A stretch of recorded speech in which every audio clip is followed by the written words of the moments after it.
Chapter 619. Cold wind blew into the room. Thales could not help but tighten his clothes. So, since last year, you instigated the Alliance of Freedom to rebel against Extet, stirred up a political storm in Dragon Cloud City, sent Constellation's cavaliers through the desert, and made me return to the country via Western Desert. All of these are part of the Sand King. The fire was faint. The king across the long table was silent for a while. Some of them are. King Kessel looked up and stared straight at Thales. Some of them are not. Thales exhaled and connected all the things that had happened since the previous year until now. Then why not the Northern Territory? The prince sounded slightly tired. Why not the place where you also have Broken Dragon Fortress as a fulcrum and the Duke's family has been completely overthrown by you? It's almost like a direct jurisdiction. The king did not answer. He only stared coldly. Thales sighed and looked back at the king. Please, if you don't tell me, I can't help you. King Kessel did not reply. His gaze was deep, and no one knew what he was thinking. Thales stared into the king's eyes, trying to find something in those blue eyes. Finally, King Kessel snorted and looked away. Precisely because Valorund is still in my prison, and because the first heir of Cold Castle is an orphan girl who can't convince the masses, all eyes will be on the Northern Territory and Renaissance Palace's every move. The king's voice became deeper. And the officials sent by the kingdom to the Northern Territory are still young and lack prestige. In comparison, Western Desert's state of emergency control is still in effect. It's more convenient for us to do things. State of emergency control. More convenient. Thales could not help but think of Blessing's town and what he saw and heard on his way to Western Desert. This makes sense, Thales said calmly. But it's not enough to stop you from reaching out to the Northern Territory. The Iron Hand King suddenly looked up. A few seconds later, he spoke slowly. The Northern Territory is, after all, adjacent to Extet. Thales raised his eyebrows in realization. That was the reason. King Kessel said in a low voice, it is adjacent to an enemy king who has just been crowned and is in his prime. Chapman Lampard can bring too many unexpected and unpredictable surprises. As he said this, he glanced at Thales and changed his tone. Of course, compared to you, he is still far behind in this aspect. Thales ignored his sarcasm. Why me? The prince said calmly, what's the Sand King's plan? Why did it have to be me? The Iron Hand King didn't say a word and just looked at him coldly. Thales sighed. Do you always talk like this? You can't even say a word? The king stared at him, but his eyes were strange, as if he were looking at someone else. After a long time, King Kessel finally spoke. Because we need a reason. Reason? King Kessel shifted his gaze and looked at the dark night outside the window. Because we have to deceive the cunning and treacherous people of the Western Wilderness, so that they won't be suspicious of the regular army of the royal family marching into the Western Wilderness, and use it as a bargaining chip for all our actions. Thales understood now. Oh, to ensure the safe return of the heir to the throne. That's a good enough excuse, Thales snorted softly. They probably think that there are very few kings in the world who would not care about the safety of their heir. The Iron Hand King's gaze was as sharp as a blade. It was just a joke. Thales shrugged. That's it? I'm a reason to cover the regular army's march to the west? King Kessel said coldly, we also need a guarantor. Thales frowned. King Kessel continued, so that the people of the Western Wilderness will believe during the bargaining that the regular army of the royal family was forced to give up Blade Fang's camp and withdraw from the Western frontline, in exchange for the support of the troops mobilized by the Dukes of the Western Wilderness so that you can be protected and brought back to the capital. And I will be that guarantor, Thales said faintly as he came to a sudden realization. He said faintly, I guarantee that there is nothing fishy about the Western frontline that is within their reach. I guarantee that this bait is not harmful and can be taken without worry. The Iron Hand King nodded, seemingly disdainful. Because there are very few kings in the world who would not care about their heir. Thales was stunned at first, then he snorted in displeasure. Petty. I just made a sarcastic remark. How vengeful. Thales sat up straight and stopped thinking about it. So, in order to carve up the vast territory in the western frontline that you gave, the suzerains of the western desert who took the bait will gather their troops, willingly walk out of the castle that they have been entrenched in for many years, and walk into the camp of the regular army of the royal family without any precaution, so that you can capture them all in one fell swoop and save yourself the trouble of taking them down one by one? King Kessel was silent for a while. More than that.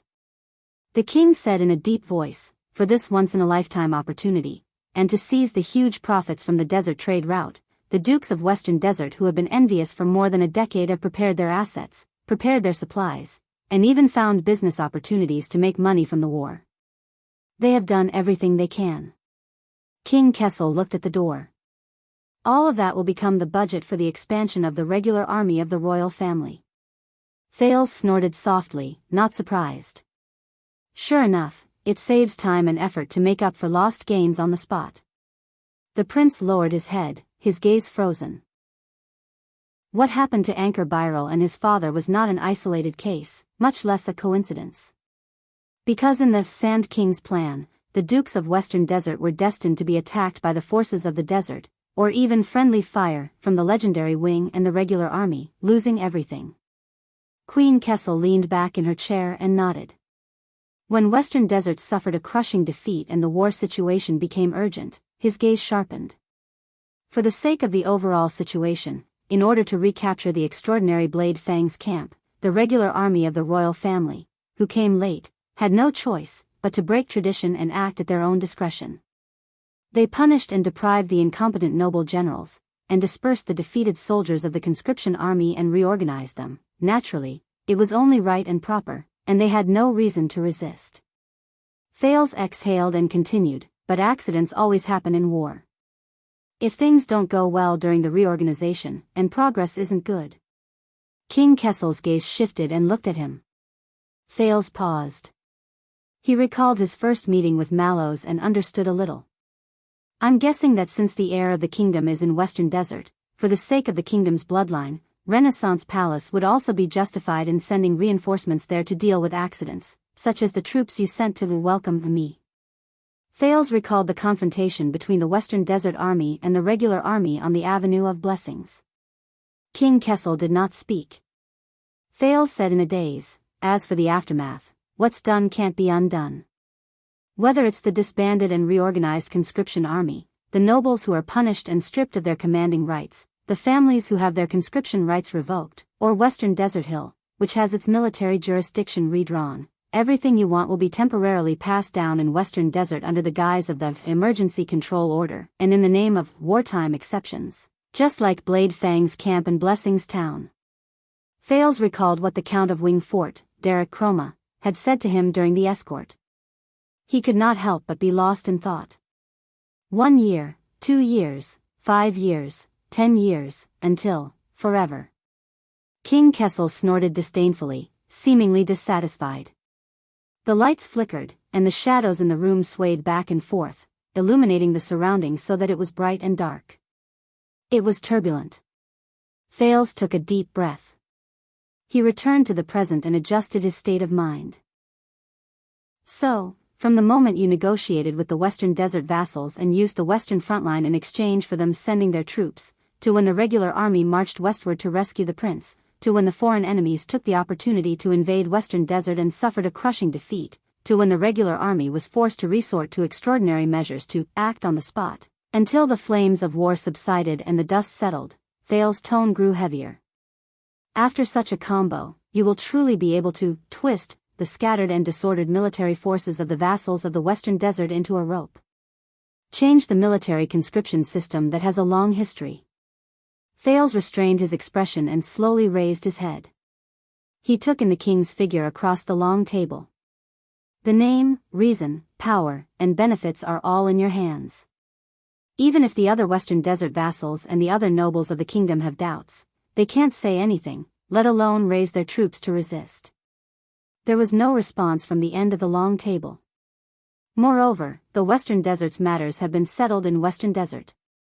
At the end of the day, this is just a sudden incident in a local area. It is not a mandatory decree that affects the entire territory, so it will not cause the masses to be agitated and pay the price of chaos in the kingdom. There was a sentimental tone in Thales's words. Of course, the wool comes from the sheep's back. Be it the expansion of the army or the restructuring of the system, the source of the budget funds and conscription will be the money, land, and people of the Western Desert vassals. We won't even need to use much of the national treasury's budget. We won't suffer any losses. The prince crossed his arms and took a deep breath. He recalled the warmth and dryness of Western Desert while he sensed the darkness and coldness of Renaissance Palace. Once this is done, from now on, from Blade Fang's camp to Blessing's town, from Rick Keenan to Brave Soul's fort, even Wing Fort and ruins, there was a hint of reverence in his tone. In the land of Western Desert, unless Renaissance Palace allows it, the local suzerains will no longer be able to conscript soldiers and command battles. The regular army of the royal family will become the only reliable source of legal armed forces and military service. The king did not answer. Ballard Room was silent. The everlasting lamp that was drifting about slowly became stable. It cast its own unique shadow on every single item in Ballard Room. Thales gently rubbed the back of his hand. More importantly, this is just the beginning. He looked deeply at the Supreme King. With the precedent set by Western Desert, suzerains conscripting soldiers and vassals owning soldiers are no longer an inviolable natural tradition. When people slowly got used to the idea that only a king can have an army, the reform of the military system in all of Constellation also had precedents to follow. When the conditions were right, success would follow. Thales suddenly remembered the great battle he saw in the desert. Just like a cavalry charge. No matter how flawless a defensive formation is, once a gap is breached and the flanks are exposed, he said in a daze, what's left is a wave sweeping through, like a hot knife through butter. King Kessel still did not speak. But this time, he turned his gaze away and no longer looked at Thales. What a sand king. Thales could not help but sigh. In that case, Western Desert is really a good horse. It can completely pull the chariot of the kingdom. But, until you appeared. The king's voice suddenly rang, interrupting Thales' thoughts. The prince could not help but frown. The Secret Intelligence Department's report after the incident stated that you encountered the regular army's patrol unit in the Great Desert, but you did not meet up with them according to the plan. Instead, you concealed your identity and disappeared without a trace. The king's words seemed to have power. Accompanied by the howling of the cold wind outside the window, the everlasting lamp in the room kept flickering. Thinking of the past, Thales hesitated. But King Kessel did not allow the prince to interrupt. His gaze became sharp and cold. On the night the operation started, you mysteriously appeared in the eye of the storm, and you even brought quite a lot of friends with you. Shadow Shield, Northlanders, Secret Room, and even quite a number of sword sellers followed you into the Prison of Bones. One-day tour. Thales' heart tightened. About this, the king snorted coldly and no longer looked at him. The people at the western front lines do not have the boldness of those in Renaissance Palace. They are cowardly and hesitant, not daring to take the risk of losing their heirs, so they bided their time and dispersed their manpower, causing the operation to be seriously disjointed. And our spies should have urged the warlike orcs and barren bone people to attack the suzerain's army while the regular army was away, but they seemed to have sensed something beforehand. Not only did their main force not come, even their siege was just a feint, and they retreated the moment they came into contact.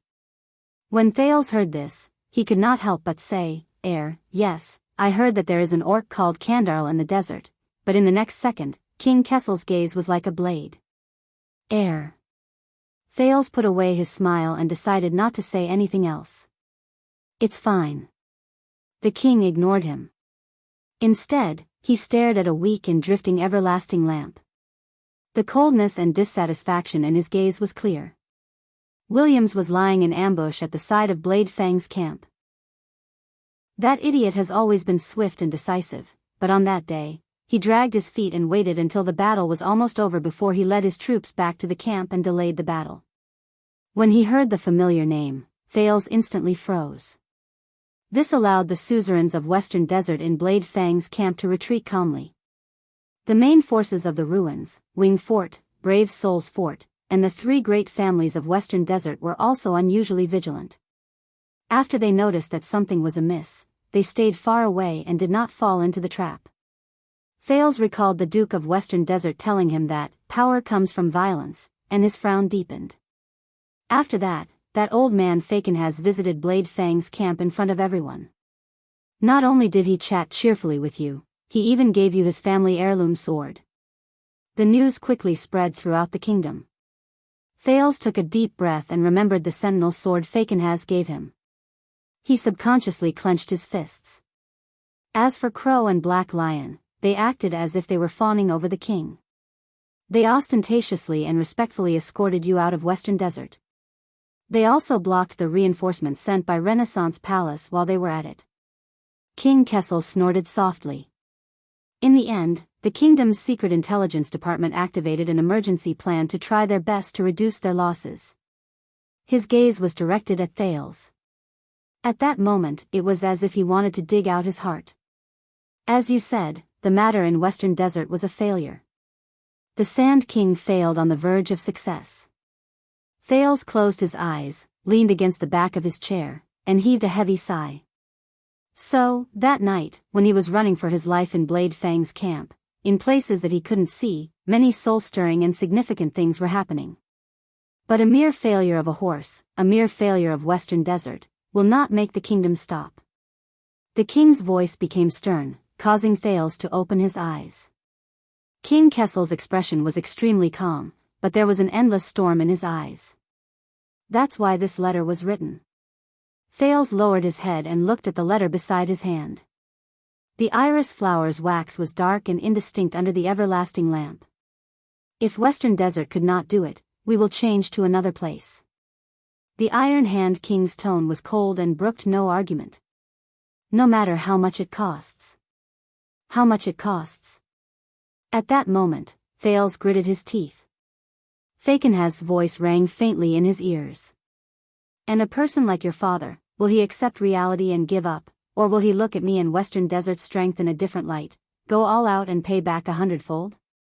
Now, King Kessel's gaze returned to Thales. It's your turn to speak. It's your turn. The king's words were calm, but they echoed in Thales' heart countless times. What do you have? What can you do? King Kessel said coldly. To make up for your foolishness? Thales was silent. He stared at the faint light in the room, not knowing what to think. What? King Kessel sneered, his tone mocking. You can't even say a word after so long? But in the next second, Thales suddenly spoke. Do you hate me? His tone was ethereal and indifferent. At that moment, even someone as calm as King Kessel could not help but feel puzzled. What? Thales took a deep breath and stared at the empty corner before he spoke absent-mindedly. I'm asking, from Broken Dragon Fortress to Dragon Cloud City, from Eternal Star City to Western Desert, you have constantly schemed against me and used me. You have also repeatedly put me in danger, trapped me to death, and left your own son to the wolves. King Kessel frowned deeply. Why? Thales sighed. Why do you hate me so much? Is it like what's written in many novels, that my birth caused my mother's death, so you bear a grudge against me? At that moment, King Kessel's gaze turned fierce. Or is it that my mother, Theranjarana, did something that angered the heavens and made you hate her for the rest of your life before she gave birth to me? Thales stared at King Kessel. Theranjarana. Sure enough, the name worked. Because the Iron Hand King, who had always been resolute, was now frowning and his gaze was deep. It was as if he was facing an unprecedented chess game. Thales smiled. How can I complete the Sand King, promote the reform of the military system, and use it as a bargaining chip to prosper the kingdom? He gritted his teeth and stared at the silent Kessel V. Can't I get the truth about my mother in exchange? Chapter 620. Really? King Kessel's voice came from the other side of the long table, extremely cold. This is what you can't forget? The king's shadow was dragged to the wall behind him by the firelight, and there was faint mockery in his eyes. Your mother? Thales stared deeply at King Kessel. There in Jirana.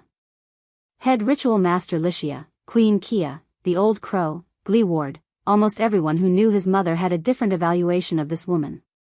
Then, what about his father? Don't forget, the prince said softly. I inherited her name. Or more. The king snorted softly. Gilbert should not have let you choose that middle name. He spoke slowly, but his words were as cold as ice. Meaningless.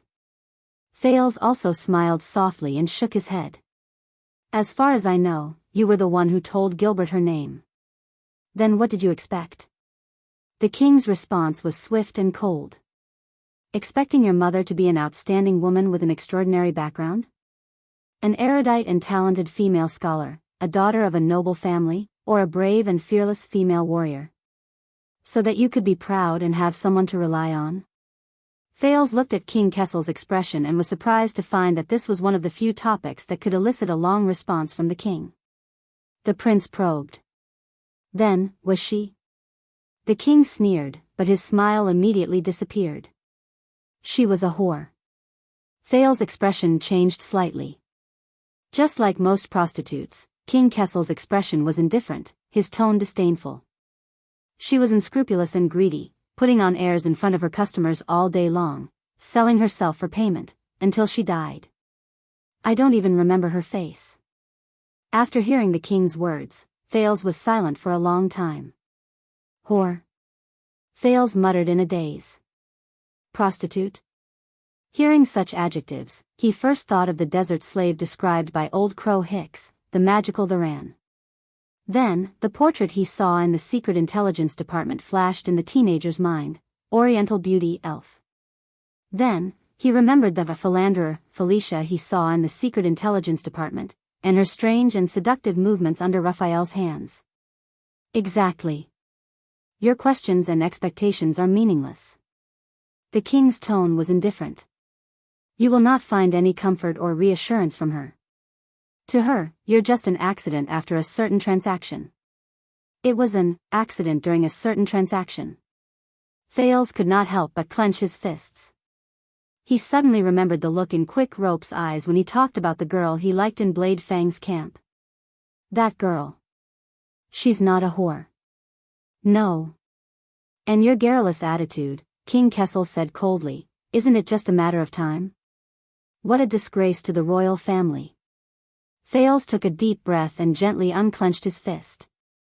You are right, father. Gilbert's biggest mistake was to let me keep her name. The king's expression did not change.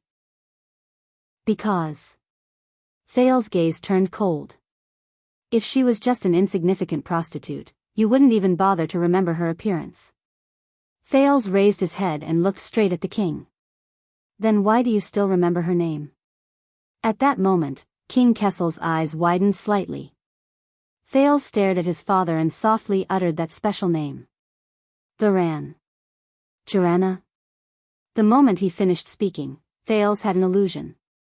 It was as if winter had suddenly fallen in Ballard Room. The temperature plummeted and the air stagnated. Even the lights no longer flickered.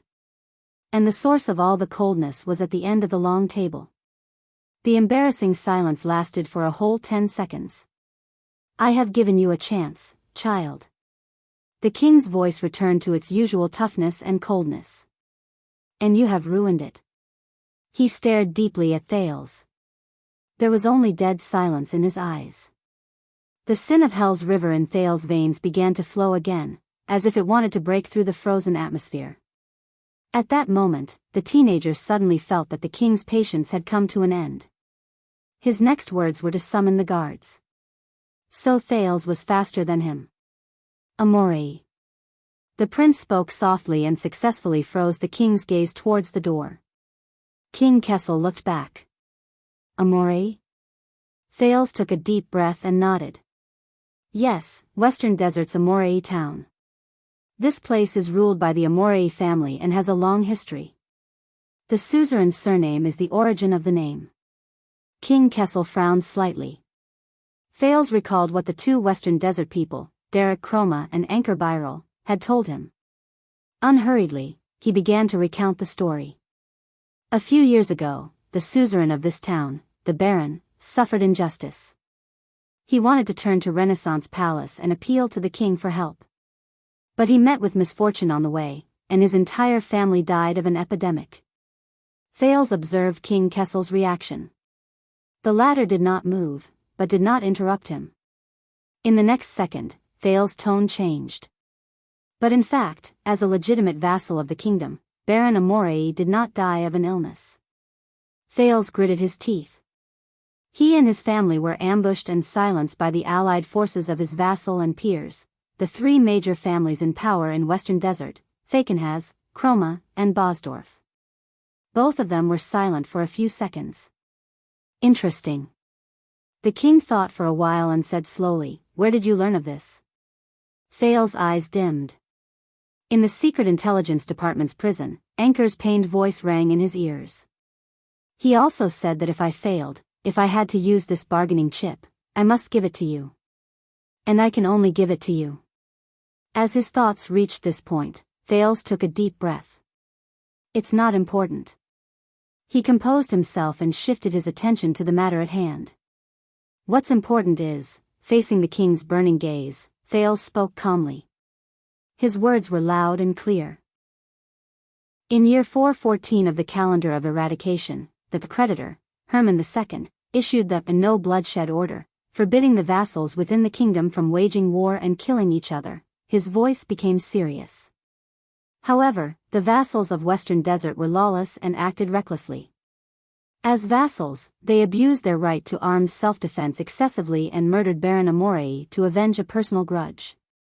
As Thales spoke about Western Desert, he stared at the Iron Hand King's face. Their methods were cruel and terrifying, and their crimes were shocking.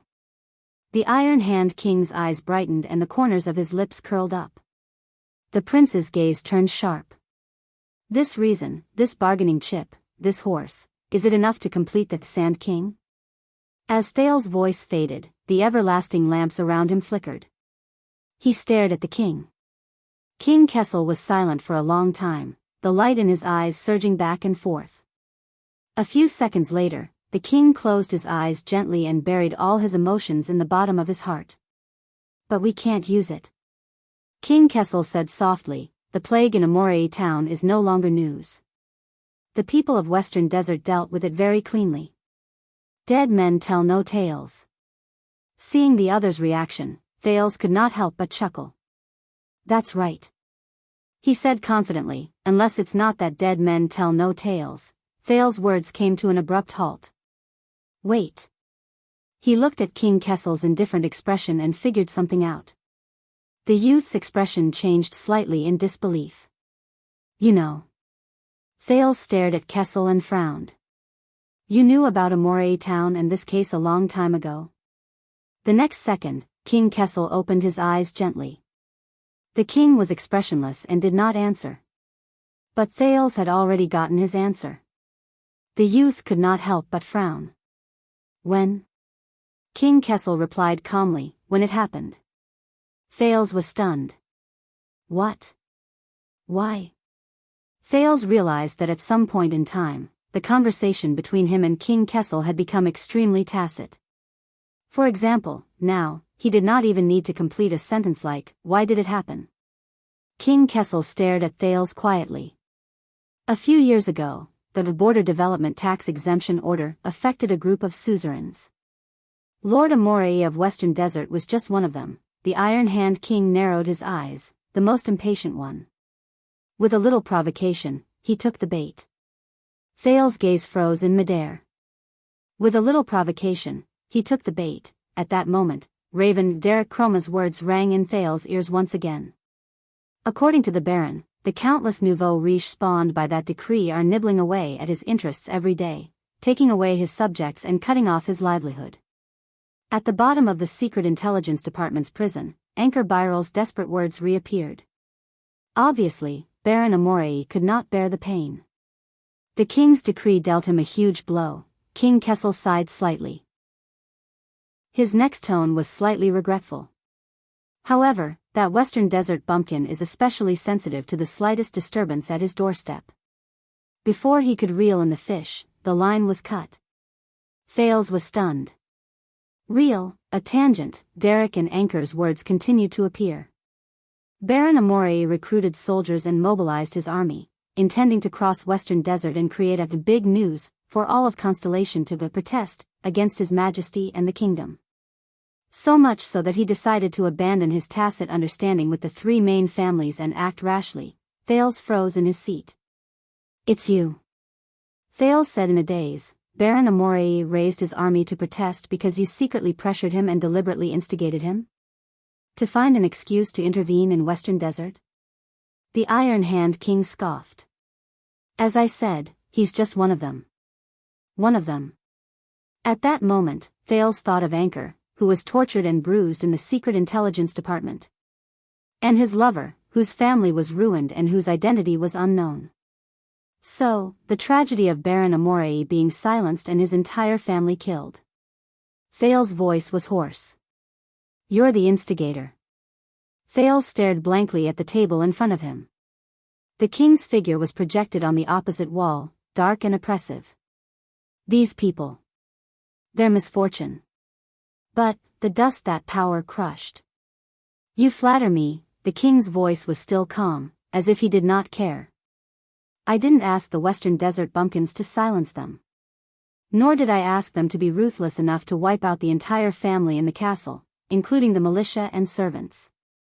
Not a single person was left alive. Looks like they learned a lot from Williams. Silence them. Everything was wiped out. Amore. Viral. And that miserable family in Blessings Town whose name he could not recall, and that night in Blade Fang's camp, where countless families were destroyed. Nobles, these scumbags, what kind of F***king trash are they?" On the land of barren rocks, the sentiments of the Raven of Death echoed in his ears. At the thought of this, an indescribable weariness came over him. The youth could not help but feel suffocated. Thales took a deep breath, trying to maintain his emotions. "I understand." The prince lowered his head, avoiding the other person's gaze, holding back the disgust in his words. "I see, good plan." "No, it's not good." But King Kessel's voice still penetrated his eardrums unstoppably. "We underestimated the Western Desert people's sharpness and decisiveness. Not only did we get a headless case with no evidence, but we also alerted them and made them even more vigilant." The king's gaze sharpened. "Until now." Thales trembled slightly. King Kessel raised his head abruptly. "It's not that there's no evidence, right? You have evidence." His attitude was firm and unquestionable. Thales' arm tensed. "Evidence." Anchor's final voice echoed faintly. "No matter what, His Majesty will be very happy with this bargaining chip." "Very happy." Thales took a deep breath and swallowed. He looked up with difficulty and looked straight into the king's eyes. But at that moment, there was only endless depth in Kessel's eyes. A few seconds later, the youth used all his strength to squeeze out two words through gritted teeth: "I have." His tone was extremely tired. "Ironclad evidence. Ironclad evidence." His voice trailed off. "Not bad." King Kessel's expression did not change as he said calmly, "I'm listening. I'm listening." Thales took a deep breath, but paused the moment he opened his mouth. "So, Your Highness, what's the price?" Anchor's despairing voice rang out of nowhere. Thales coughed unnaturally and forced himself to continue. "In that tragedy, there was another person, and Tina, she will never, never forgive me." Thales froze again. "There was another person." Thales' lips parted, his words stuck. "Wait a minute." Once he told her about it, she would be the first one to speak. That girl, Anchor's lover, who had been ruined by the savagery of power and her family. And Anchor's siblings, who had lost their parents and brothers and were isolated and helpless in the Western Desert. What kind of future would they face? How many people's fates would be affected and changed because of his words? Thales breathed in a daze. Seeing him like this, the king frowned. "That girl named Tina. She's good?" The best, a face that had been tortured to the point of being bloodless appeared before his eyes. Anchor Byral. The young man who, in helplessness and despair, planned to sacrifice his life in desperation, but ultimately failed miserably. What kind of feelings did he have when he told him this bargaining chip? But now, it doesn't matter. It doesn't matter anymore. Thales took a deep breath and swallowed hard. Use it. Use this bargaining chip. Because this was also Anchor's choice. This was what he had expected. Wasn't it? And, if he wasn't here, he would end this matter. Thales' gaze turned to the table, to the letter on which Iris Flowers had volunteered to pay taxes. The wheels of the kingdom would not stop. If this horse didn't work, King Kessel would find another one. Even if he had to face more bloodshed. Thales clenched his fists. So he had to continue. He had to. Thales looked up and forced himself to appear resolute. Baron Amelie, who died a wrongful death, still had an orphan daughter. The king's eyes lit up. That poor girl witnessed a terrible scene. She escaped the butcher's knife and was lucky to survive. Thales clenched his teeth, concealing his dazed and dispirited look. Her identity and experience will prove to the world that the most powerful families in the West Desolate continent have made a grave mistake. And Renaissance Palace's reform of the military system to restrict the vassals from abusing their military power is a matter of course and urgency. As his voice trailed off, Thales let out a long sigh, his gaze dejected. He had said it anyway. The color in the king's eyes slowly changed. He stared at the prince across the long table for a long, long time. As if he was sizing up a fine steel weapon. Finally, King Kessel laughed. His laughter was soft and faint, but it effectively lightened the atmosphere in the room. This orphan girl who survived. The Iron Hand King slowly leaned back, his tone calm and relaxed for the first time. Where is she? Where is she? Thales was saddened to realize that the king did not even bother to ask for her name. But, then think about it carefully. What have you become after you became a prince? A long time ago, quick rope sentiments in the small house rose again. Can you still choose your own path? Follow your own heart? Thales' arms trembled slightly. Are you still Thales? Or have you become something else? I'm listening. The king was interested. Duke Thales. Thales took a deep breath and forgot about these thoughts that caused him to hesitate. He then adjusted himself. You will know. Thales suddenly looked up, his expression firm. But first of all, everyone who followed me into the palace today must be acquitted. And I don't want to try Vanguard Mariko's whip, even though he did his duty. At the end of the long table, King Kessel said nothing. Thales let go of the anxiety in his heart and gritted his teeth. Secondly, unseal Mindy's hall and release my guards. If there's anything in the future, come to me. Don't make things difficult for them. The king still did not speak. He just tapped his fingers on the table. Also, Anchor Byral, who barged into the banquet with a sword and offended the royal family. Thales frowned. You have to forgive him, release him, and show the king's magnanimity. Including properly resolving the conflict between him and the Doyle family. But when he thought of this, Thales froze again. Anchor. No matter how the king forgives him, she will never, never, never forgive me. Thales lowered his head sadly. Before I show my bargaining chips, King Kessel snorted softly, seemingly in a good mood, you really want a lot. Thales exhaled and forced himself to look up. And I'm not done yet. Finally, about Sand King. Sand King. King Kessel's gaze shifted. At this moment, Thales' expression was firm and cold. Your plan to expand your army in Western Desert, including how to deal with the local suzerains, must be handled by me personally and completed by me. Asterisk thud. Asterisk the Iron Hand King's fingers knocked heavily on the meeting table, producing a shuddering thud. The king slowly raised his head and met Thales' eyes. The prince did not avoid it, but stared back at him resolutely. You, say that again? The king spoke softly. Hoarse, but cold. Thales puffed out his chest and faced his father. Yes, I will personally write a letter to the Duke of Western Desert and the others, using this case, this bargaining chip, to threaten them into submission. Thales said decisively, I promise that Cyril Fakenhaz and his vassals will listen patiently, they will be receptive, they will cooperate with Renaissance Palace's schedule, and support all the initiatives of the Military Affairs Division. They will reflect on the oversight of their own military system, and gradually reduce the number and frequency of conscription. They will accept your regular royal army stationed there, and accept the reorganization of Western Desert's defense. They will be happy to support the daily work of the legendary wing, and pay taxes to support the expansion of the regular army, to fill your financial gap, and to protect the kingdom's border security. Thales took a deep breath. Western Desert will become a good steed, and your plan for Sand King will not fail. He said solemnly, the chariot of the kingdom will still roll forward. Ballard Room fell silent again. But this time, the silence was particularly ominous.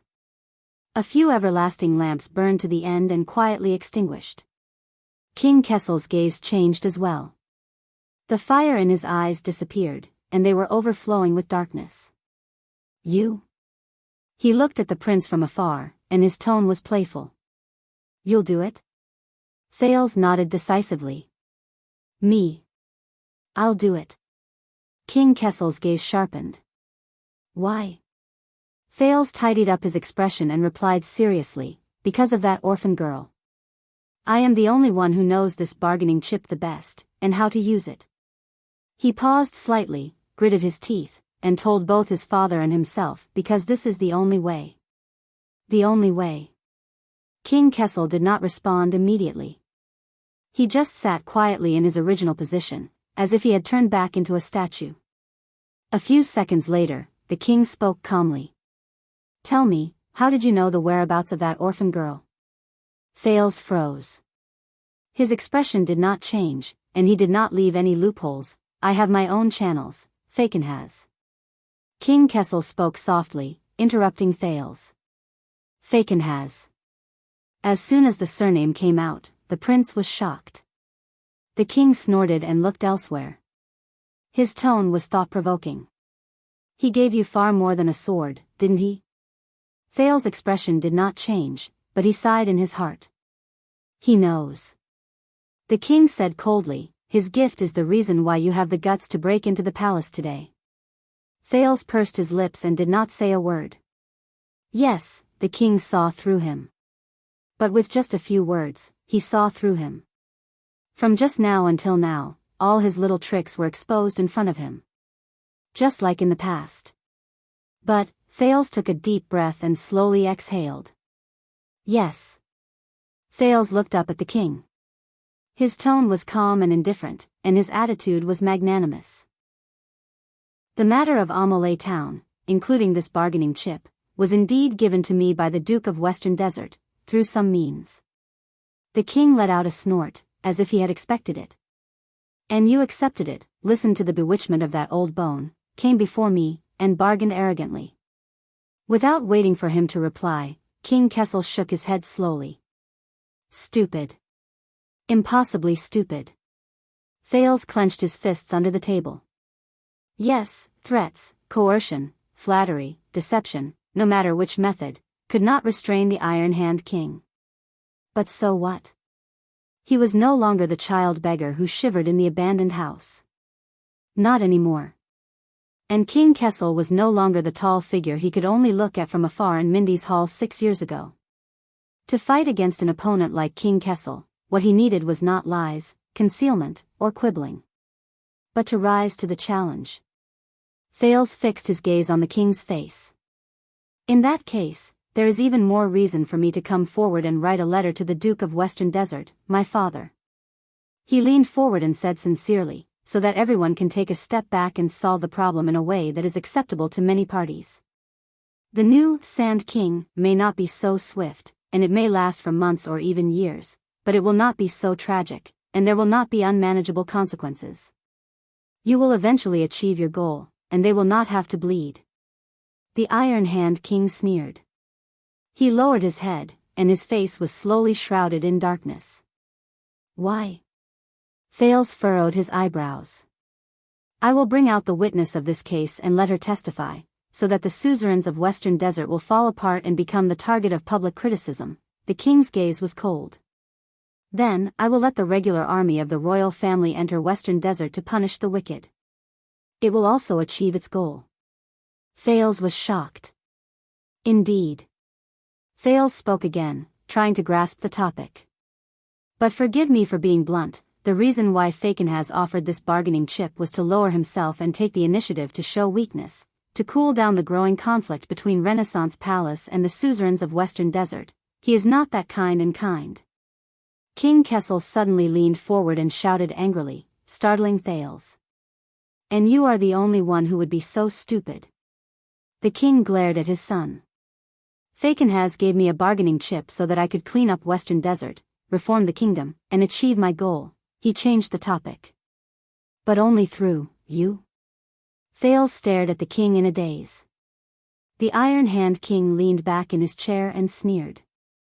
No, he gouged out his own flesh and blood to give you a sword, a bargaining chip. It was definitely not for you to be the peacemaker. The youth felt a chill in his heart. King Kessel narrowed his eyes. His gaze was like a sharpened blade. He wanted to use this to show you that the power and energy that you have not enjoyed for the past 6 years is within your reach. As long as you grab the bargaining chip and face me, the king spoke softly, his words cold. Raise your sword. Thales tensed up and defended himself. Father, I have no intention of being your enemy, nor will I threaten. Then why didn't he come to me directly? King Kessel interrupted him again. If you want to lower your head and show weakness, why not face the throne? Thales' words came to an abrupt halt. The lights in the room flickered rapidly, causing the shadows to sway. And you, do you think I don't know what you want to do? Kessel V looked at him coldly, his gaze piercing straight into Thales' heart. Why won't you readily reveal your bargaining chip and the whereabouts of that orphan girl? Why do you pretend to be reserved and wait for the right price? And why do you insist on personally carrying out Sand King? Hearing this, Thales shuddered and felt a chill in his heart. Ballard Room returned to silence. Because you also know, right? The king's voice calmed down and was filled with a fatal gentleness. Because you also like the sword he gave you and can't bear to part with it. Unable to extricate yourself. Thales frowned tightly. His fists were clenched on his knees. As the Prince of Constellation, the Duke of Star Lake, and the heir to the kingdom, King Kessel said coldly, you are being toyed with by a foreign vassal. Not only do you not know it, but you also think you are infallible. You are a complete disgrace to the Jade Star family. Thales looked up abruptly. That's right.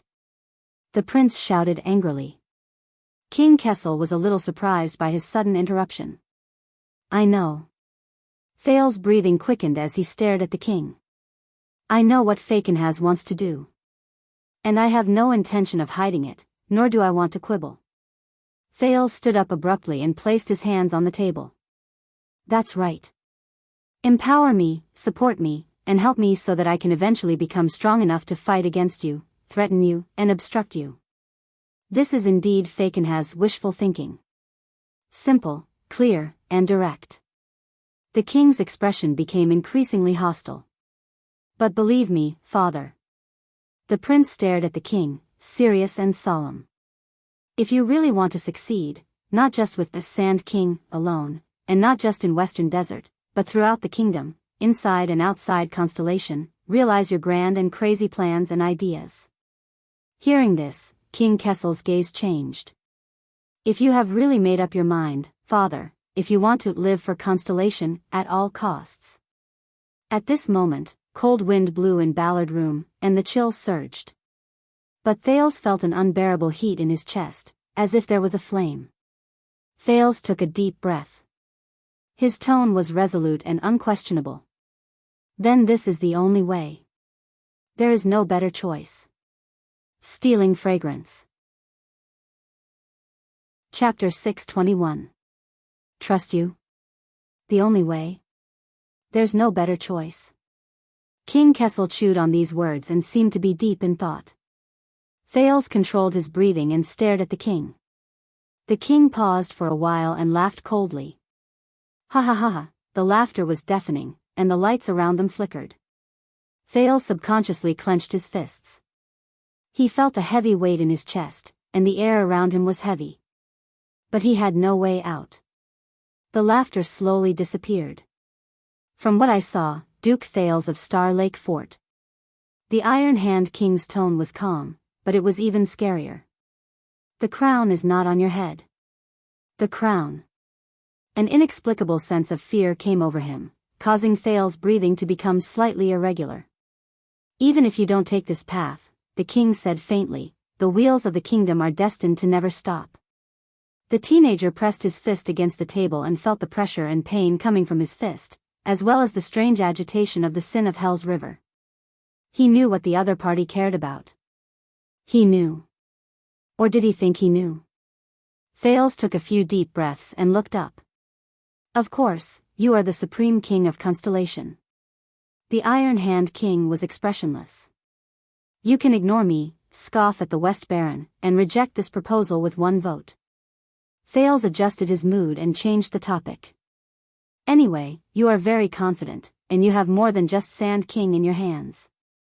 He pointed at the letter on the table and maintained a calm tone. Just like how you can threaten Jean and Lei to replace Western Desert and force South Coast Hill to pull your carriage for you. You can do it again in another place.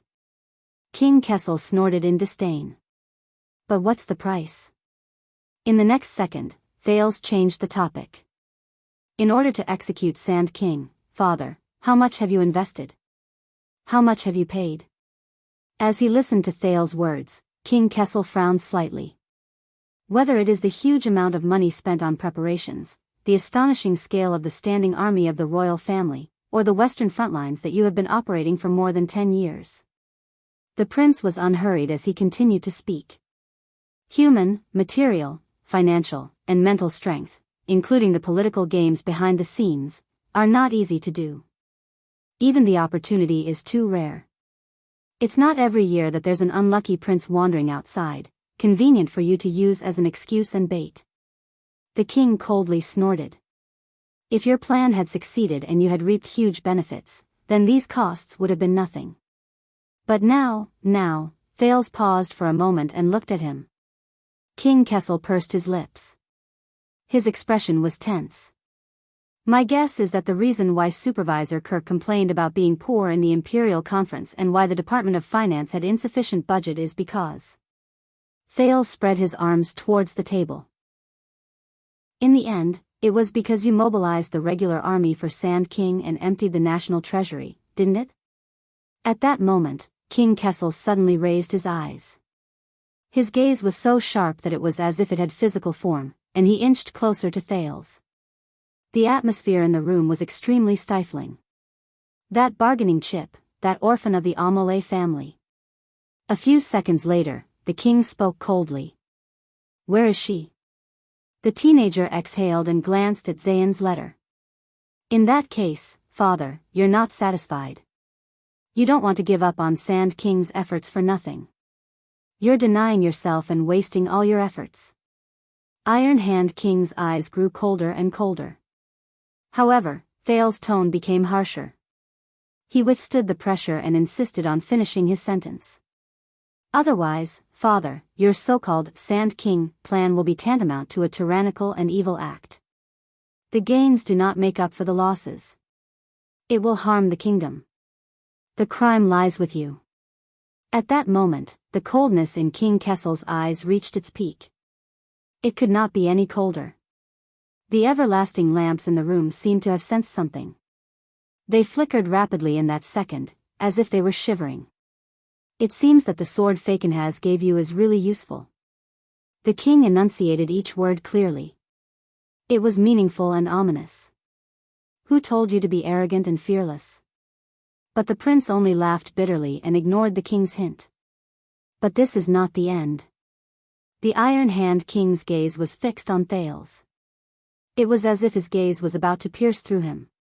Thales said loudly, after Sand King's failure at the last minute, the regular army of the royal family took back Blade Fang's camp, removed their armor, retreated, and ceased all activities.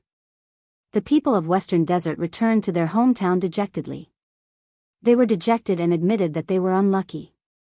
The second prince arrived safely in the capital.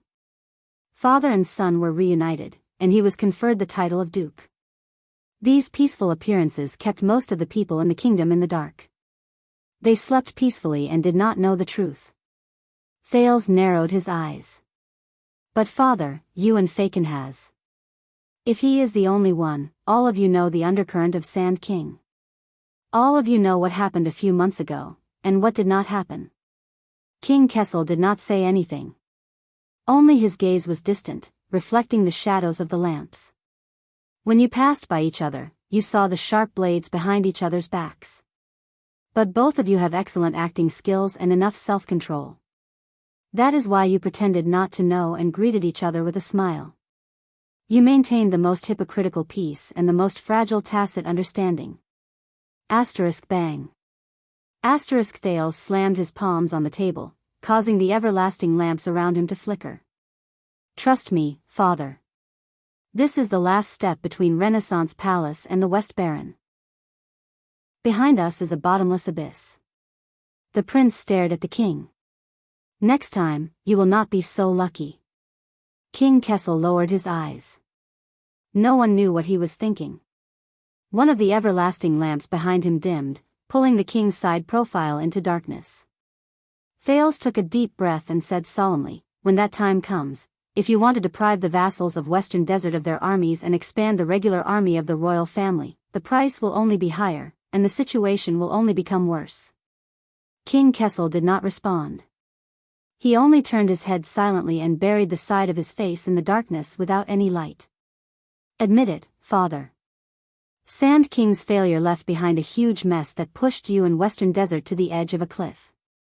You no longer have any room to maneuver, unless you completely give up on Western Desert. Thales paused to give the other party and himself time to think. At this moment, who? The king's voice rang faintly, as if he was not there. What? Thales was puzzled. What who? King Kessel's expression was complicated. When you left in the morning, your mind was filled with women. Women. Thales furrowed his eyebrows. At that time, you were muddle-headed and distracted, the king said coldly. Light and shadow appeared on his face at the same time. You did not have the confidence and courage you have now. You did not care about the kingdom, politics, and all these things when you were blinded by women this morning, let alone risking your life to barge into the palace and give advice to the emperor. King Kessel leaned forward slightly and stared at Thales with a thought-provoking gaze. What changed you when you were outside the palace? Thales was stunned. What changed me? He snapped out of his daze and gritted his teeth. That is not important. Thales tried his best to sound more sincere. What is important is, father. Now, when we are at our wits' end, we have another choice. King Kessel pursed his lips. Thales suppressed his restless power of eradication, slowed down his tone, and probed. Fakenhaz was the first to take a step back. For this, they offered their most powerful bargaining chip, enough to suppress Western Desert. King Kessel turned his head and snorted in displeasure. Amore. The prince nodded and fixed his gaze on the king. Accept it. Even if you don't earn a lot, at least you have a chance to make up for Sand King's huge loss. Accept it. Perhaps you can't solve the problem once and for all, but you can minimize the worst consequences. Accept it, let me communicate with them, give us a chance, and give Western Desert a way out of this mess. The king snorted softly and did not comment. Please believe me. Be it from a realistic perspective or a long-term perspective, this is the only way. It is also the most efficient, easiest, most peaceful, and the path closest to success. Thales' words had unknowingly become urgent. If you still want to complete Sand King, father, at least don't let it become a mess, then this is not only the best choice. It is also the last choice.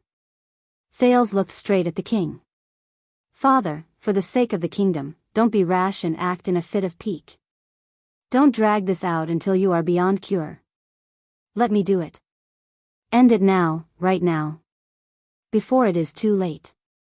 Once he finished speaking, King Kessel did not answer immediately. He sized up Thales carefully, as if he wanted to see every detail on his face clearly. This made Thales feel uneasy. Very good. Thales observed the king's reaction and silently cheered himself on. This is indeed something he cares about. At least, he still cares. Fortunately, he still cares. I hope he still cares.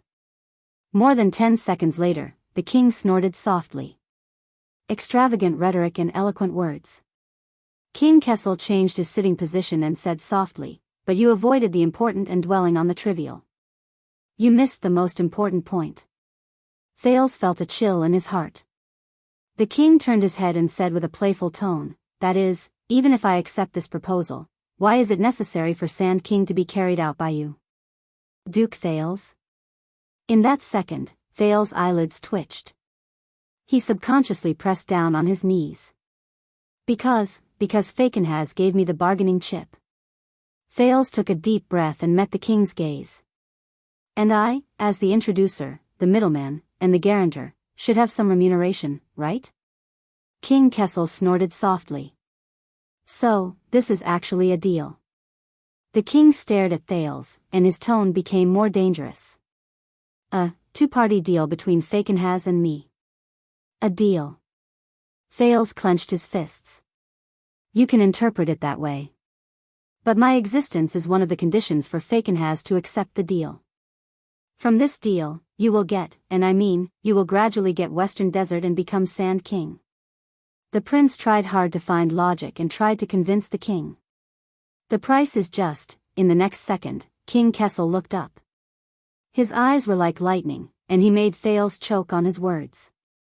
No, the king said softly, and it sent chills down Thales' spine. You are not a guarantor or an intermediary. Kessel's gaze was like a sword that pierced Thales. You are the real bargaining chip in the deal.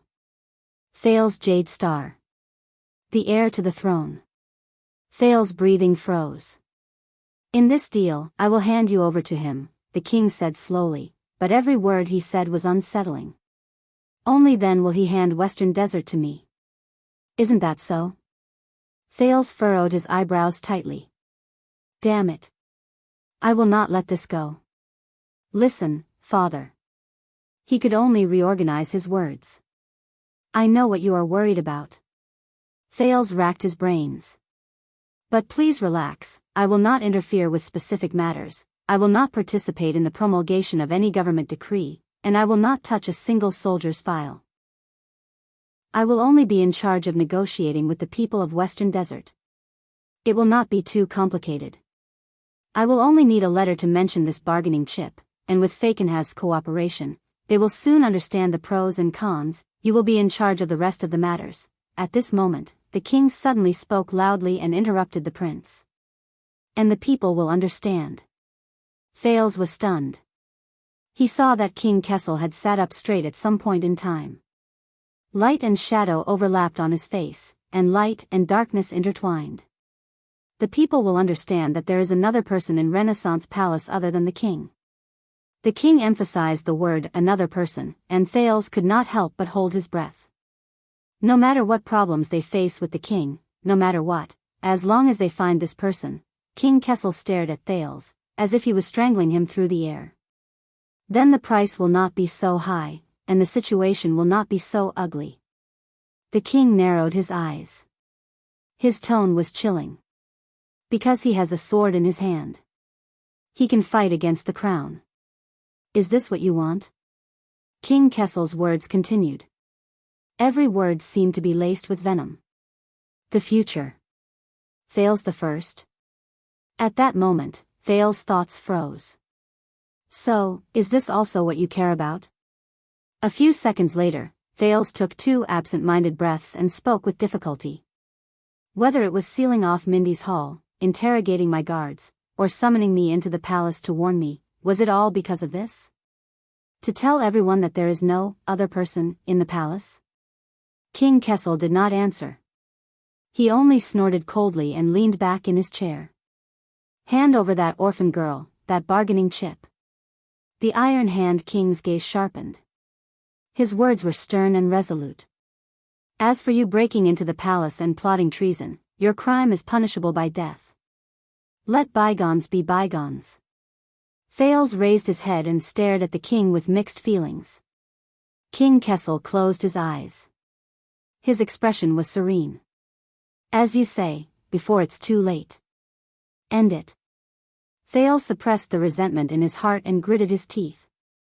But, the matter of me contacting the people of Western Desert, but King Kessel only raised one finger gently. He stopped Thales from speaking. Forget about it. The king was expressionless. He said softly, for your own good, after you hand over that orphan girl, you don't have to do anything. You don't have to show yourself, let alone intervene. Continue to be the Duke of Star Lake peacefully. Thales felt a chill in his heart. That's all. The king said coldly. Don't talk about conditions. And don't block the way. Block the way. In the next second, the king opened his eyes and changed the topic. In that case, your guards in Mindy's hall, and those loyal idiots who followed you into the palace to rebel. Hearing the underlying threat in his words, Thales' eyelids twitched. King Kessel said softly, don't worry. Then, you don't have to be replaced. Replaced. Both of them sank into silence. Ballard Room returned to silence. Thales suddenly understood. He understood what the other party cared about from the moment he made this suggestion. This made him feel a little tired. I don't understand. Thales lowered his head and sneered. Be it you or Fakenhaz, why is everyone's gaze only on that crown? King Kessel glanced at him. Is it really so mysterious and precious that it can capture everyone's soul? We are obviously talking about the future of the kingdom. Thales raised his eyebrows and said indignantly, and you, were you born for the stars, or for the crown? Hearing this, King Kessel snorted lightly and curled his lips. You don't understand, maybe it's because, it's not on your head yet. Thales clenched his teeth. In the next second, the king's expression became stern. I'll ask you again, where is the orphan girl of the Amory family? Thales clenched his teeth and ignored the faint threat in the king's tone. He forced himself to calm down. He could not convince him. At least, not in this way. This was not enough. Far from enough. Thales took a deep breath. He had to give more. Even himself. When he thought of this, Thales closed his eyes and opened them again. What if I say no? The king looked up and said in a playful tone, no? Thales puffed out his chest with a stern expression. That's right. If you don't accept my conditions. The prince's attitude became firm. Then there will be no deal, no bargaining chips, no Amory's orphan girl, no Western Desert people giving in, and no Fakenhaz taking the initiative to cooperate. Thales snorted angrily. Say goodbye to your Western Desert. The king's pupils constricted slightly. Then you will no longer be pardoned for breaking into the palace and rebelling. That's right. Thales retorted without hesitation, but you, father, you will bear the great damage and loss of Sand King's failure. You will be stuck in the impossible situation of Western Desert. You will gradually drift away from your desires. The king frowned. Thales paused for a moment and chuckled. Of course, with the Iron Hand King's personality and methods, you will definitely not let this go. You will definitely think of new ways to fix Western Desert. You will cheat, swindle, and seize. You will not give up until you achieve your goal. When he said this, Thales' expression became solemn. Then, in your next failure, you will fall into the abyss and detonate the West Baron.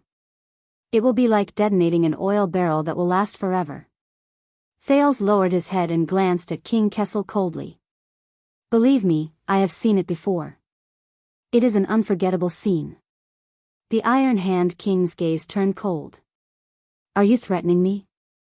No. Thales snorted and shook his head. I am just showing you the future reign of Kessel V. Thales' smile disappeared. Western Desert is just the beginning. When the situation there is completely out of control and there is no way to control it, you will finally ignite the entire kingdom. King Kessel's expression became even more unpleasant. Tell me, father, do you really want to? Thales paused. He stared at the king, took a deep breath, and said word by word, when you see the next, the bloody year? The bloody year. His voice faded away. The room was silent. King Kessel was silent, and he did not move. Only a pair of eyes gazed into the void, reflecting the light. He did not seem to care. Thales stared at him aggressively. Until the next second. You are asking the wrong person. The king's voice rose faintly. After all, you are the one who holds the bargaining chip. In the next moment, Thales shuddered.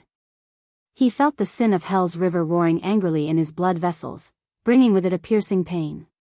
It made him restless. You should ask yourself, if I do not accept your conditions, if I am not willing to give you the weight of the crown. The king's words were very slow and intimidating. Then you would rather hold the bargaining chip in your hands and watch with folded arms, watch the stars fall to the ground and the kingdom burn?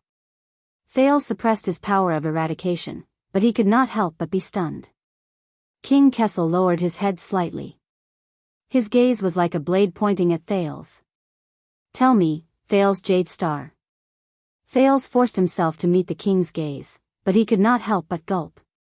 Do you want to witness the bloody year with your own eyes while you are alive? The king said casually. Believe me, I have seen it before. That scene is unforgettable. Thales' breathing froze. He was about to refute, but he stopped himself. The king laughed coldly. See, if you really understand what it means to be born for the stars, then you should not hesitate on this question. As for whether you will be the one to carry out the Sand King's orders, you should not care. Thales was stunned when he heard this. He did not know how to answer.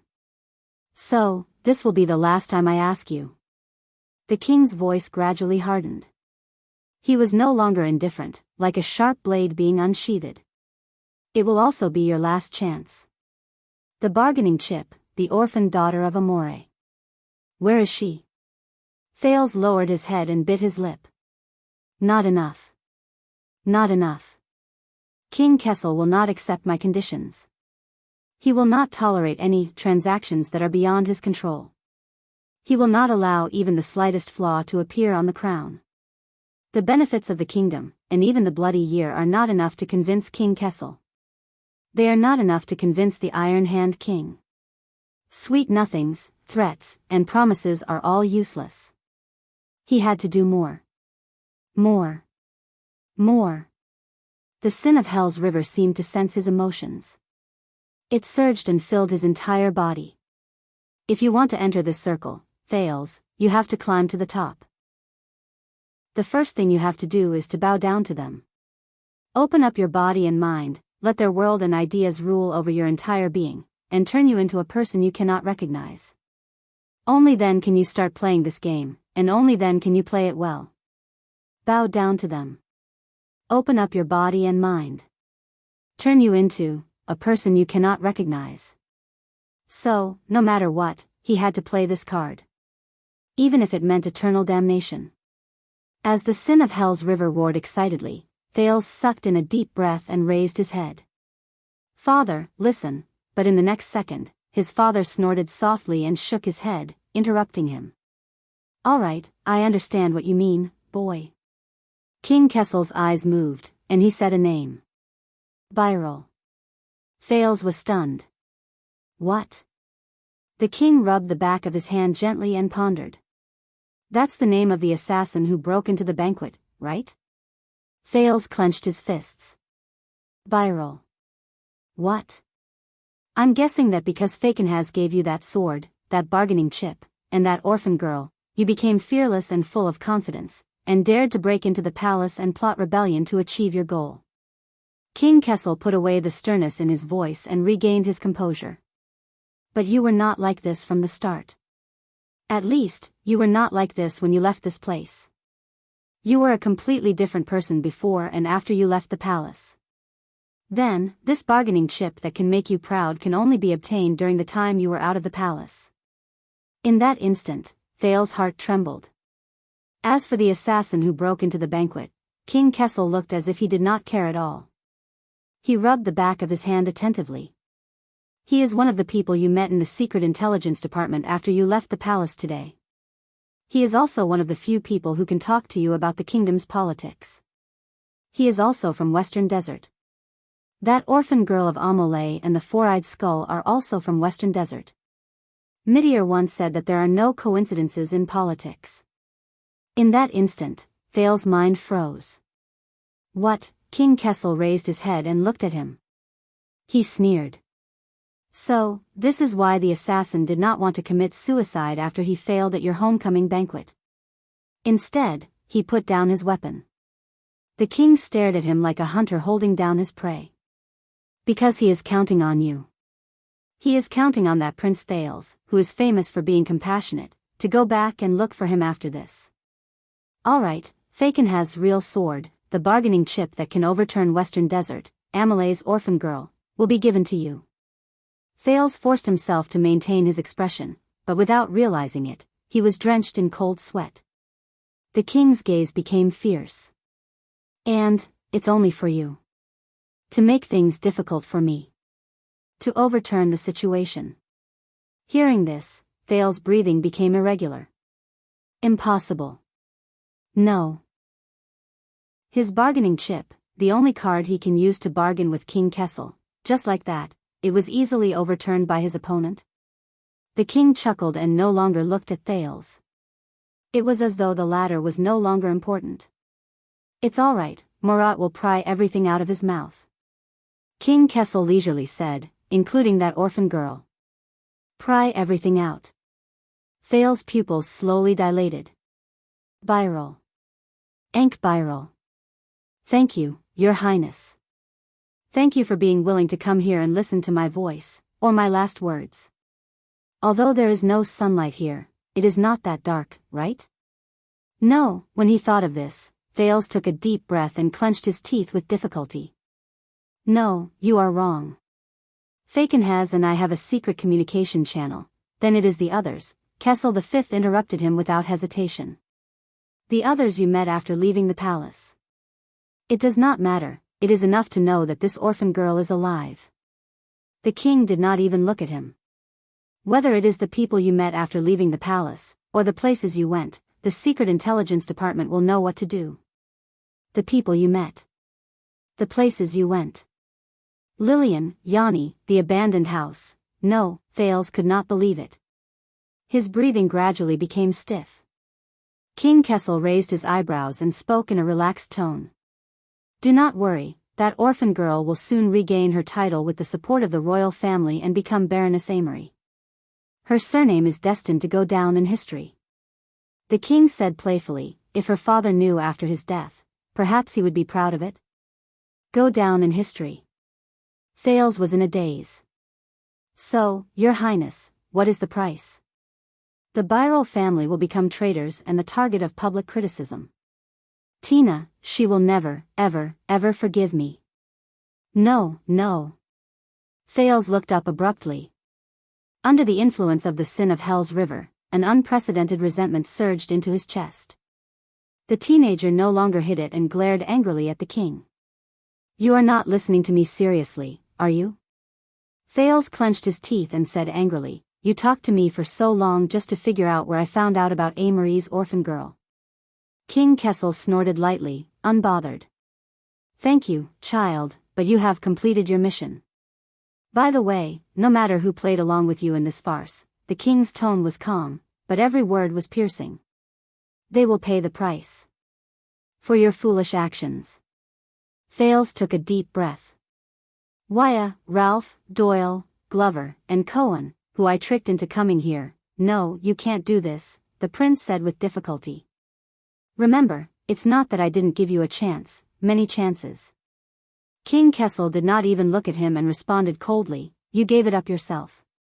The Iron Hand King reached out gently and turned the handle on the table to inform the people outside. Now, get out of my meeting room.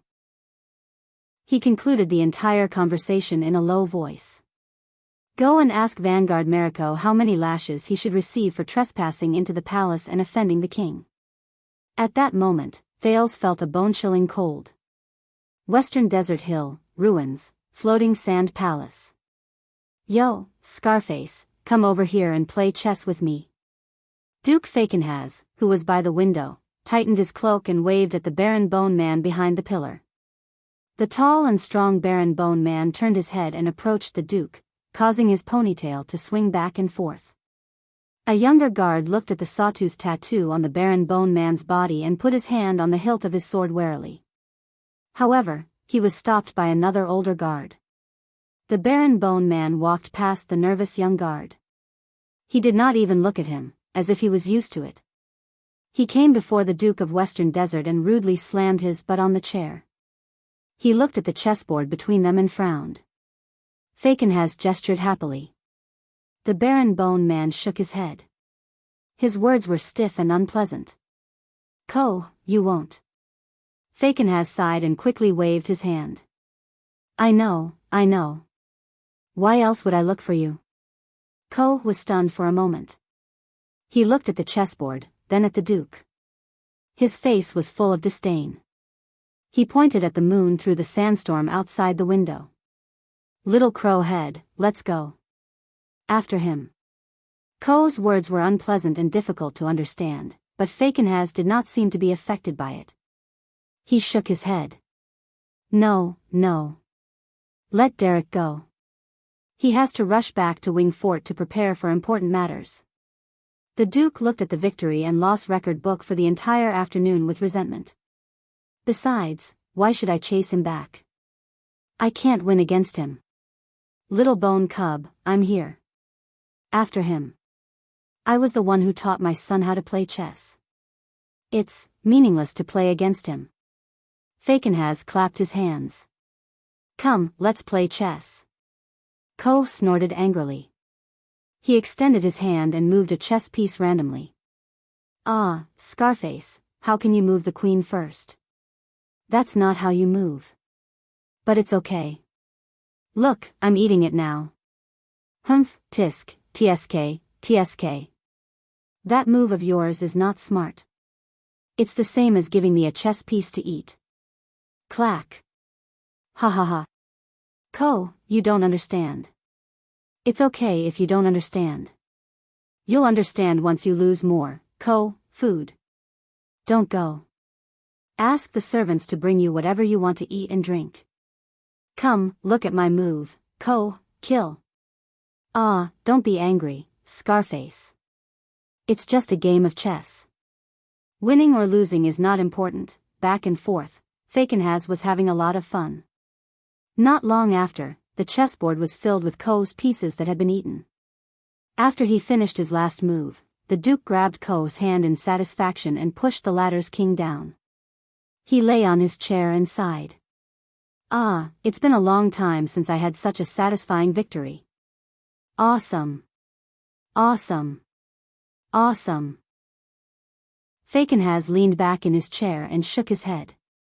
However, the Baron Bone Man stared at the satisfied Fakenhaz and said in a muffled voice, Bone cub, kill. When he said that, Fakenhaz's smile disappeared. The Duke got up from his chair and stared coldly at the Baron Bone Man. His expression was disgusting and terrifying. Ko stared back at him without showing any signs of weakness. A few seconds later, the Duke of Western Desert laughed and waved his hand. Nonsense, I'm playing chess. Why would I kill someone for no reason? However, Ko shook his head. His gaze became terrifying. The surrounding guards felt a sense of discomfort. Bone cub, the Baron Bone Man said sternly, kill, great kill. Fakenhaz's smile froze again. He pointed at Ko and shook his head. You, Bone cub, lie. Ko clenched his teeth. His expression instantly became ferocious. Ko, kill. Kill. The Baron Bone Man's abnormal behavior made the Duke's personal guards around him nervous. Then, Fakenhaz waved his hand, indicating that he was fine. The suzerain of the ruins sighed. Alright, I'll tell the truth. Faken has supported the chessboard and looked into the distance. I'm a little frustrated. Only you can see that, Scarface. The Guardian Duke of Western Desert looked out of the window in a daze. You know, waiting is the most torturous. Ko flashed a cruel smile. Kill? The Duke shook his head in disdain. Oh, I can't be happy even if I kill. Ko was obviously disappointed. He muttered, stood up and left in disappointment. Tell me, Scarface. When Ko turned around, Fakenhas suddenly spoke. Have you gambled before? It's, you pay and say something. If you get it right, you win money? The Baron Bone Man frowned and thought for a while. He shook his head. Ko, no. At least you've seen others gamble before. Fakenhas sighed. I mean, before you opened the prisoner column and carried me out of Sherilyn tribe? Ko thought carefully for a while. His brows gradually furrowed. When Fakenhas saw his expression, he said in resignation, All right, I won't make things difficult for you. 58 water-shifting periods ago. Ko suddenly spoke and interrupted him, Caliguri, beast cage. Luma, bet. Fakenhas' expression changed. He patted the table in front of him with great interest. Ko sat down again. All right, so, when your tribe went to Caliguri, they played with beast cages. Who did your brother bet on? Tribal warriors? Slaves? Exiles? Desert robbers? Or beasts? The Baron Bone Man's gaze turned cold. Ko, kill. Fakenhas' eyes lit up. Ha, your brother made a bet, and you personally went down to fight and kill? Ko nodded. Look at this tattoo of yours. How many did you kill? Ko stood up and pulled open the clothes on the side of his back. He pointed at a few serrated tattoos as if he was very familiar with them. 8. Wow.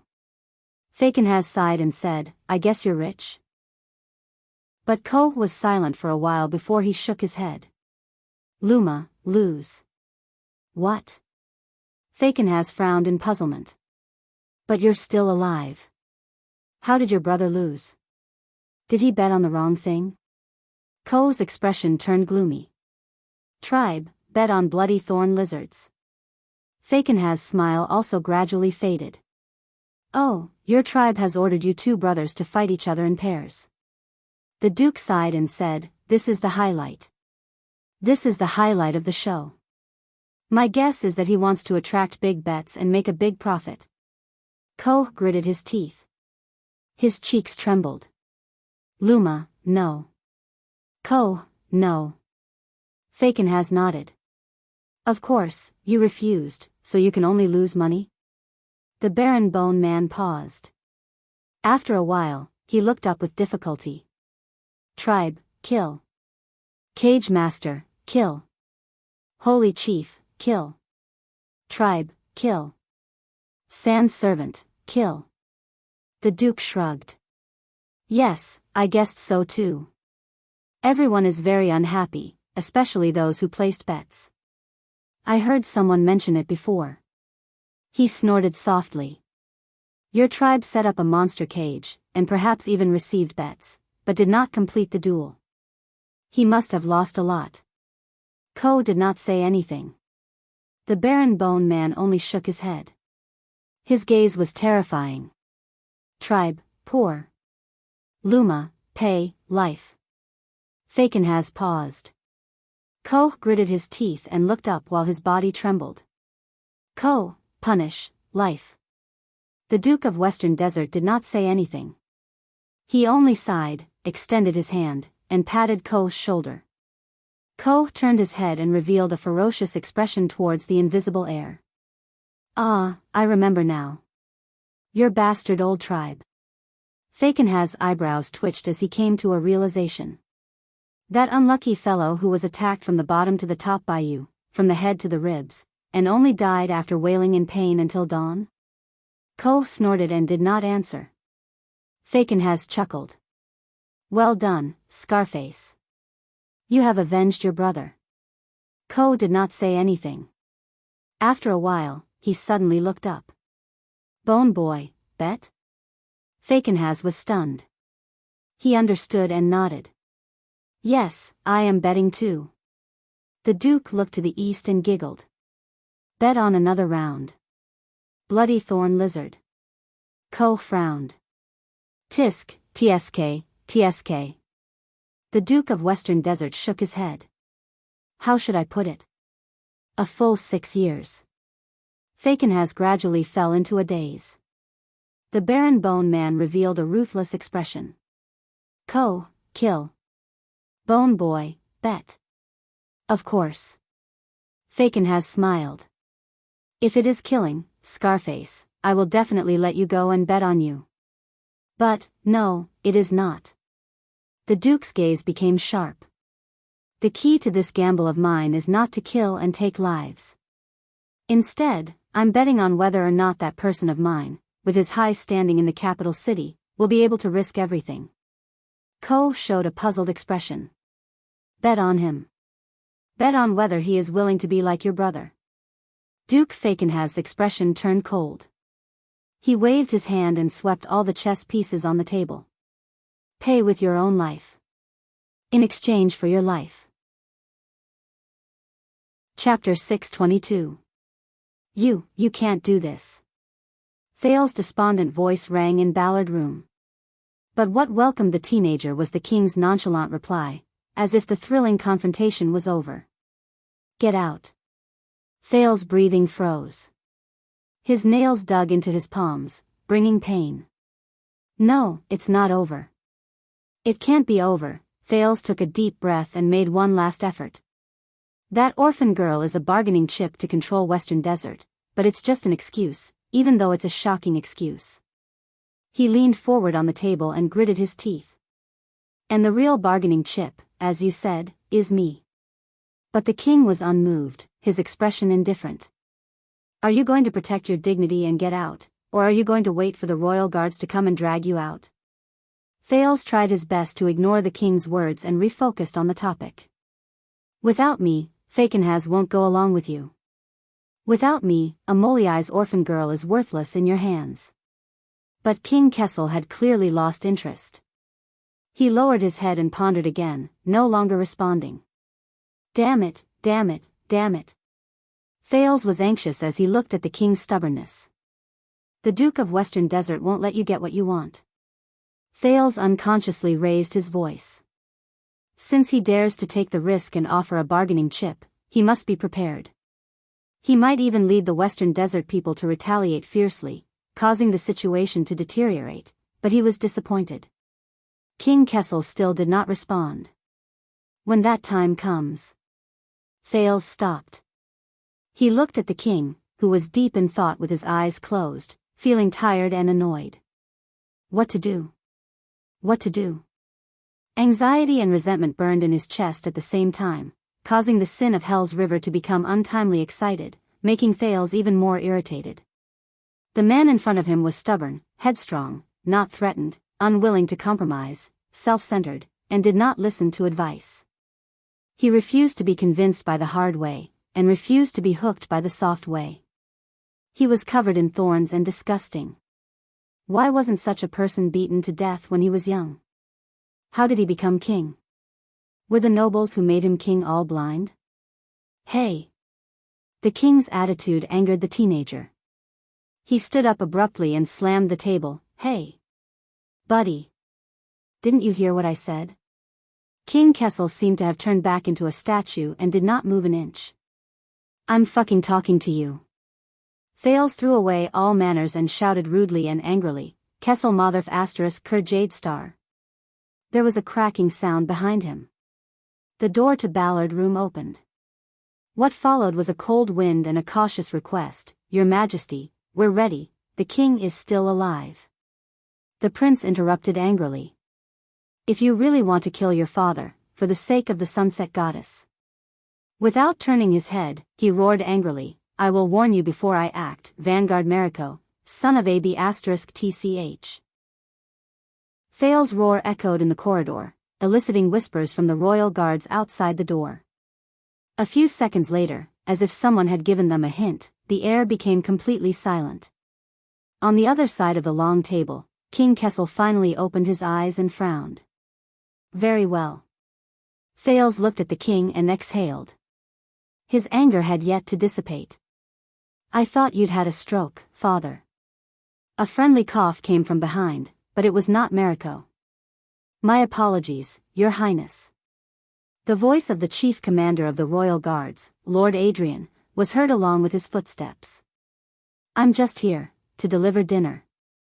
Thales turned around and saw the chief guard captain walk steadily into the room with 2 trays in his hands. The royal guard stood guard outside the room, still vigilant. Thales was a little surprised, but he slowly came to his senses. After he calmed his breathing, he became more and more disappointed. It's over. The royal guards came in. That meant, I know. Dinner is supposed to be Baron Quentin's job. Lord Adrian walked to the king's side and served the food nimbly to ease the atmosphere. But after he settled the bill with a few glass merchants, he had a headache and asked for sick leave. King Kessel interrupted him, you're right. No need, Adrian. The king glanced at Thales coldly, then looked at the vigilant guards outside the door. We're done talking. Thales felt a chill in his heart. Captain Adrian had just finished preparing the king's meal, and his movements also froze when he heard that. He put away his smile and turned to Thales, deep in thought.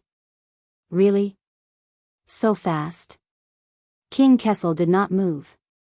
Thales took a deep breath and slowly exhaled. His heart gradually turned cold. You really don't care, do you? With despair and exhaustion, Thales said dejectedly, I don't understand. If the whole kingdom is destroyed, what's the point of all the things you've done, the expeditions, the reforms, the tax increases? What's the point? The volume of his desolate question was extremely high, and his words echoed in the corridor. King Kessel turned a deaf ear to the prince's questioning, and only curled his lips in disdain. But Adrian's expression changed. He hurriedly turned to the door and signaled his subordinates to close the door. Once he was done, Adrian sighed and carried the tray to Thales' side. Don't bother, Adrian. He won't be eating here. The king said coldly. Of course, but Adrian put down the tray, picked up a small wine pot, and filled Thales' cup. He squeezed out a smile. As far as I know, you haven't had a good meal all day, your highness. At least have a cup of wine to refresh yourself. Northern rye from the Northern Territory, I hope it's to your liking. But Thales had no interest in dinner at the moment.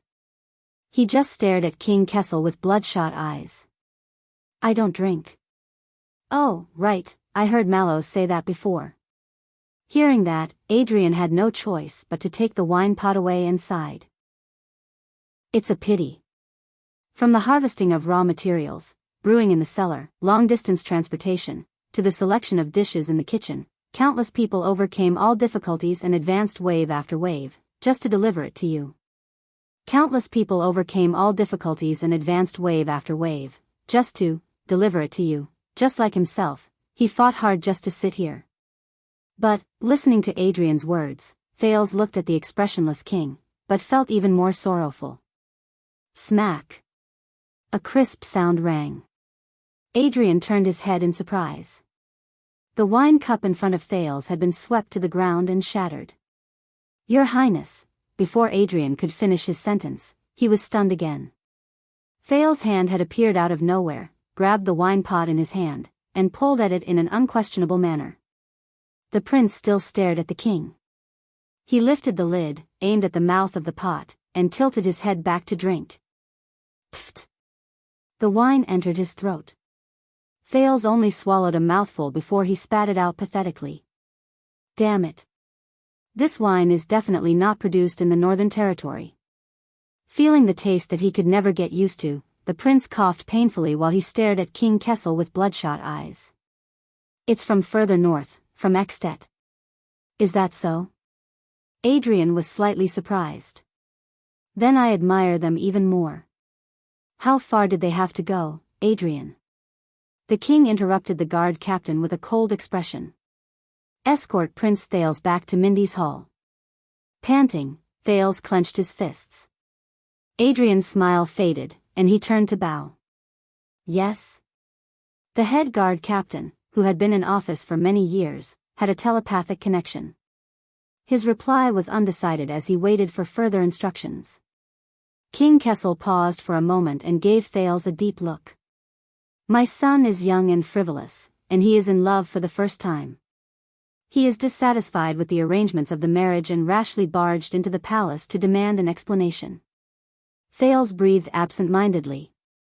Seeing that a calamity that could shake the throne had been turned into a casual affair, Adrian immediately beamed with joy. I see. Until the king's next words. I couldn't restrain my anger. I gave the order to punish them severely. Severe punishment. Thales' heart skipped a beat. The head guard captain also frowned.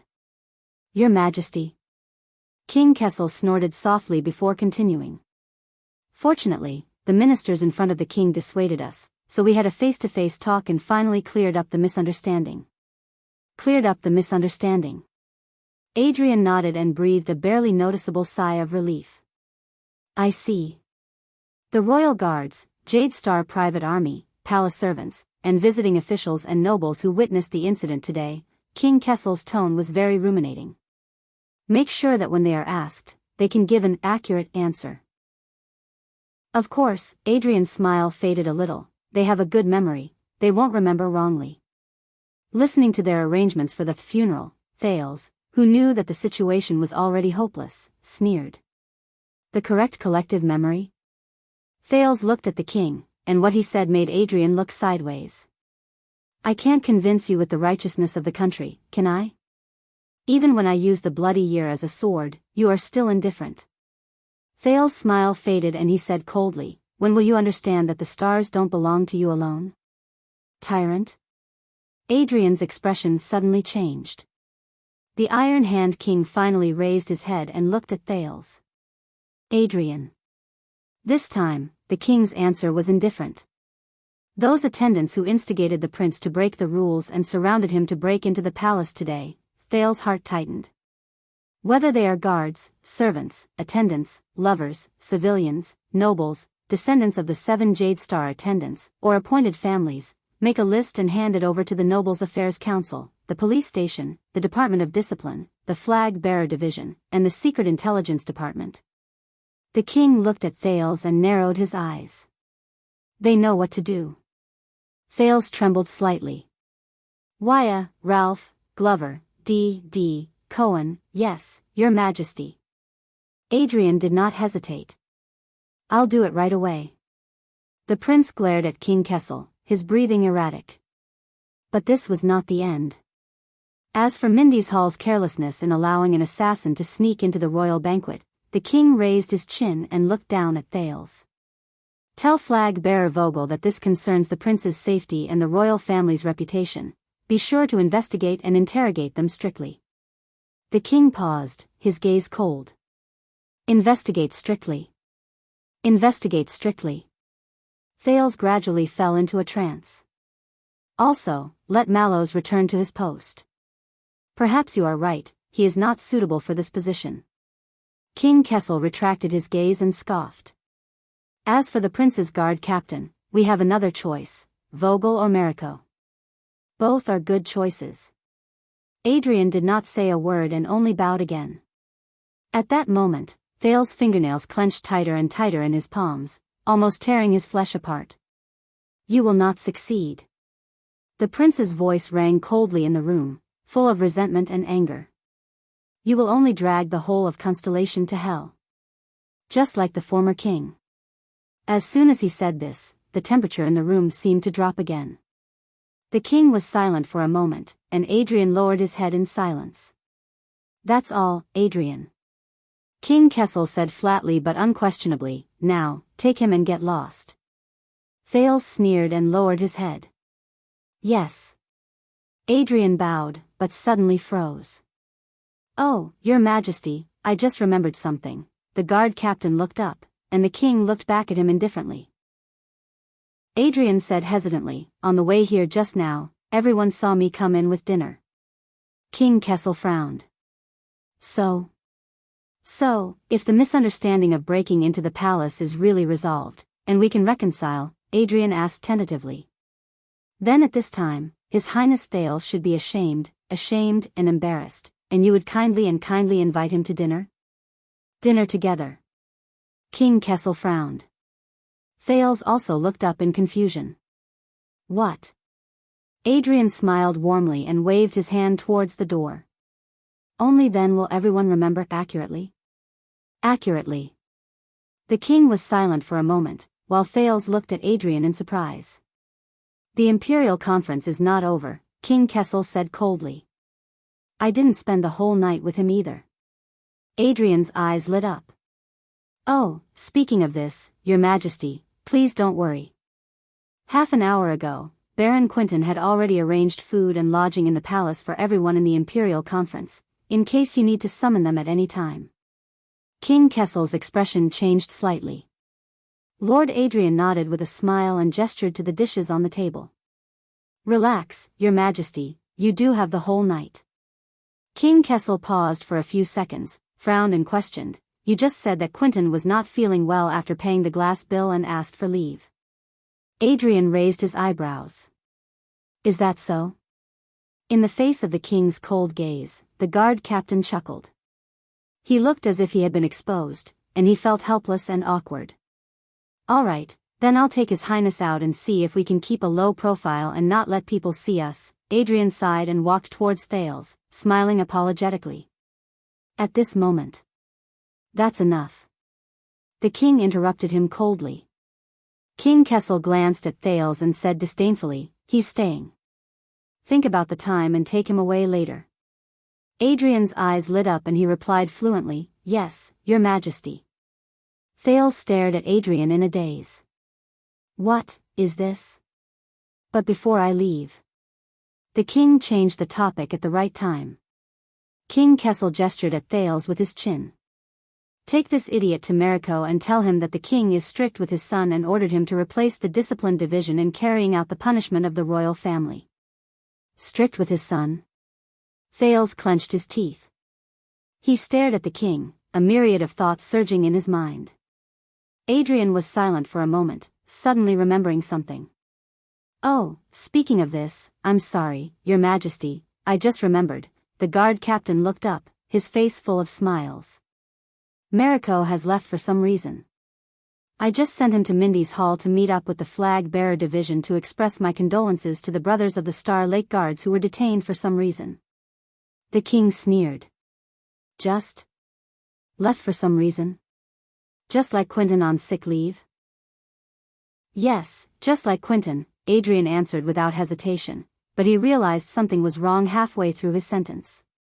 He chuckled and said, You're right. He chuckled and said, maybe it's still different. There was a moment of silence in the room. The king turned his head and glanced at Thales, who had a complicated expression on his face. You take good care of him. Of course. Adrian did not even blink and answered without hesitation, as if he could not read between the lines. Mariko is still young, he should run more errands and train more. Bang! The king slammed his palm on the chair. Adrian. King Kessel snorted angrily, his gaze as sharp as a sword. You've made up your mind to go against my wishes? Adrian's expression turned solemn. It's my fault, Your Majesty. He took a step back and bowed deeply. It may not go against your wishes. The guard captain said respectfully, but it suits your needs. King Kessel stared coldly at his guard captain, anger boiling in his eyes. Suits your needs. Thales watched the confrontation between Adrian and the king in silence. Dinner together. He suddenly understood what the other party was doing. But what's the point? His battle in Renaissance Palace, 10 seconds of silence. King Kessel did not answer, but the anger in his eyes slowly faded. It's Gilbert. Did he beg you to soothe his cheeks? Adrian looked up. He was confused at first, but then came to a sudden realization. What? Oh, Your Majesty, if you want to summon Count Casso, I'll. King Kessel exhaled, feeling a little helpless and annoyed. Enough, get lost. The king waved his hand impatiently. I'll give you 5 minutes. Come back and take him away. Lord Adrian nodded, obedient and convinced. As you wish. But the guard captain's footsteps immediately stopped. But from an outsider's point of view, Your Highness will at least have to finish your meal and chat before leaving with me. Adrian said awkwardly, a quarter of an hour? A quarter of an hour? The king and Thales were stunned for a second. Clang. In the next second, King Kessel, who could not take it anymore, knocked over his wine glass and glared at Adrian. Yes, Your Majesty. Lord Adrian bowed and hurriedly replied before the king, Lord Adrian. Then a quarter of an hour it is. Once he finished speaking, without waiting for the king's response, Adrian turned around and left, but he stopped halfway. I'm sorry, Your Highness, but I have to take away your knife and fork. The guard captain walked to Thales' side, glanced at the stunned prince, and apologetically took away the knife and fork beside the plate. I believe a spoon will be enough. After all, the Far Easterners can eat with only 2 thin wooden sticks. Thales looked at the guard captain with a complicated expression. Thank you, my lord, he said hoarsely. Thank you and Gilbert for fighting for me, a quarter of an hour. But things had already come to this. What else can I do? You're welcome, Your Highness. Adrian smiled as he weighed the knife and fork in his hand. By the way, your sword is indeed quite heavy. It's not easy to hold it in my hand. Thales laughed bitterly and ignored the king, whose expression was almost frozen. That's not mine, it's Caribbean's, but Adrian didn't let him continue. Instead, he said to himself, he continued, but after we found its scabbard, it will be much more convenient. The guard captain of the royal guards nodded in a profound manner. After all, since ancient times, swords cannot escape its scabbard. Cannot escape its scabbard. In the next second, Thales suddenly raised his head. What? He looked at Adrian in surprise. Lord Adrian smiled faintly, blinked, and immediately left. As the door opened and closed, he walked out of Ballard Room. Thales stared in the direction he left in a daze. Tormund Mallows. You son of AB*TCH, watchman, the guard captain I hate the most. Isn't he being interrogated by the flag-bearer division and unable to take care of himself? And he still has time to care about my business? Thales clenched his fists. The door closed. The room returned to silence. Looks like you're very popular. The king stared at the door and seemed to be deep in thought. And this makes you feel uneasy? Thales took a deep breath, returned to reality, and looked at his father. The king snorted coldly. Eat. King Kessel nonchalantly grabbed his knife and fork. Unless you want to starve and be whipped. That doesn't feel good. Thales grabbed his spoon and stared at his soup bowl. He could not fight against the king. He could not turn into another sword. Just like Temple and Imperial style, the source of their formation determined that they were bound to fight against each other, and they were as incompatible as fire and water. Neither of them would easily lower their heads to the other. And him. Thales stared at his own reflection in the bowl. So, he could not use the bargaining chip given by Fakenhas to negotiate terms with King Kessel.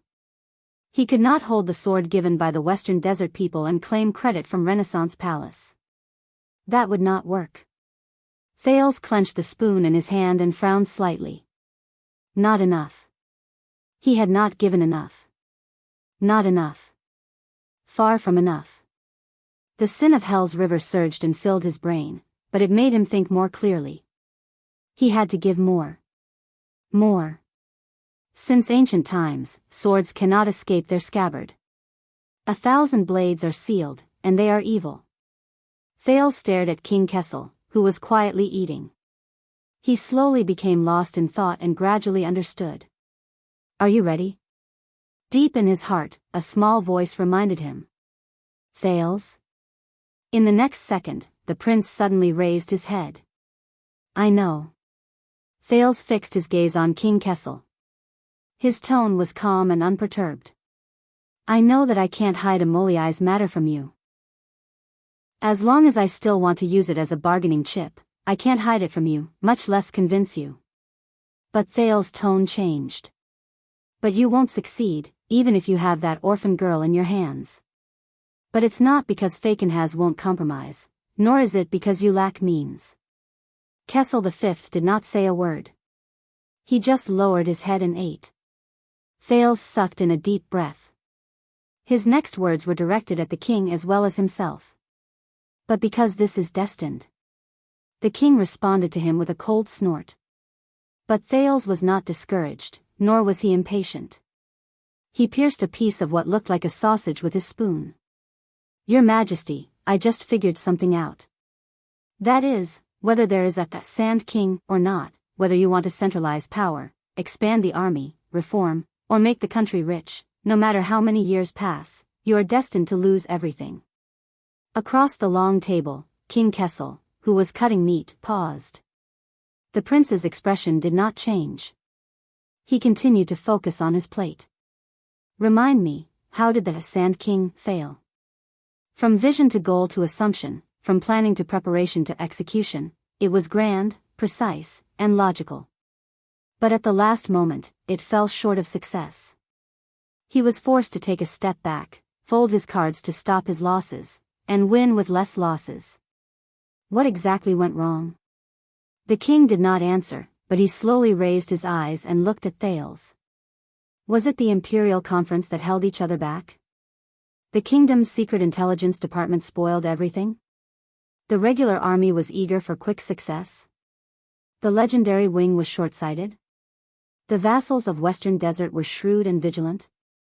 Or the forces of the desert were unruly and uncooperative and refused to cooperate with your performance? The prince chuckled and took a bite of the sausage, but he could not taste it at all. Or is it that no one has a problem here, or is it that everyone has a problem? King Kessel did not move. He only fixed his gaze on Thales. Wait. Thales narrowed his eyes. You don't really think that it's my fault, do you? The king still did not respond. But Thales did not expect him to answer. No, the teenager snorted and laughed. The truth is, even if everything goes smoothly for the Sand King, and everyone does their duty, the second prince's gaze sharpened. It is also destined not to succeed. Because it has a link, and that itself is the biggest problem. Thales completely abandoned table manners. As he chewed, he pointed his spoon at King Kessel.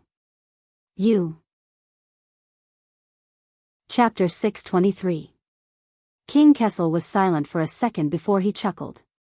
Me? The king put down his knife. He looked interested, but his words were cold. Let me guess, Falkenhaz thinks the same? Thales shook his head. When the branches rot and the leaves rot, one must ask the root. If there is a problem with your rule, your Majesty, the first person in the kingdom to pay the bill, and the first person to reflect and hold accountable, is definitely and only you. The king's disdainful sneer rang out in the room. He lowered his head again and continued eating. Thales smiled as well, unperturbed. Yes, you probably think that if the kingdom's rule is unsatisfactory and there is a problem with Constellation's development, it must be due to the officials' deviation in execution and the poor governance of the lower ranks. Minor adjustments and corrections will not harm your grand strategy of ruling the country, nor will it harm the wisdom of the nobles before you, or the wisdom of your king. Just like the Sand King, in your eyes, how could it be wrong? It must be that the people who do things are not courageous, there must be mistakes in execution, the enemy is too cunning, there must be accidents that happen more frequently than expected, it must be that unlucky prince's problem. But, Thales' smile turned cold. Only the simplest and kindest of citizens would have such naive and beautiful fantasies. Only the most sinister and vicious scoundrels would say such slanderous words. Thales pointed at the king and said seriously, No, the reason why the Sand King failed is because of you, your Majesty. The sound of a knife clashing with a plate responded to him. Yes. Perhaps certain that victory was in his grasp, King Kessel did not even raise his head as he spoke perfunctorily. I, the king of Constellation, am the kingdom's weakest link? But Thales shook his head decisively. On the contrary, your majesty Kessel. Thales smashed his spoon on the plate. In fact, you are the strongest link in the center of the kingdom. King Kessel's knife cut the food in front of him into two. He raised his head slightly. The tip of the knife in his field of vision was facing Thales' face. But that is precisely why I failed. The prince said calmly, as if this was the most common sense. Your majesty, it is precisely because you are too powerful, too outstanding, too wise, too terrifying, and too decisive. King Kessel looked at Thales at the end of the knife and was silent for a while. Flattery won't absolve you. Thales shook his head. He scooped up a spoonful of soup made of some unknown substance and put it into his mouth. Think back, your majesty. Before the Sand King, from the Desert War until now, from Blade Fang's camp to Blessing's town, from the Emergency Control Order to the Border County Development Tax Exemption Order, from the Legendary Wing to the regular army, how many things have you done to Western Desert? How many times have you stabbed them, and how many times have they gritted their teeth but could do nothing? Thales raised his head, and his voice grew sharper. And since when did you replace the treacherous desert and become the greatest enemy that threatens their survival? Across the long table, King Kessel's gaze was focused on the tip of the table knife. So much so that today, before you had the idea to take action, the Western Desert people had already made hundreds of contingency plans, like birds startled by the mere twang of a bowstring. There was nothing else but how to resist the threat of Renaissance Palace. Even in their dreams at night, they imagined the scene of the regular army of the royal family invading Western Desert. Under this premise, your majesty, whether it's the army, the tax, the land, or the rule, no matter what you want to do with that land, the people of the Western Wilderness will never let you get what you want. Thales said coldly, so, how could the Sand King succeed? How could he succeed? This time, King Kessel was silent for an exceptionally long time. Finally, the king raised his head slightly. You overestimate them. Thales chuckled and nodded. Is that so? So, you think that when you ordered the army to march west, everyone believed that they were going to rescue me? You think that the suzerains of Western Desert really took your bait and were unaware of the conspiracy? You think that the main forces of the three great families did not fall into the trap only because the legendary wing dragged things out? You think that the kingdom's secret intelligence department and the regular army messed up the plan because they were not capable enough? You think that between you and Fakenhaz, who was the first to find me in the desert and seize the initiative in the Sand King? At that moment, King Kessel's gaze turned sharp. Thales sat up straight and said solemnly, you are the one who underestimated them. Your Majesty. King Kessel did not comment, but his gaze flickered. I know, I made the same mistake. Thales was slightly dazed as he recalled the past. Before the new year, when I escaped from Dragon Cloud City, I thought that my plan was flawless and that no one could see through it. With the help of the kingdom's secret intelligence department, such a complicated political situation, such a strange situation, and such a coincidental time, anyone would first suspect that Prince Thales was kidnapped by the forces of Dragon Cloud City and did not sneak away on his own. Thales heaved a deep sigh. But I was still caught, on the first day I escaped from Dragon Cloud City. King Kessel's gaze shifted. Thales stretched out his left hand and rubbed an abnormal bone. He furrowed his eyebrows tightly, as if he was feeling the pain of it cracking again. I was caught by a boorish man in Dragon Cloud City who was one of the best in the Western Peninsula when it came to sword wielding, but whose political IQ was said to be the lowest in the world. Thales sneered faintly. Even though it was later proven that the reasoning logic that the Star Killer relied on to track me was simply mechanically copied and made no sense at all, that damned Rylan paper. Thales raised his head and looked straight at the king with a solemn gaze. So, just like you, I lamented my bad luck countless times, cursed the guy who made me give myself away, and cursed that stupid logic of a lucky hit. But I never doubted my own plan and reflected on my own responsibility. King Kessel did not say a word. I was wrong. Thales sighed and said calmly and helplessly, because no matter how powerful my methods were, or how brilliant my schemes were, he was destined to catch me at that time and that place. Because during the 6 years of good times in Dragon Cloud City, Thales clutched his left arm tightly and sullenly said, "Sorry, Nicholas, the Star Killer, regarded me as his greatest and most dangerous enemy. Sorry, Nicholas, the Star Killer. He treated me as his greatest and most dangerous enemy. If he ran into an accident, he would suspect me. If he was attacked, he would be wary of me. If he made a mistake, he would look at me. If I suddenly disappeared, he would still think of me." Even if one of the sewers in Heroic Spirit Palace was clogged, the prince sneered indignantly. In his eyes, I must be the one playing tricks behind the scenes. It was a shocking conspiracy that I had been planning for 6 years. So, I was caught, and almost brought back to Dragon Cloud City. Thales looked into the distance, which he could not see. And later, I understood that the reason why I was targeted by him was because I was caught in a trap of my own making. I went on a rampage that night in Dragon's Blood and turned myself into the most terrifying, bizarre, and dangerous variable in Dragon Cloud City in the eyes of others. I changed the fate of all of Extet. The king listened quietly, his thoughts unknown. It's the same in Western Desert. Thales sighed and returned to the reality before his eyes. Especially when they see you as the strongest enemy, your majesty. King Kessel pursed his lips. Them? The king said coldly. With that group of selfish, fat, and short-sighted rotten nobles? They are like a sheet of loose sand, fighting incessantly among themselves. They can't even unite under one flag. Thales' voice became stern. Then it's even more impossible for them to be obedient to you. King Kessel raised his chin. They will do it. King Kessel's gaze sharpened. He also raised his voice, resolute and unquestionable. They have to do it. They have to. Thales smiled. Yes, just like how King Nuvan once thought that he could make the troubled citizens of the Alliance of Freedom bow their heads and obey Extet with just a bloody massacre and a little political maneuvering. That way, they would never rebel against his granddaughter and shake up the entire political situation in Northland, he said sarcastically. In the next second, the youth's expression turned cold. His tone changed. But do you really think that as long as you are strong enough and clever enough, everyone will bow their heads and everything will go smoothly? Then why don't you simply declare that everyone in Western Desert is a traitor and rebel, and order the regular army to attack and annihilate them in order to pacify the country? Why do you still do everything possible to bypass the Imperial Conference and keep a low profile to advance Sand King? Why do you still use me as a famous chess piece and bait?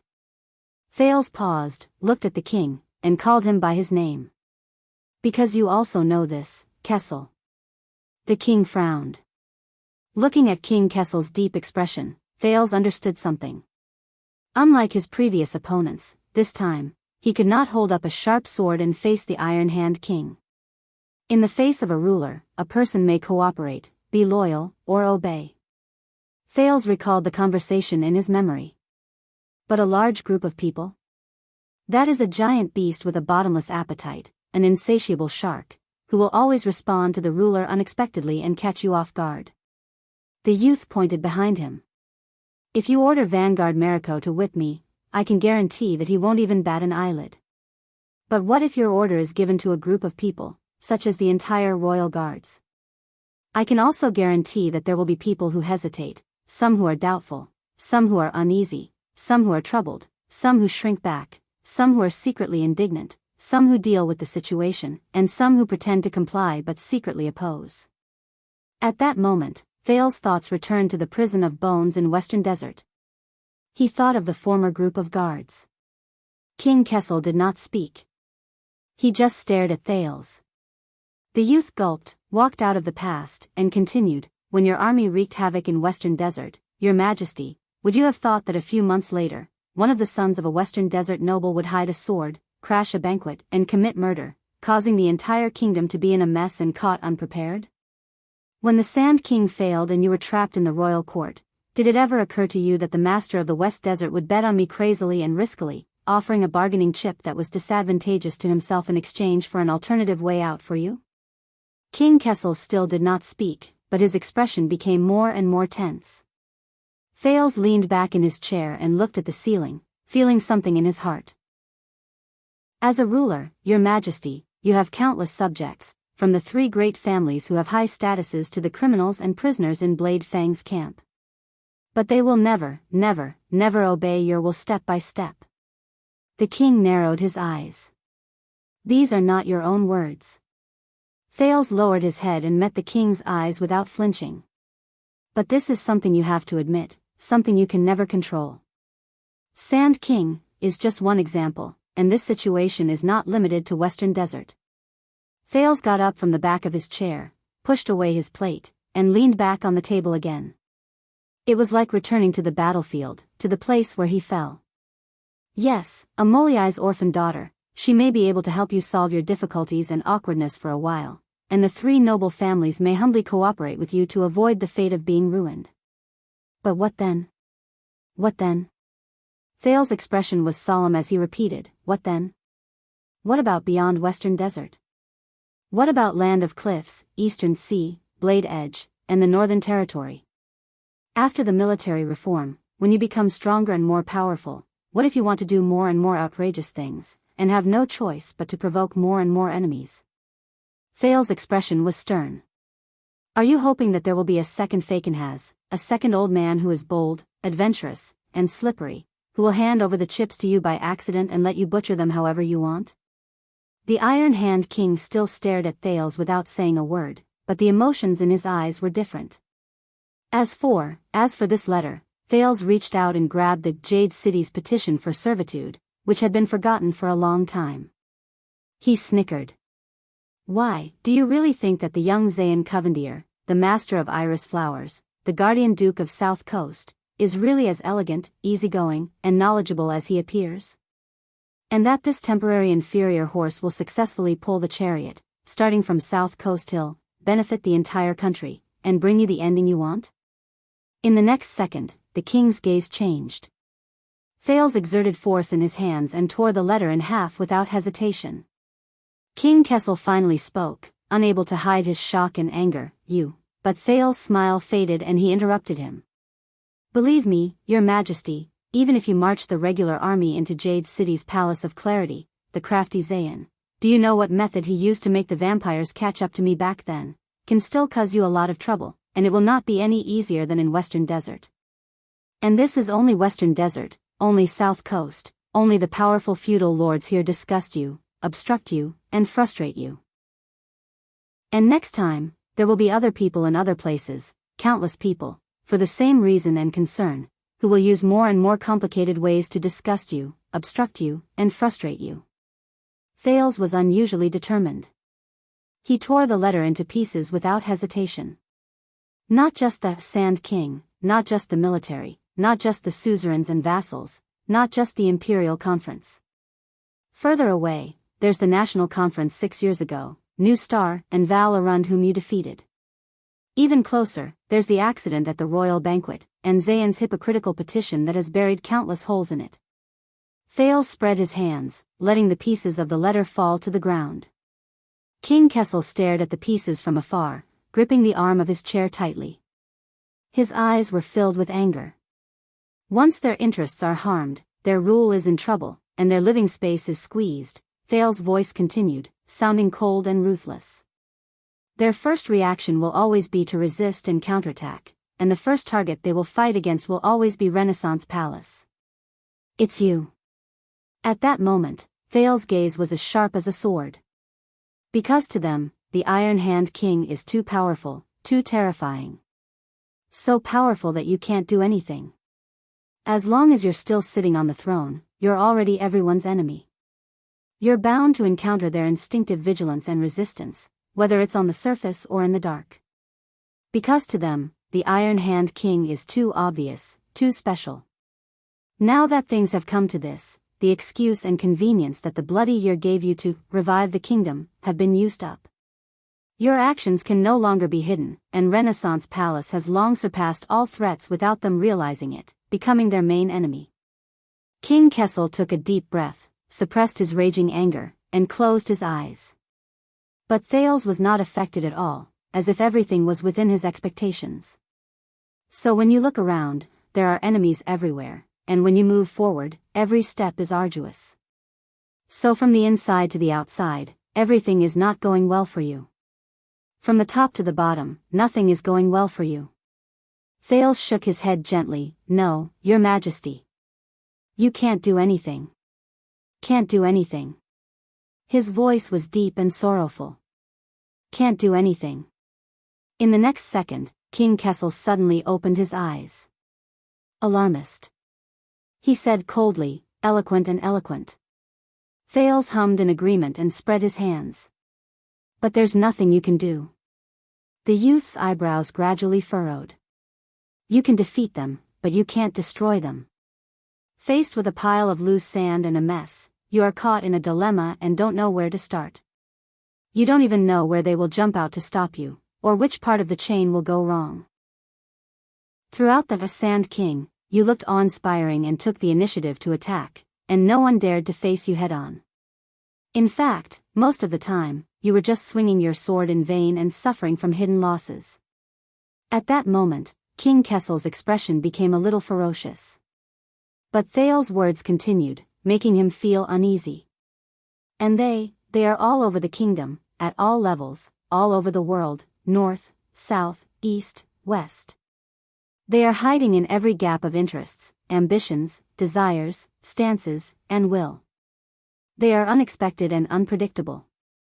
They can change from cowardice to fearlessness at any moment, from meekness to zealotry, from indifference and selfishness to fury and desperation, and from conformism to boldness and aggressiveness. You can never see them. When you swing your sword to kill, the opponent is nowhere to be seen. But when you suddenly look back, you are shocked to find that enemies are everywhere. Thales thought of something and could not help but snort softly. It's just like a police officer on the streets of the capital. It's useless to only kill the most ferocious and vicious criminals, because he's facing the entire lower city district. His enemies are hiding in the unreachable corners and the most inconspicuous mediocrity. They are constantly sprouting and sprouting, leaving him overwhelmed and powerless. Thales raised his gaze and looked straight into the king's eyes. And you, Your Majesty, what you are facing, is the entire constellation. At the end of the long table, the king sank his face into the darkness where the light could not reach. The enemy is weak, I am strong. The enemy is rotten, I am new. The enemy is scattered, I am one. Thales said in a low voice. That is your greatest and only advantage. But the enemy is divided and I gather, the enemy is hidden and I show, the enemy is in the dark and I am in the light, the enemy is confused and I am clear, the enemy is outnumbered and I am outnumbered, the enemy is strange and I am upright. Thales said coldly, these are your most painful and uncomfortable predicaments. King Kessel looked at Thales with a strange gaze. If you behave as usual and act as usual, Your Majesty, Thales said. Then, it is not hard to foresee that not just the Sand King, but everything else that you want in the future will be greatly hindered. In the next moment, Thales' gaze turned fierce. You won't succeed, that's what I'm telling you. Be it military reform, land inspection, tax reform, centralization of power, or other bullshit. You won't succeed. Thales glared at King Kessel, as if he wanted to use his gaze to cut open the other's skull and see the thoughts inside. Until the day you die with unfulfilled ambitions, Your Majesty, Roland said in a low voice. He repeated, emphasizing each word. You will not succeed. His voice fell. Ballard Room was dead silent. For a long time, Thales and the king faced each other in silence. Neither of them said a word. Finally, King Kessel moved. He reached out and grabbed the knife. Amidst the hissing, the king lowered his head and began to eat again. At the beginning, you changed your address, King Kessel said calmly. You no longer call me father. Thales' gaze moved slightly. Yes. Because I am no longer sitting here as your son, Your Majesty. The prince remained calm, but his voice was steady and firm. In the name of the Duke of Star Lake, I attend the Imperial Conference to give my voice to the noble and wise King Kessel. The king stopped cutting the meat for a second. Interesting. King Kessel's expression was indecipherable, but he began to eat again. Then what's your suggestion? Thales took a deep breath and spoke cautiously. You know I'm right. You've always known. It's just that you're used to holding power. You're no longer willing to lower yourself and bow down, the prince said with a frown. To listen to different voices. King Kessel picked up a glass of wine, took a sip, and snorted coldly. Thales lowered his head and adjusted his breathing. The old way no longer works, Your Majesty, the teenager said seriously. We need, Thales paused and changed his words. No, it's still you, only you, in the face of such a predicament, you need to change your mind. King Kessel's gaze moved imperceptibly. Change my mind? Thales nodded slightly, his expression serious. Let me handle the matter of Western Desert, Your Majesty. I'll take over and fulfill your wish. The king was silent for a while, then smiled coldly. So in the end, this is still the same condition as before. He looked at Thales coldly and said disdainfully, the so-called change my mind is to accept the deal Fakenhas gave me, push you out in exchange for his bargaining chip, and finally cause the royal family to fight and destroy the foundation of Renaissance Palace. He was rejected again, but this time, Thales did not react. He just exhaled and shook his head with a smile. No, F***ck Fakenhas. Thales said with a smile. King Kessel narrowed his eyes. The prince chuckled and said rudely, F***ck his deal, F***ck his sword, F***ck his bargaining chip. He said sincerely, to hell with that eccentric old man who harbors ill intentions. From now on, this has nothing to do with him, Your Majesty. Thales said solemnly, and it only has to do with you and me. King Kessel parted a piece of meat and responded with a sneer. That's you, Duke Thales.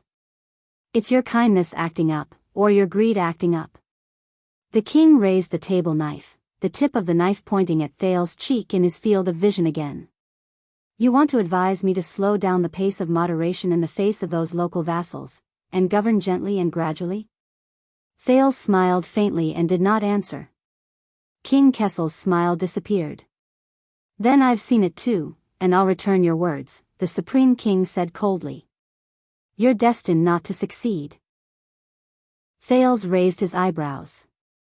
He heard King Kessel say faintly, in a tone that he rarely heard him preach, you're right. Moderation means compromise, compromise means retreat, retreat means wavering, wavering means giving up, and giving up. Kessel V paused and snorted. It means that you've been on the wrong path from the beginning. You'll soon be trapped in their seemingly righteous, but actually sinister and cunning stance. You won't be able to control yourself. At that moment, a cold glint flashed in the king's eyes. And one day, when you're no longer in line with their interests, when you no longer respond to their cries, when you no longer cater to their wishes, you'll be opposed, despised, expelled, abandoned, and betrayed by them. King Kessel said softly, just like the Sand King in the past. The king paused and continued faintly, and my father. Chapter 624. Thales' eyelids twitched. He scrutinized King Kessel's face. For the first time, he discovered that there were different emotions on this resolute and cold face. Is that so?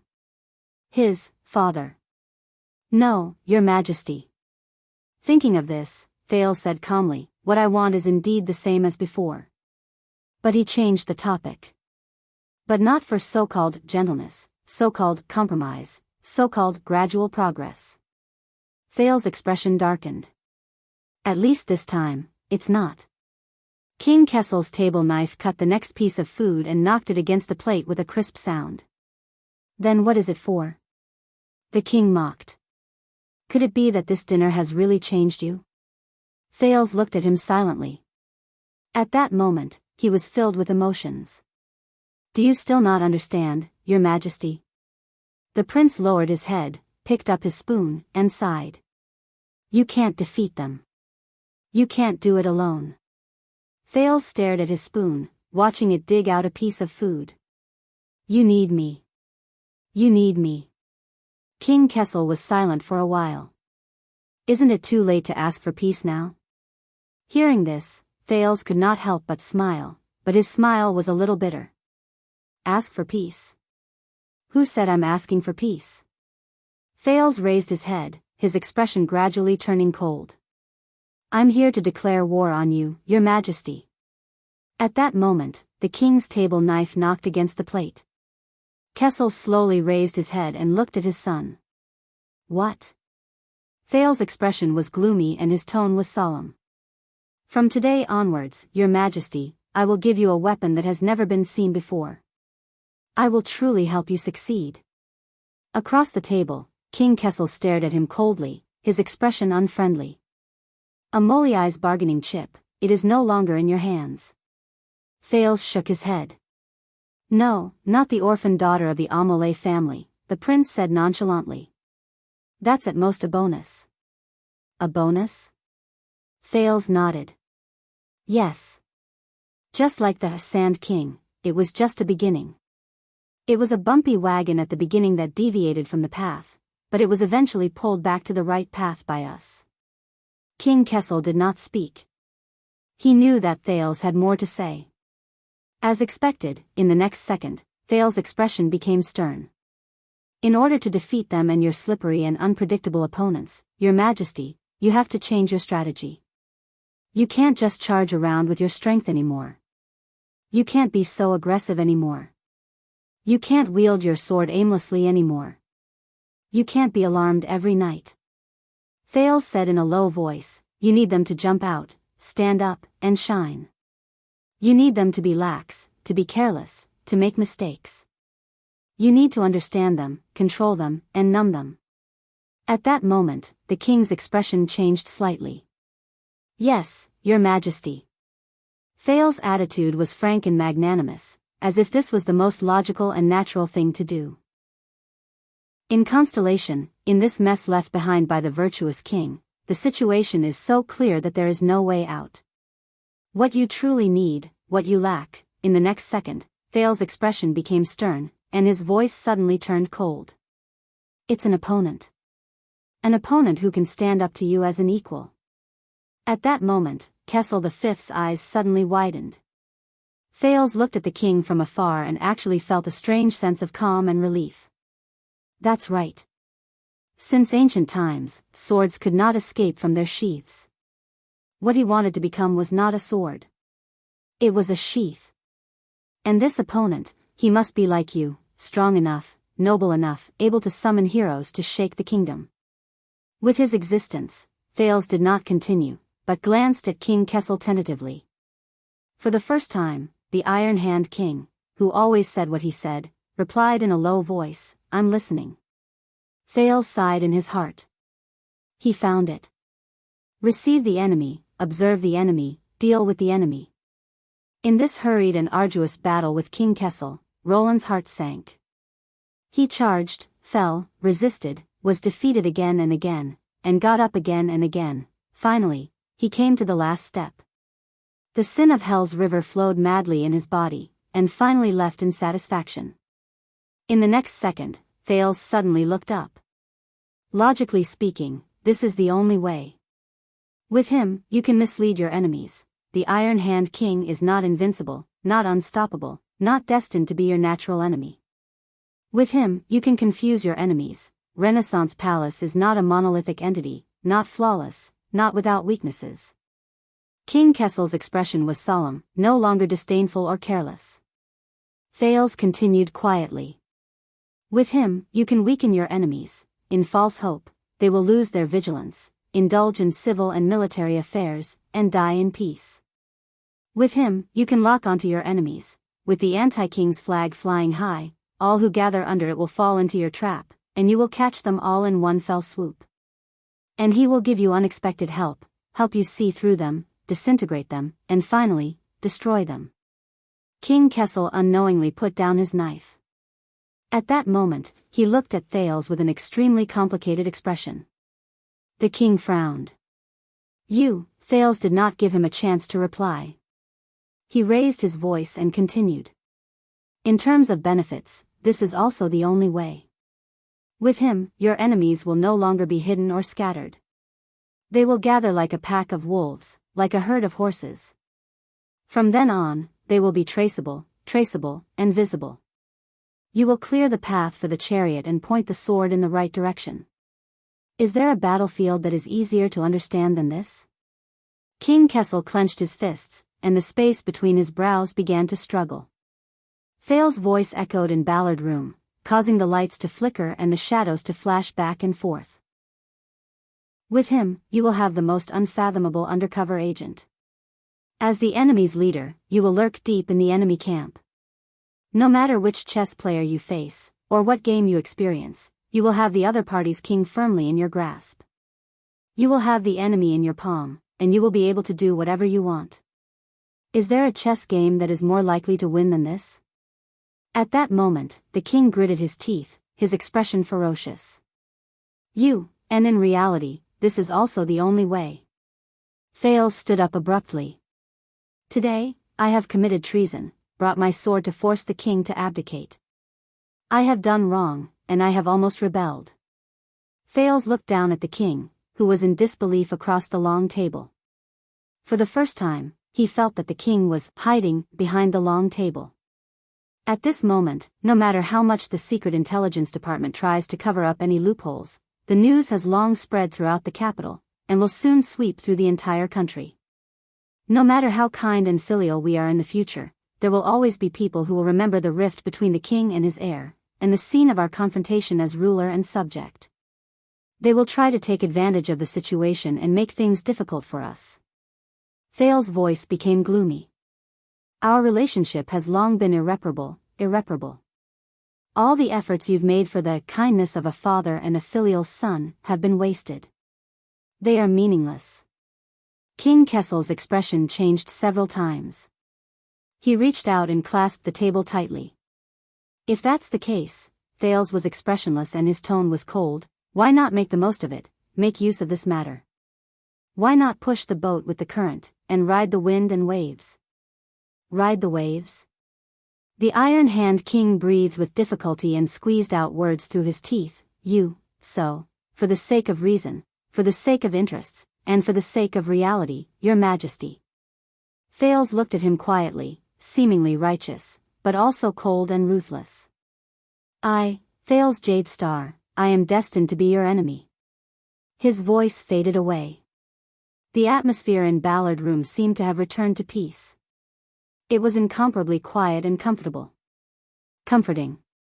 After a few seconds, King Kessel recovered from his shock and questioned him in disbelief. Do you know what you're saying? Thales let out a long breath. Strange. He smiled slightly. More or less. No. The Iron Hand King interrupted him with suppressed anger. You don't know. King Kessel took a deep breath and adjusted his breathing. On the surface, you want to break off all ties with me, clearly oppose and denounce me, stand as an equal with the Supreme King, walk into that sinister and greedy camp, become brothers with the enemies of the kingdom, speak up for them, and become their flag and hope. Behind my back, you are going to conspire with me. You are going to be my spy against your conscience. You are going to work with the tyrant. You are going to destroy your previous stance and foundation. You are going to sell your soul to the royal power. You are going to be at the king's beck and call, and you are going to stab me in the back countless times?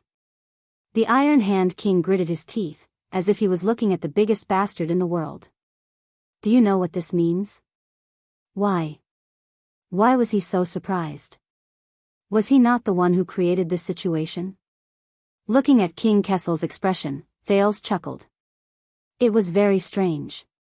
When this moment really came, the emotions he thought he would feel, resentment, grievance, indignation, sadness, loss, all disappeared without a trace. All he could feel was a boundless deathly stillness. It's funny, I have a friend who taught me a lesson. Thales smiled, thinking of his former, old friend. He said wistfully, betrayal is the true meaning of an alliance. What was equally strange was that, in addition to the hatred and disdain, he suddenly missed that ugly woman a little at this moment. So this was how she felt. King Kessel's expression changed again. But this time, he suppressed the excess emotions and tried his best to return to being the calm and rational king from before. Do you know the price and the worst consequences of this proposal of yours? The Iron Hand King's eyes were burning. If you take this as an expedient measure to brush me off, hoping that the two sides will waver, or even be fickle and gain from the middle, then you are gravely mistaken. Thales pursed his lips, feeling that the air in Ballard Room had finally begun to flow. You better understand. At this moment, the king was extremely serious, and there was a hint of threat in his words. This is not some chess game or game. This is a real war. Thales' eyelids twitched. And anyone, no matter what his name is, how high his position is, how much power he has, whether he is wise or brave, aggressive or gentle, if he thinks he is infallible and dares to stand in the middle of the battlefield, at that moment, King Kessel's murderous intent was overflowing. They will all be crushed. Not to mention benefiting from both sides. Benefiting from it. At this second, Thales' heart was empty. That's right, the scabbard. Thales silently said to himself not only to face the wind and frost outside the scabbard, but also to endure the sharpness within the scabbard. This was the way to deal with the Iron Hand King. No matter how heavy the price was. Sealing 1,000 blades, how evil was that? The prince lowered his head and exhaled with difficulty. Yes, I know. When he looked up again, his eyes were already serious. But as you said, I was born for constellation. King Kessel's gaze froze. Compared to the vast constellation and the mighty kingdom, Thales said calmly, our father-son relationship, gratitude and hatred, and even our lives and fortunes, none of it is that important. At that moment, King Kessel's expression changed. He struggled several times, but in the end, he did not speak. Looking at the other's reaction, Thales smiled softly. Just like 500 years ago, the King of Ascension killed his son as a sacrifice to the gods. King Kessel was slightly shocked. Thales looked at the deep ceiling and sighed. Those who hear only know that this is a violation of the natural order, cruel and terrible. Those who know are the ones who walk. Only then will they know the inside story. It is sorrowful, heroic and generous. Recalling the story he had unearthed, Thales gradually became lost in thought. Ascension King Alan I bore the infamy and his prestige was destroyed. Alien, Prince Herman shed blood and sacrificed his life. Jade Star joined forces, father and son conspiring together, stirring the kingdom's blood to boil, inciting the anger of the subjects and people to crusade. Finally, they knocked down Sunset Temple, which had dominated Constellation for 200 years, from its altar, causing it to split and decline, never to recover. At that moment, the room was extremely bright, and the words were powerful. And King Kessel's gaze changed. This version of the story has always been a royal secret. How did you know? Thales looked at him and smiled in relief, but did not explain. Yes, outsiders do not know, but the Jade Star royal family knows. This is the truth and meaning of Ascension sacrifice. With the blood of the son and the grief of the father, strip the ribbon of divine power from the king's scepter. In the next second, Thales' expression became solemn. Let me show up, your majesty. Let me become your enemy. Your spy, your chess piece, your bargaining chip. Your sword. He placed his hands on the table and looked straight at the king. In this way, I can help you achieve your wish. Not just Sand King, not just Western Desert, but all of the kingdom. At the end of the long table, King Kessel stared blankly at the teenager in front of him, swallowing several times. Perhaps the entrance and exit of the guard captain made the lights burn brighter. The chill in Ballard Room gradually dissipated and warmth returned. As I said, father, when you are overwhelmed by the weight of the crown, you will not be able to breathe. At that moment, the prince's gaze was aggressive. I have come to save you. For this, I will stake my reputation, my life, and my future. To help you achieve the unprecedented greatness of the kingdom. Thales clenched his fingers into a fist and punched his chest. The scar that was burned many years ago seemed to be heating up again. This is my real bargaining chip today. He looked at the speechless king and said in a low voice, "It has already taken shape since I openly broke into the palace and rebelled under the eyes of the entire kingdom, and completely broke off relations with you at the imperial conference. And you have no reason to refuse." Thales punched his chest, his gaze cold. "Accept it, and you will gain unprecedented benefits. The dilemma is no more, and the solution is easy. The road ahead is wide open, and new." Thales paused, took a deep breath, and forced himself to speak sternly. "As long as the stars exist, the empire lives forever." In the next moment, Thales suddenly reached out in the direction of the king. King Kessel trembled slightly. But, he looked at Thales in a daze. It was as if the person standing in front of him was not his son, but a new stranger. "For the sake of Constellation, Your Majesty." The teenager raised his palm, his tone firm, and his gaze fearless. "Let us be enemies with each other." The secret chamber was deep.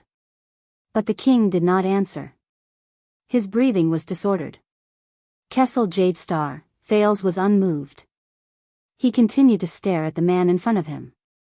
"What do you say?" The lights flickered. Kessel did not answer. He looked dazed. "Iron Hand King." Thales' expression was deep. He dragged out his words and lowered his tone, making people uneasy. "What do you say?" The Iron Hand King did not answer either. His whole body was stiff. "Father." At this moment, Thales' eyes were sharp. He shouted at the top of his lungs, What do you say?" After being locked in the small dark room for so long, this was all he had until New Year's Day. End of this chapter. Chapter 625. It was late at night, and the temperature was getting colder. In the corridor outside Ballard, the royal guards arranged as few people as possible, for the sake of secrecy, and as many as possible, for the sake of abundance. They formed the most efficient and strictest defense and siege formation, filling every corner within sight. The guards in the innermost circle maintained absolute silence and concentration as they waited for the enemy to arrive. They were all experienced and capable elites transferred from the 6 wings. They stared at the door of the Imperial Conference Room as they pressed their hands on their weapons. It was as if what was locked behind the door was the most mysterious, cruel, and terrifying beast in Renaissance Palace. It was grinding its teeth and claws, growling, and could break through the door at any time to devour people. But they could not be timid, let alone retreat. They were the Emperor's Praetorian Guards. They had an oath that they would guard this door until the Emperor's order reappeared. Or the minister would rest. Lights flickered in the corridor. As time passed, anxiety spread in the air, and the fingers on the hilt of the swords became tighter and tighter. But the heavy stone door remained motionless and silent. In the face of countless increasingly sharp gazes, it was unperturbed. It fulfilled its duty and locked all the beasts behind it. Just like the past 600 years. 6 doctors who specialized in trauma first aid, toxicology, and pharmacology were urgently summoned by the court baron and ordered to wait outside. Confused, they were anxious but did not dare to ask questions. They could only force themselves to stay alert in the suffocating atmosphere and tremble in the endless speculation and prayers. They were also waiting. Behind the 3rd row of guards, a few nobles were calm and collected. They could even pace leisurely and talk in low voices. But as time passed, their expressions remained the same. It was just that they paced faster and faster, and the intervals between conversations became shorter. The air was dead, and the palace was dark. Heralds and trusted servants kept their heads down. They kept appearing from corners, seeping into the crowd and disappearing again and again. They came and went without warning, and their tracks were fleeting. Only the whispers and shadows of ghosts could be heard in the ears of a few people and on the dimly lit walls. Time was probably still moving forward, but it seemed to be moving slower and slower. It stopped moving forward and admired the changes it brought to its surroundings. In the silence, the guards had never felt that their breathing was so heavy, to the extent that they could even raise 2 inches of dust in front of their noses. They had never realized that their hearing was so sensitive. Just the sound of their bones rubbing against each other was enough to make the muscles of the soldiers 2 feet away tense up. And their eyelids were so afraid of loneliness that they would bump up and down every once in a while to greet each other, for fear of being left alone. As for their hearts, they were so strong and powerful. As a result, when the heartbeats of hundreds of people in the palace gathered together and became faster and heavier, it felt as if a huge monster known as Renaissance Palace had just woken up from a long slumber and was slowly waking up. And that stone door, which everyone stared at with rapt attention, was the ferocious eye that was about to open. This made everyone tremble with fear. What happened? What would happen? What should they do? Should I swing my sword? Or should he back off? The political knowledge gained from years of guarding the palace allowed the royal guards to force themselves to remain calm, but at the same time, they could not help but feel uneasy. They wanted to turn their heads, look at each other, and exchange their emotions. At the very least, they could find some comfort in the same doubts. They could get rid of their confusion and loneliness when they were led by their own kind. But the guards' orders were clear. This sword will only be brandished for the emperor's edict. It will only be broken for the emperor's edict. There is no other use for it. The habit that was engraved in their bones and formed through countless training sessions made them restrain themselves and remain vigilant. This made them force themselves to get rid of all distracting thoughts and focus their gazes, which had become a little unfocused because of the long wait.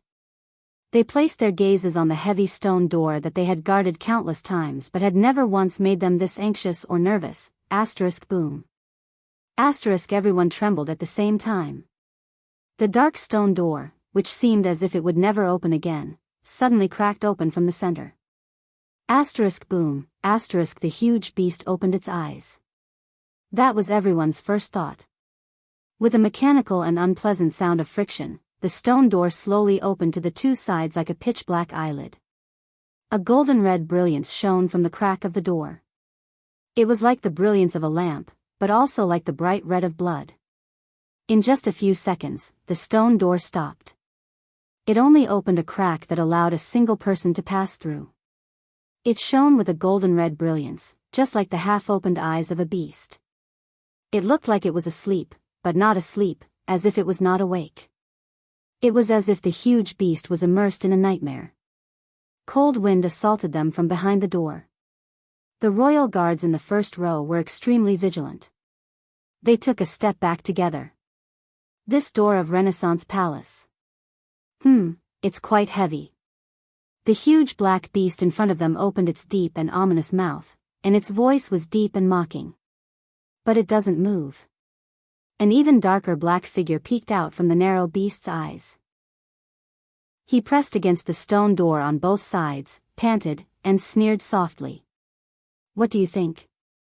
The royal guards instinctively stretched out their hands and moved. They unsheathed their weapons and formed a formation. As he watched this scene, the black figure in the middle of the door was silent for a while before he sighed. All right.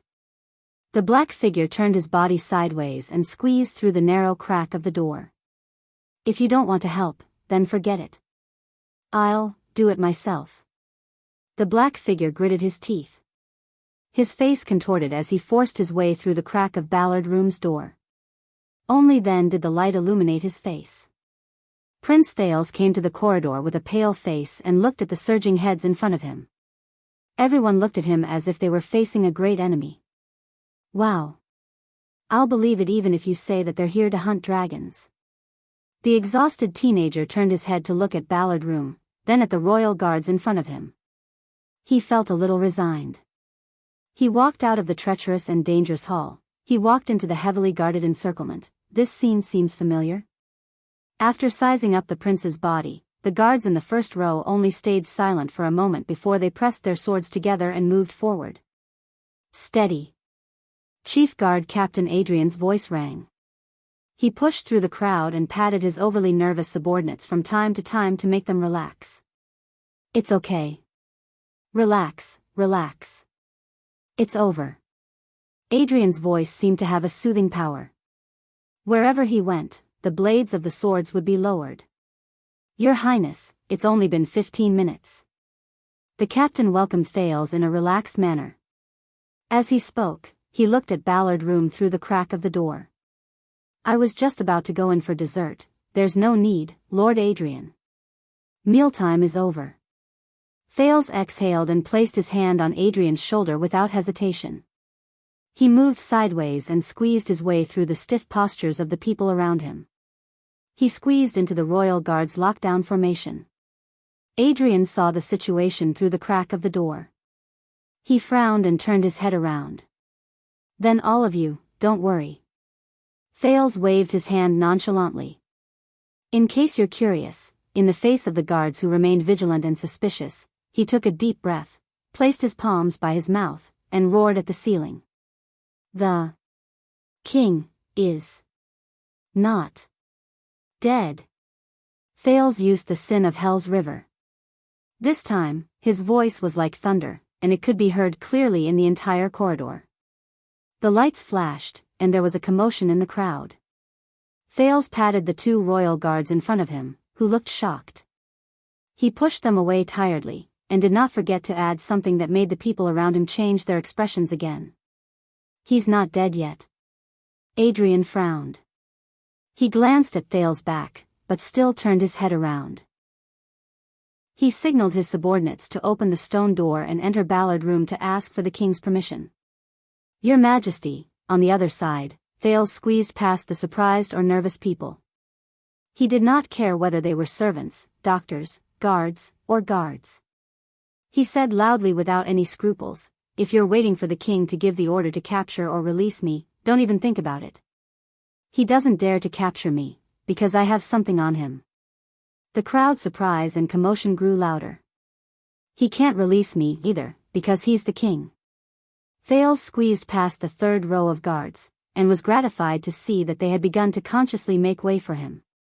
So, please, everyone, be kind and understand the king's difficulties. Just pretend that you didn't see me. The guards were in disbelief. They either exchanged glances or asked for help from their superiors. But the chief guard captain was still in Ballard Room, and their efforts were naturally futile.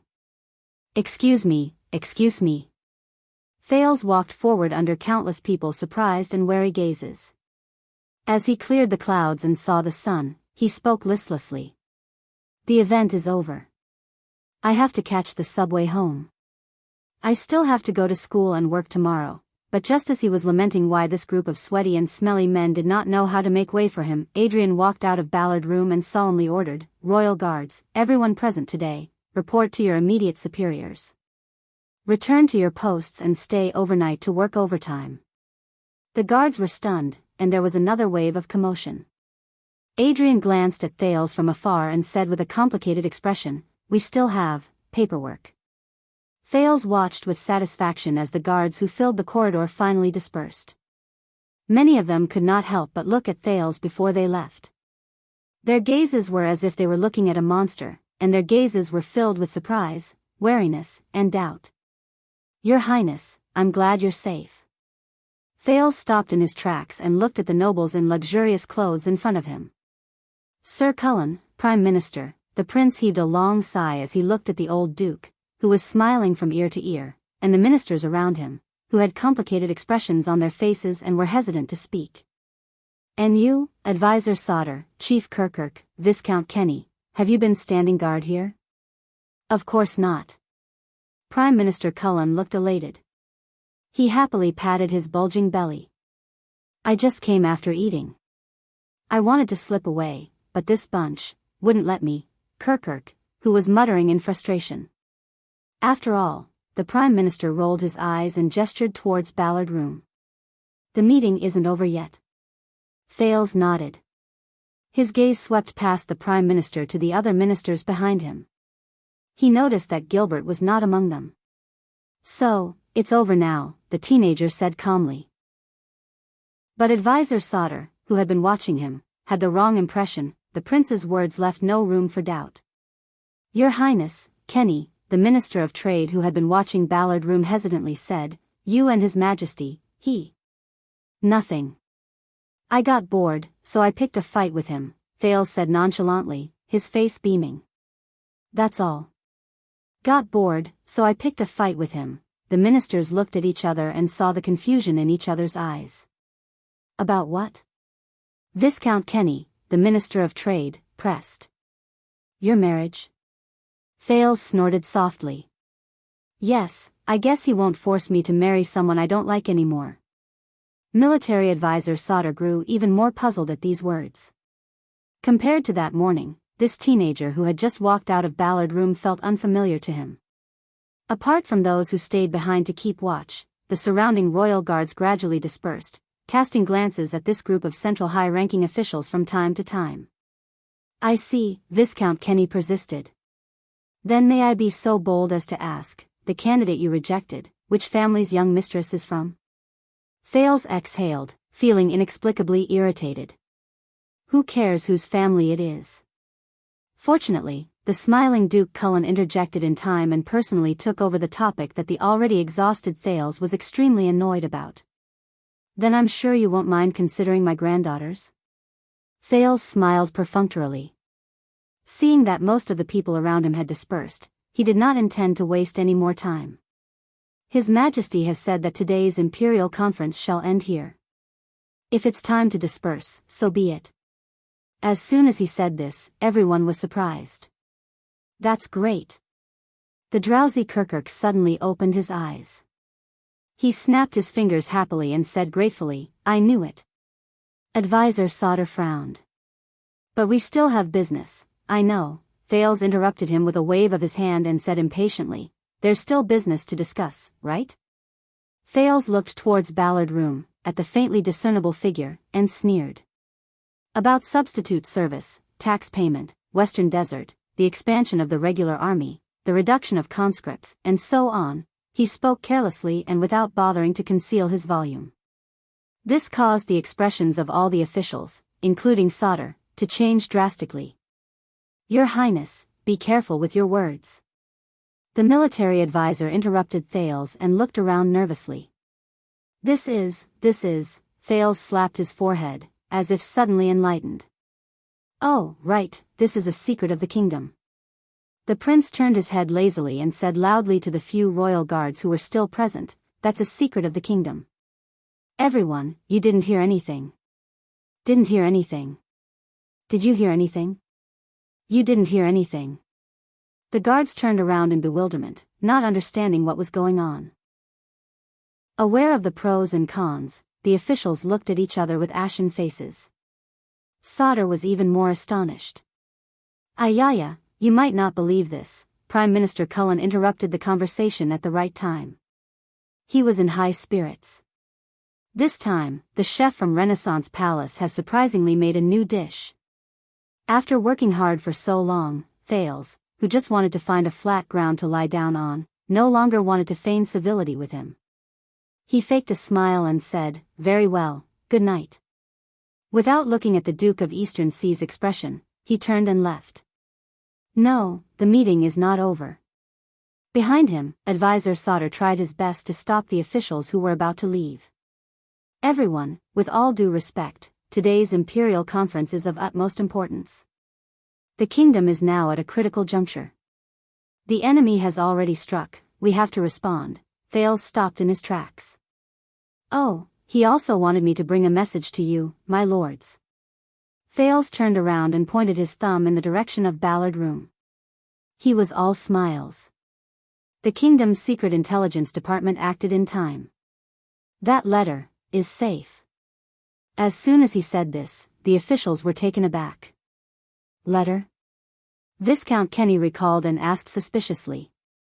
Oh, you mean the letter that just arrived today, Advisor Sauter said in surprise, and it's safe? What do you mean? The chief of finance, Kirkirk, rolled his eyes and said without hesitation, you mean, the person who deliberately leaked Covendier's letter has been caught? The officials shuddered in unison. Kirkirk. Sorry, I spoke too quickly, Kirkirk said nonchalantly as he turned around, but this person from the secret intelligence department said they couldn't. The chief's expression changed. He turned around and looked around. That's strange, where's that Scarface? I remember he was here just a moment ago. Where is he? The letter has been recovered.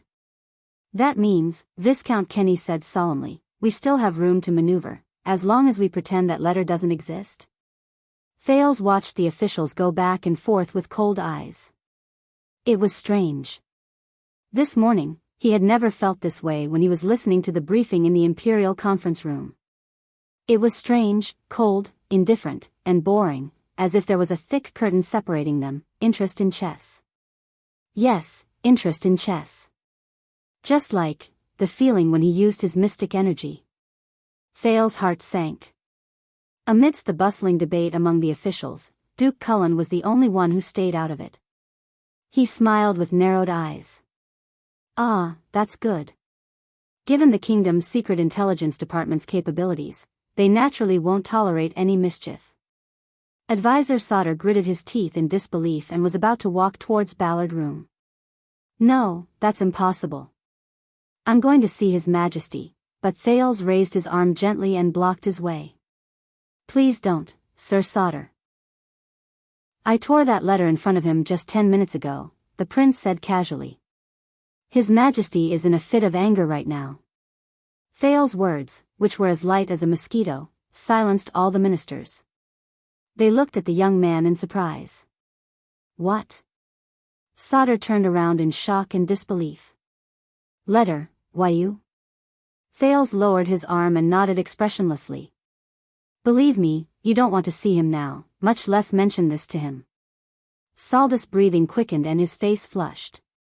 He was silent for a second, then rushed towards Thales. You, soldiers. Take it easy. Take it easy. Kirkirk, who had a hunch, grabbed Saldus' waist from the side and used all his strength to stop him from moving forward. Calm down, that's the prince, the prince. Aya, it doesn't matter if the letter is gone, we're not going to use it anyway. Besides, it's not like it was leaked, we don't have to worry, what's the rush? The other officials came to their senses and hurriedly surrounded Sauter to dissuade him. Thales watched the scene coldly. The Prime Minister smiled and hummed a tune. But Advisor Sauter was still struggling and extremely angry. No, you don't understand, you don't understand. Do you know that, that's right, Thales replied calmly. That was paid for with my life, Covendier's letter of surrender. Sauter was taken aback and stopped. Oh, by the way, the next time you want to mobilize the regular army, or check other people's accounts, or something like that, Thales turned around slowly and smiled at the military advisor and the chief of finance, who were hugging each other. Tell me first, okay? He spread his hands helplessly. Otherwise, I'll have to do it again. The military advisor choked, closed his eyes and exhaled deeply. The officials looked at each other. Aya, be more careful. Look, at your age, you're prone to diarrhea after eating a new dish. The Duke of Eastern Sea reached out to comfort him. Duke Thales, Your Highness, Sauter finally calmed down. He looked puzzled and pained. What happened? Thales shrugged. Nothing much, His Majesty changed his mind, that's all. But it shouldn't be like this, Sauter gritted his teeth. What did you do in the middle? What did I do? Thales' gaze froze. I just saved your lives. He looked at every official in front of him, his expression calm and unperturbed. You're welcome, my lords. Sauter looked at him in disbelief, while Kirk frowned deeply. Some did not understand, while others were deep in thought. Prime Minister Cullen, however, laughed. His plump abdomen dropped and he bowed. I am eternally grateful for your saving grace. Thales ignored him. And the right question should be, Sir Sauter. The prince looked indifferently at the trembling military advisor. You and His Majesty, and perhaps that Scarface. What did you do? With that, Thales did not linger any longer and left. Behind him, Sauter stared at Thales' back with a solemn gaze. But as Thales walked along the brightly lit corridor, his thoughts drifted back to what had happened earlier. I know what you want to do. The king's voice rang out in Ballard's room. It was less sharp than before, but more hoarse and deep. You want to be the kingdom's chariot. King Kessel said calmly, restrain the galloping warhorse, and fasten the heavy chariot. Warhorse, chariot. Standing in front of the council table, Thales was dazed for a moment. A fierce horse will not yield to an iron whip, and the driver will not give up whipping. You think you're protecting the chariot. The king shook his head. But by doing so, you're slowing down the warhorse and interfering with the chariot. So, he knew. Thales told himself. Of course, he knew. He always knew. He just didn't care. As you say, Your Majesty, Thales composed himself and slowly sat down. I wander on the top of a cliff, but dream of the heavens. The Iron Hand King snorted with a half-smile. This road is treacherous. If you take the wrong step, I understand. Thales quickly replied to him, yes. If people find out that I'm the king's spy, I will be regarded by thousands of vassals as a traitor to the noble camp. I will be condemned by thousands and despised by tens of thousands. The king nodded with a solemn expression. They will hate you more than they hate me. Thales rubbed his spoon and was silent for a moment.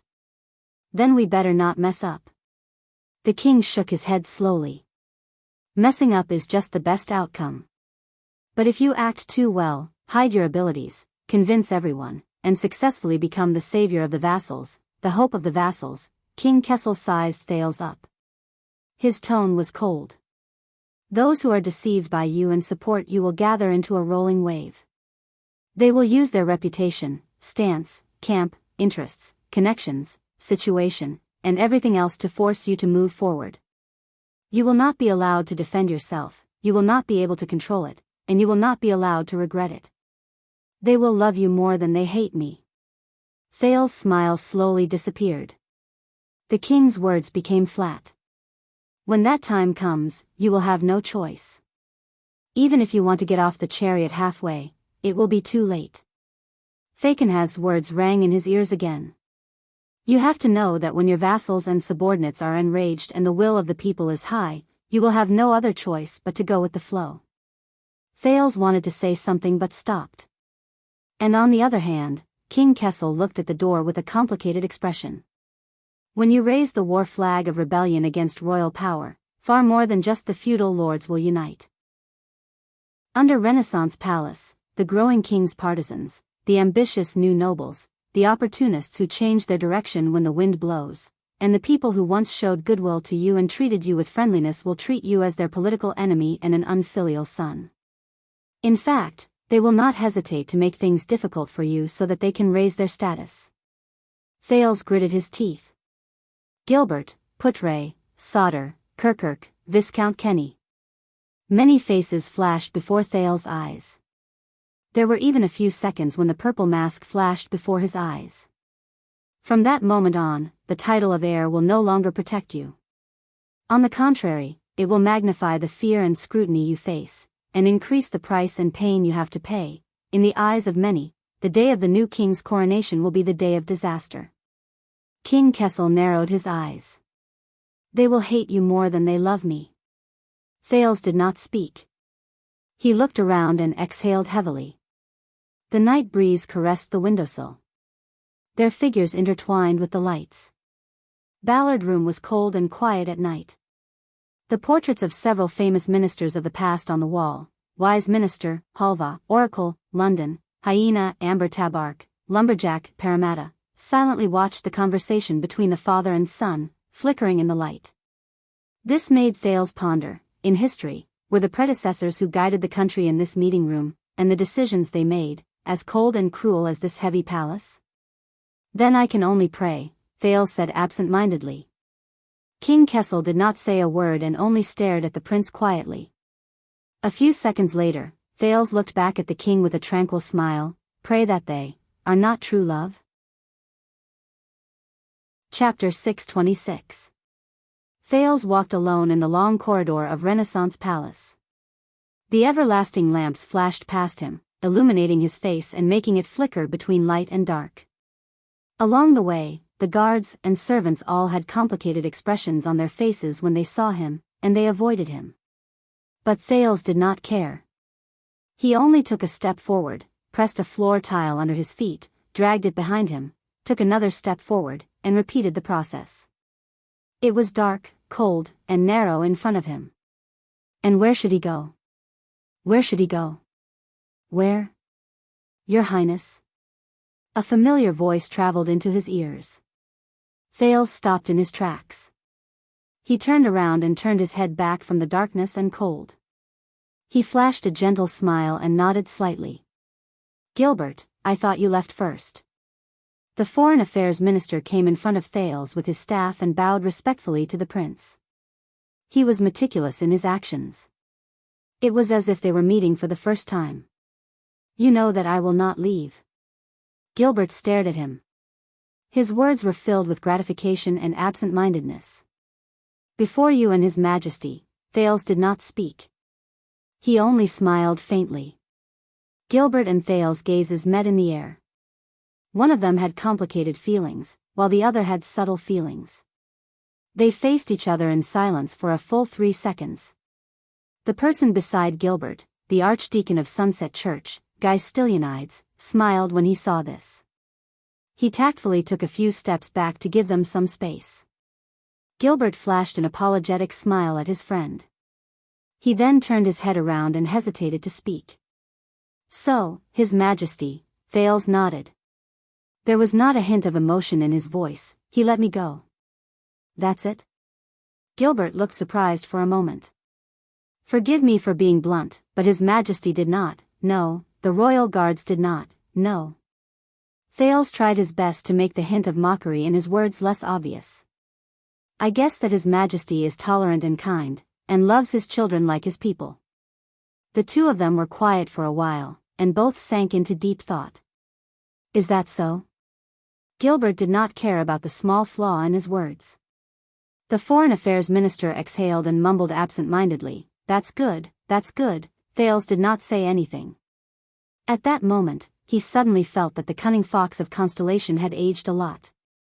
However, the scene of Gilbert calmly driving the carriage with a lantern and bringing the dirty and pathetic child beggar into Mindy's hall felt like it was only yesterday. Right, it's quite a coincidence.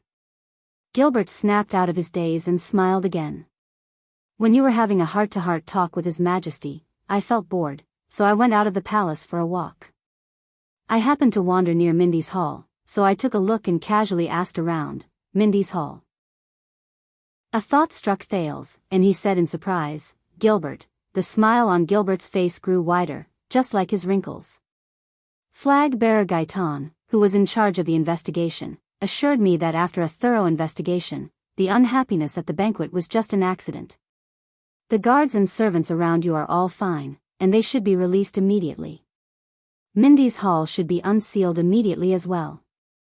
Of course, some necessary security work has been strengthened. I hope you do not mind. Thales stared at him in surprise. From here to Mindy's hall, you cannot reach it merely by strolling. Oh. Constellation's cunning fox's expression did not change. Looks like I'm not old yet. My feet are fast enough. Thales did not speak. Gilbert suddenly thought of something, and his eyes brightened. By the way, I ran into Vanguard Mariko in the corridor just now. He was with your subordinates, the ones who followed you into the palace, including Wuxia. I also asked around. He and them, got along quite well, and they had a pleasant conversation.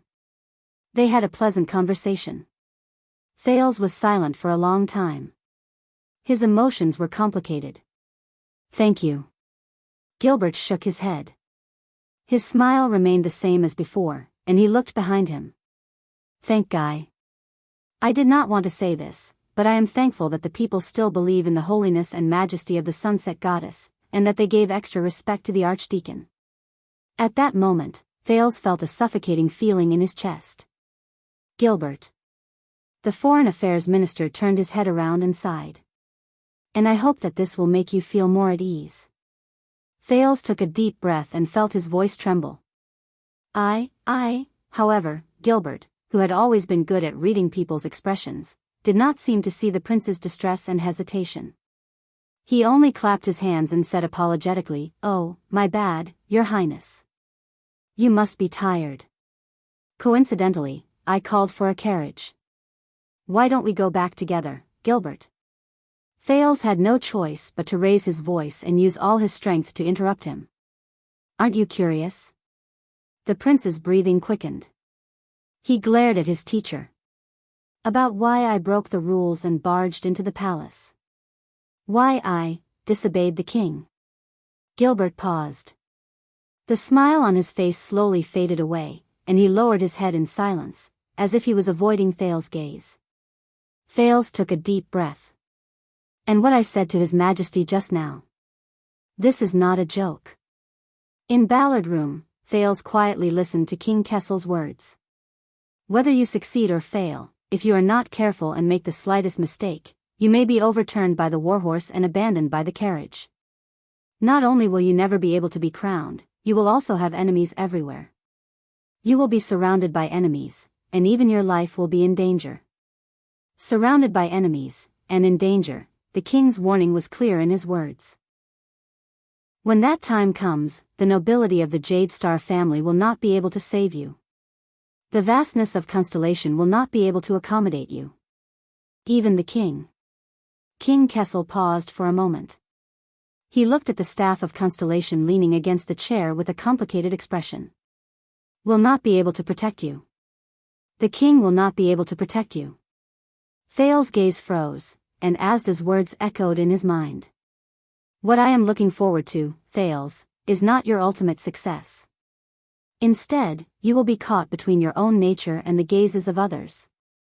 In the end, you will be torn apart by conflict, destroyed by conflict, and devoured by regret. Then what if, after a few seconds, the teenager raised his gaze, and his smile was a little stiff. Do you think Dragon Cloud City will accept political asylum? King Kessel did not respond to the joke. His gaze was profound, and no one knew what he was thinking. All right. In the end, the teenager sighed, and the relaxed and joking expression on his face disappeared. It seems that you really do not have a sense of humor. The king stared at him without saying a word. It was night, and the lights were dim. Two shadows facing each other were cast on the stone floor, and extended to the walls. They were dark and cold. Bottomless. That is for me, Your Majesty. The prince snorted softly, and focused his gaze on the spoon in his hand. Please, be healthy and live to a ripe old age. King Kessel's gaze flickered. At least finish the show, don't quit halfway, and leave me alone on the stage, unable to defend myself. At that moment, Thales looked at King Kessel, but he thought of King Nuven. And his head that rolled in a pool of blood. Believe me, the feeling of a person's curtain call, Thales said emotionally with lingering fear in his heart. It's not that good. Kessel did not reply. Perhaps it was because it was late at night, and the lights in the room became soft. The light and shadow between the two were no longer as sharp as the edge of a sword, and they were clearly separated. Instead, they were one, and light and darkness coexisted. You know. King Kessel suddenly said, you could have not done this. Thales' gaze shifted. You could have behaved yourself, followed the rules, not revealed any attitude, not got involved in any trouble, and not acted impulsively like you did at the banquet and today. Your actions were shocking. Then you would have worn the 9-starred crown, and ruled over the entire kingdom. The Iron Hand King said softly, it was only a matter of time. The 9-starred crown. Thales' breathing stopped. The words seemed to have magical power. It seeped into Thales' brain from the air, and became a constantly growing thought. When that time comes, the whole of Constellation will be ruled by you. The whole of Constellation will be ruled by you. The king's voice was long and deep, with an indescribable meaning. The teenager tightened his grip on the spoon in his hand. It's too late. Thales shook his head, dispelling the thought that he should not have. I openly broke the ban and barged into the palace so that everyone could see it. It's too late to turn back now, and put on a show of family harmony, fatherhood, and filial piety. The king did not care. That's not important, Thales shook his head. No, besides, if the kingdom falls before I'm crowned. But the Iron Hand King's voice drowned him out. That's not important. Kessel V leaned forward, and his aura was oppressive. What's important is that at that time, you will no longer be held back, and you will have nothing to worry about. You can overthrow the old system, set things right, push all the blame onto the Iron Hand King, use my mistakes to strengthen your rule, and use my brutality to set off your benevolence, just like the virtuous king after the Red King. Thales found that his breathing was speeding up. Then, piece the kingdom together into what you want. The king's words were tempting. Where Constellation goes, it's all up to you. Do as you please, and do as you please. No longer held back, and I will have nothing to worry about.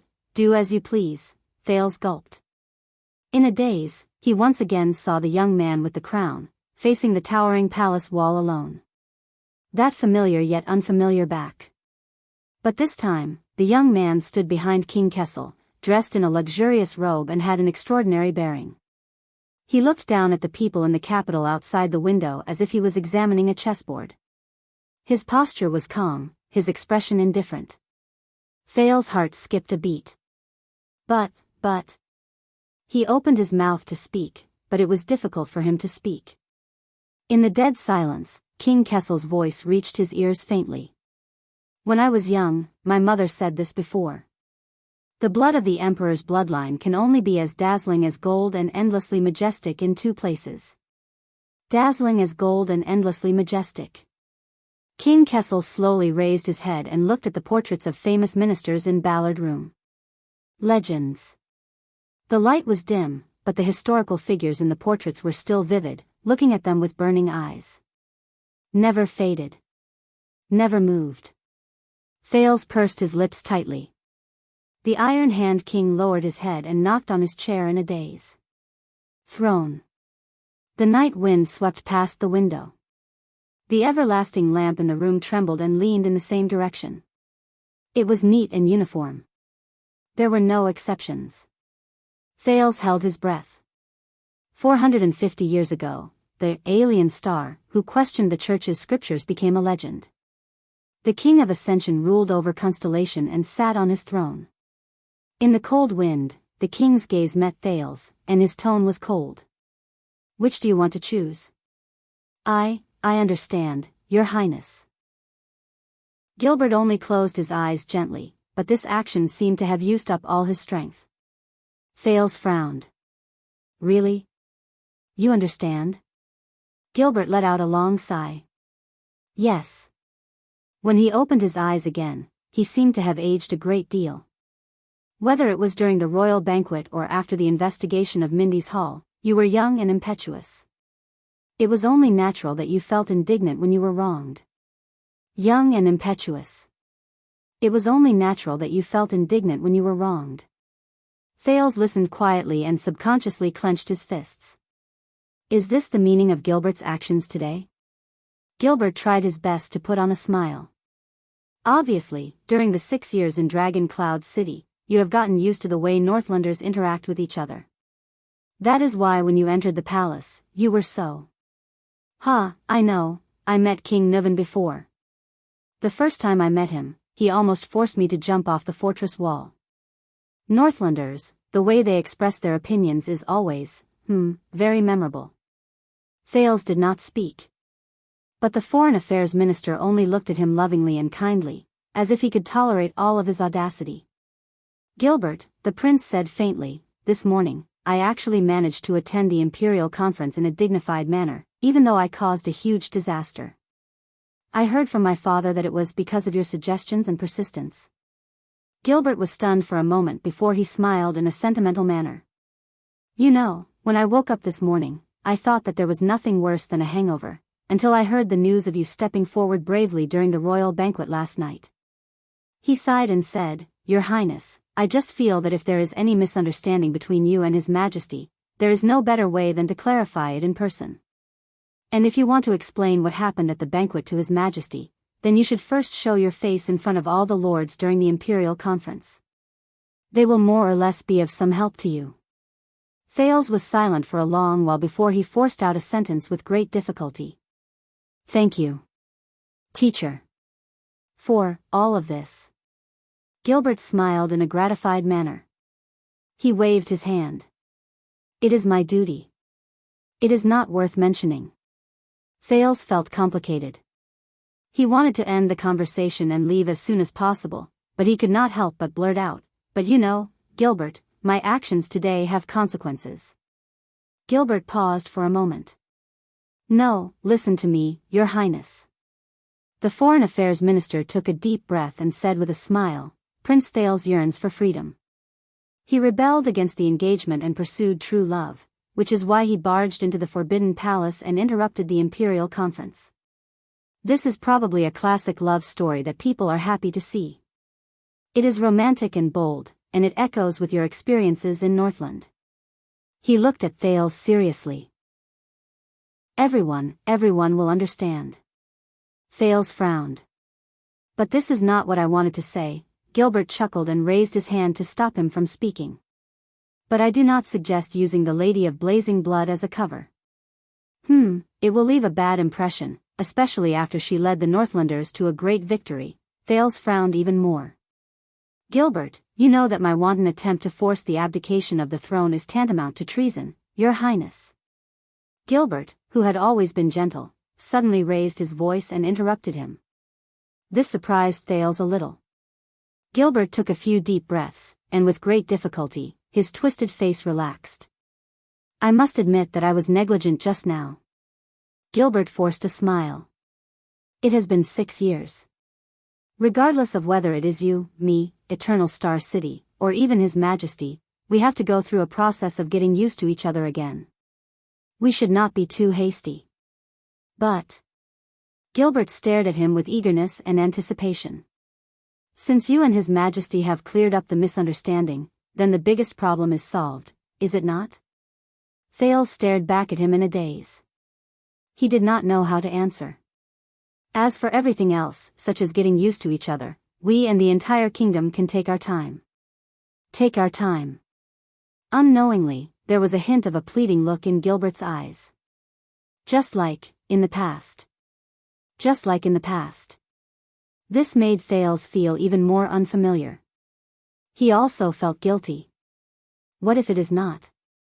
Thales heard his own voice echoing in the palace.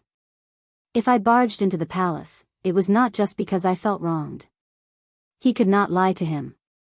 What if His Majesty and I did not clear up the misunderstanding?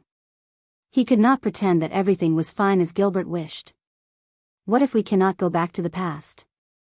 Gilbert became silent, and his eagerness disappeared along with it. "Your Highness," the Foreign Affairs Minister sucked in a deep breath, as if he wanted to use this action to muster up his courage. "What happened?" Thales forced a smile. "Let me put it this way. My conversation with him did not go well." Gilbert did not answer immediately. He sized up Thales, and there were a few times when he wanted to say something, but he swallowed his words. "No, I mean..." After hesitating for a long time, Gilbert's voice trembled a little. "What happened to you, Your Highness?" Thales looked back at him and maintained his smile. "What?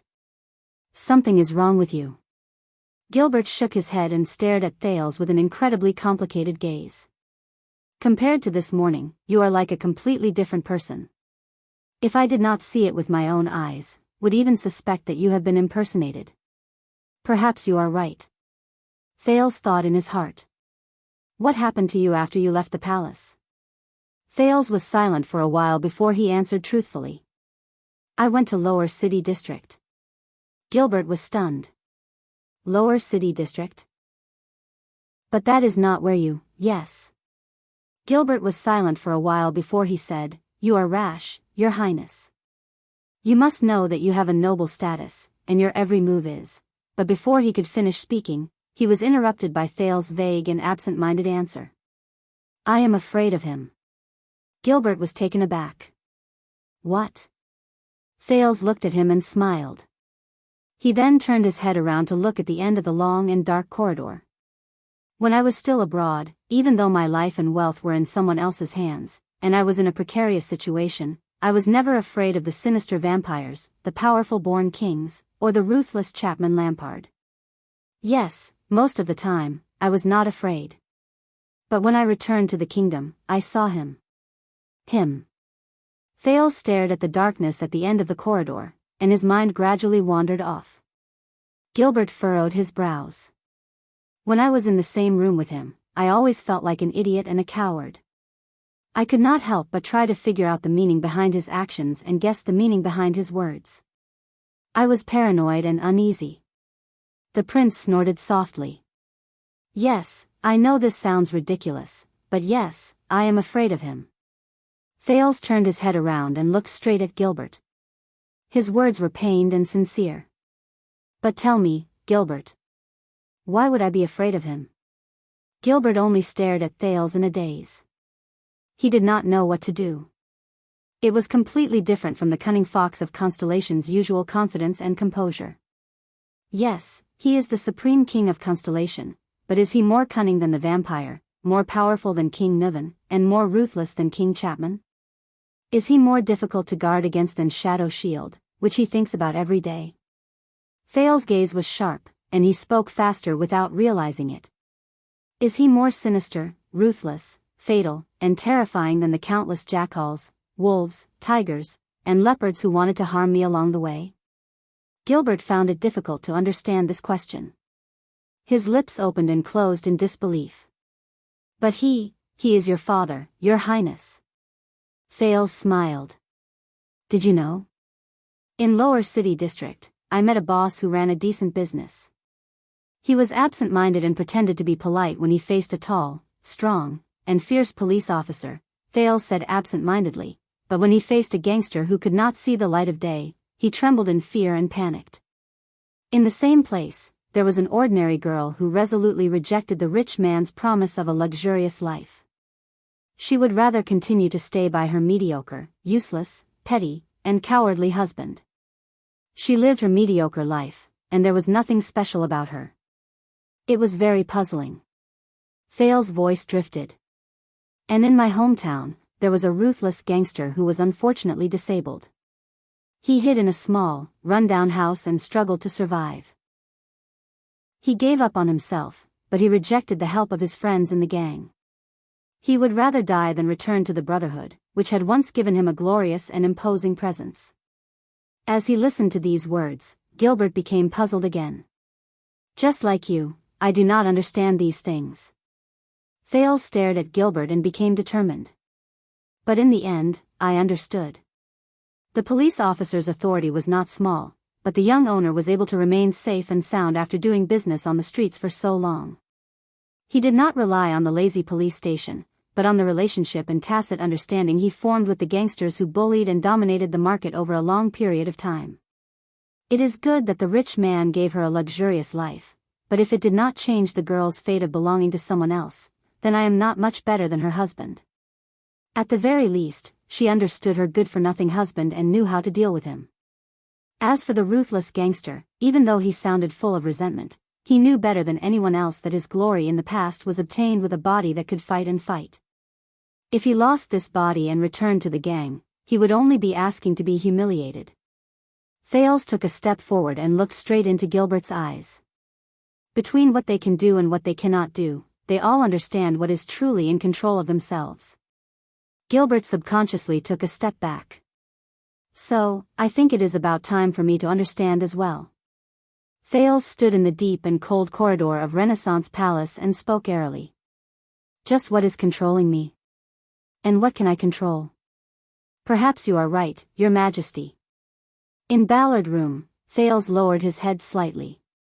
Perhaps I can wait quietly until that day comes. After that, I will no longer have any restraints or worries.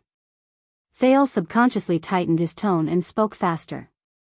At that time, I will sit on the throne and have great power in my hands. Whether I want to grant amnesty to the kingdom or ease conflicts, I can do whatever I want.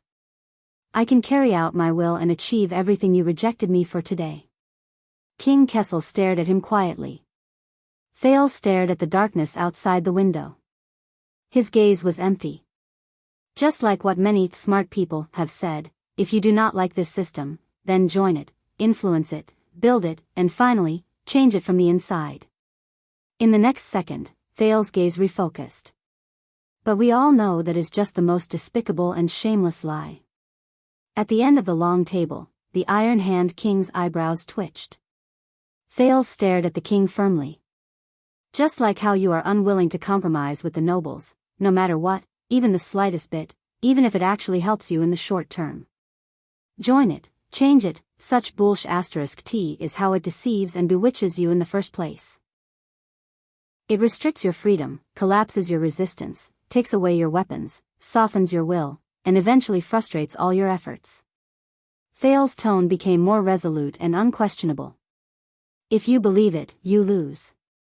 Because once you compromise and drift along, the first to be changed will be you, not it. Thales stared at the king and enunciated each word clearly. Because you are just one person, one person. King Kessel stared at the prince silently. Expressionless, he suddenly spoke. It? The king snorted coldly. Where is it? Thales stared at the king as if the most terrifying beast was hidden in the king's eyes. Then look around, your majesty. Thales spread his hands and asked with a chuckle, where is it not? The lights flickered.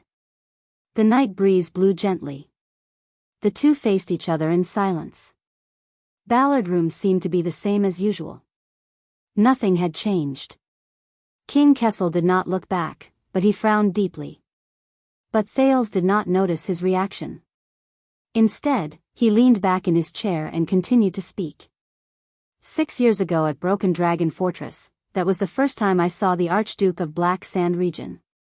Thales gradually became lost in thought, as if he had returned to that winter 6 years ago. As expected of an ambitious and ruthless man of his generation. His vision was broad, his bearing extraordinary, and he could command the loyalty of countless heroes. The teenager paused and snorted softly. To be honest, he was much more charming than you. King Kessel's expression did not change. Thales became serious again. Half a year ago in Dragon Cloud City, I saw him again, Chapman Lampard. Thales' expression changed. But guess what I saw this time? As usual, King Kessel did not respond. I saw the common elected king of Extet, the kinslayer, Chapman I. Thales continued to speak, his gaze becoming more and more solemn. I saw him sitting in King Nuven's seat, starting to think, play chess, and set up plans like King Nuven. He began to enjoy the same pleasure as his uncle, entering the same perspective as him, walking the same path as him, encountering the same troubles as him, and falling into the same vicious cycle as him. The chains that once bound King Nuven were also slowly binding him. He was already panting and sweating profusely. Thales widened his eyes, as if he was watching the most incredible drama. King Chapman thought that he had successfully overthrown King Nuven and destroyed the latter completely by staking everything on his king-killing bid. At this point, Thales' eyes dimmed. Physically, yes. But spiritually, in terms of values, in a larger sense, Thales gritted his teeth. He did not. The teenager looked up abruptly and met the Iron Hand King's eyes. Because he had no choice but to be ruled by the values of the born king. He was imprisoned by his vision, oppressed by his methods and habits, and occupied by his way of thinking. He was haunted by Nuven's soul day and night, thinking what Nuven thought, doing what Nuven did. He was immersed in it, unable to extricate himself. Until he became Nuven's slave for all eternity, just like how Nuven became the slave of the kings who preceded him when he was alive. At that moment, Thales suddenly thought of the Black Prophet in the kingdom's secret intelligence department. He sat on the wheelchair made of those demonic vines, relying on them to sustain his life, but was also firmly bound by them, unable to leave. 6 years, only 6 years. Thales' gaze was filled with rare sorrow and fear. I was surprised and saddened. King Nuven, who had been dead for a long time, only used 6 years to devour his nephew, the former Chapman Lampard, from the inside out, from head to toe. Not a single bit left. King Kessel still did not say a word, but his gaze was extremely serious. Among all the people I have met, Chapman is already a top-notch hero. Thales exhaled and was filled with emotion. Ever since the night of Dragon's Blood, he was clear that his enemy was not Nuven, but the things that once held Nuven back and defeated him, enemies that were bigger, higher, and more terrifying. He killed King Nuvan not for revenge or profit, but to prevent another Nuvan from appearing. Thales' gaze darkened as he recalled the meeting between him and King Chapman in the carriage. Thales, you know better than anyone that after 6 years, the ideal Exted is getting further and further away from me. Until he became Nuvan's successor, wore the crown, sat on the throne, and replaced him as the second-born king. He sensed it and struggled with all his might, but the results were minimal. He was powerless. King Kessel snorted coldly. Thales snapped out of his daze and snickered, but his words were sad and helpless. Don't misunderstand, Chapman Lampard is still dangerous and terrifying. But from what I can see, this man no longer has much that truly belongs to him. Thales stared at his plate with a complicated expression, watching the spoon sink into the soup. Since he had to compromise with reality and the rules, and bow to the joint ruling pledge. Since he temporarily gave up on his great idea. Then he was collared again. Thales said faintly, and became another Nuvan VII. King Kessel fell into deep thought and did not speak. On both sides of the long table, the king and the prince stood facing each other quietly. At this moment, Ballard Room was extremely quiet. Even the wind was no longer noisy, as if this scene could not be disturbed. Until Thales took a deep breath and looked at the Iron Hand King seriously again. In Constellation, I could not stand your methods and did not accept your will. Of course, I could lie low and endure it, plow slowly, seize power, and wait for the ascension. This may be a method that is more recognized and praised by others, a method that will be praised by history books and future generations, just like the last 2 months. But Thales changed the topic and hesitated. But after that scene at the banquet, I am afraid. King Kessel scoffed. Afraid? Thales took a deep breath, nodded and said, I am afraid that in my repeated acquiescence and concessions, in the silence of, I actually disagree but I won't say anything, I will gradually get used to it, slowly become numb, and compromise with it. He said dejectedly, I'm afraid that I'll get used to your cruelty in destroying countless families without batting an eyelid. I'll get used to your indifference in the face of despair and pleas for help. I'll pay the price for today's punishment. In the future, when I meet the next anchor viral and the next injustice, I'll start to hesitate and hesitate. Thales' voice trembled. I am afraid that one day, I will be unaware of everything, calm, and finally lose myself and accept the status quo. King Kessel's gaze slowly changed. I am afraid that the moment I sit on the throne and wear the crown, I will sit back and watch others die for me without any burden, hesitation, and with a clear conscience. And not only will I get used to it, I will feel that it is only right and even worse, as long as someone is unwilling to sacrifice for me, unwilling to die for King Thales, I will be dissatisfied and angry. I will think that they do not love me, do not love their country, that they betray me, or even commit treason. Thales looked straight into King Kessel's eyes, as if trying to see through all the defenses behind it. I am afraid that I will become so weak that I will not even recognize myself. I will no longer be Thales Jade Star, but an empty shell occupied by the King of Constellation. Thales' tone calmed down, leaving only emptiness and exhaustion. That scares me more than death, than failure, than being crippled and disgraced. His voice faded. Ballard Room returned to its dead silence. But this time, the surrounding light seemed brighter. A few seconds later, King Kessel raised his head slightly and his gaze fell on the portrait of wise Minister Halva on the wall. It seems that you have made your choice a long time ago, he said faintly. Thales snorted softly. I will not play by your rules, he said firmly, nor will I play by their rules. Thales raised his head, his gaze solemn and firm. I will not become the next Chapman Lampard. Or the next Kessel Jade Star. Thales paused for a moment. Just like how my blood has never, and will never, shine with golden light. Kessel V lowered his head and looked at the prince seriously and sternly. To hell with the legend and the throne. Thales clenched his teeth, clenched his fist, and hit his chest hard. My blood, from the beginning to the end, has always been bright red. My red. King Kessel sneered. The air in Ballard Room seemed to flow again. Thales Jade Star. He called Thales' name softly. Are you really prepared to become the king's enemy? Thales laughed when he heard that. You are old, your majesty. I asked this question 6 years ago. Kessel's gaze moved slightly. In the next second, Thales' expression turned serious and he spoke decisively. Fate. You have long prepared for me. Chapter 627. Control?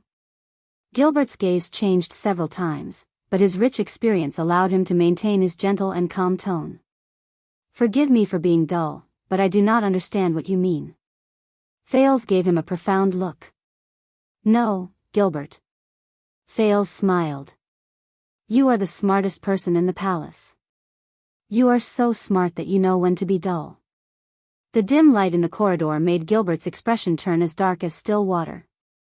You know very well that from the moment you brought me into Mindy's hall, everything I have and have achieved, be it using the name of the prince to make the Archduke of Northland listen to me patiently, using the interests of the city to make Dragon Cloud City hesitate in taking action, using my status to make a small group of people willingly obey my orders, and also my painstaking efforts to prevent conflicts, avert war, and help my friends. Thales' smile gradually froze.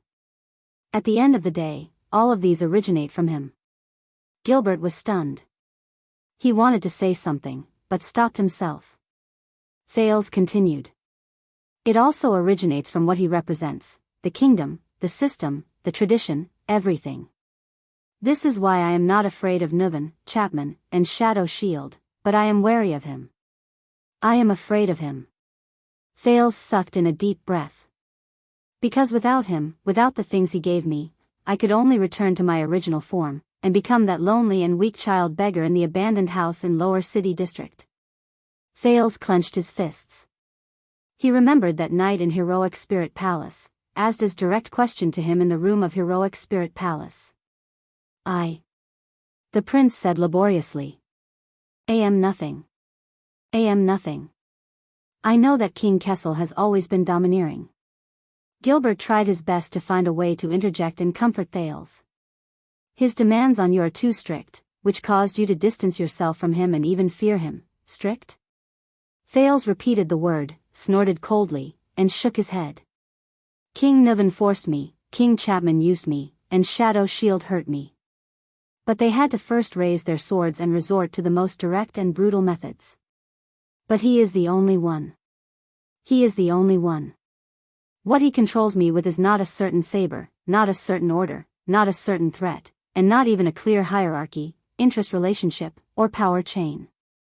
Thales slowly turned around and faced the shadows in the corridor where the light could not reach. His words were bitter.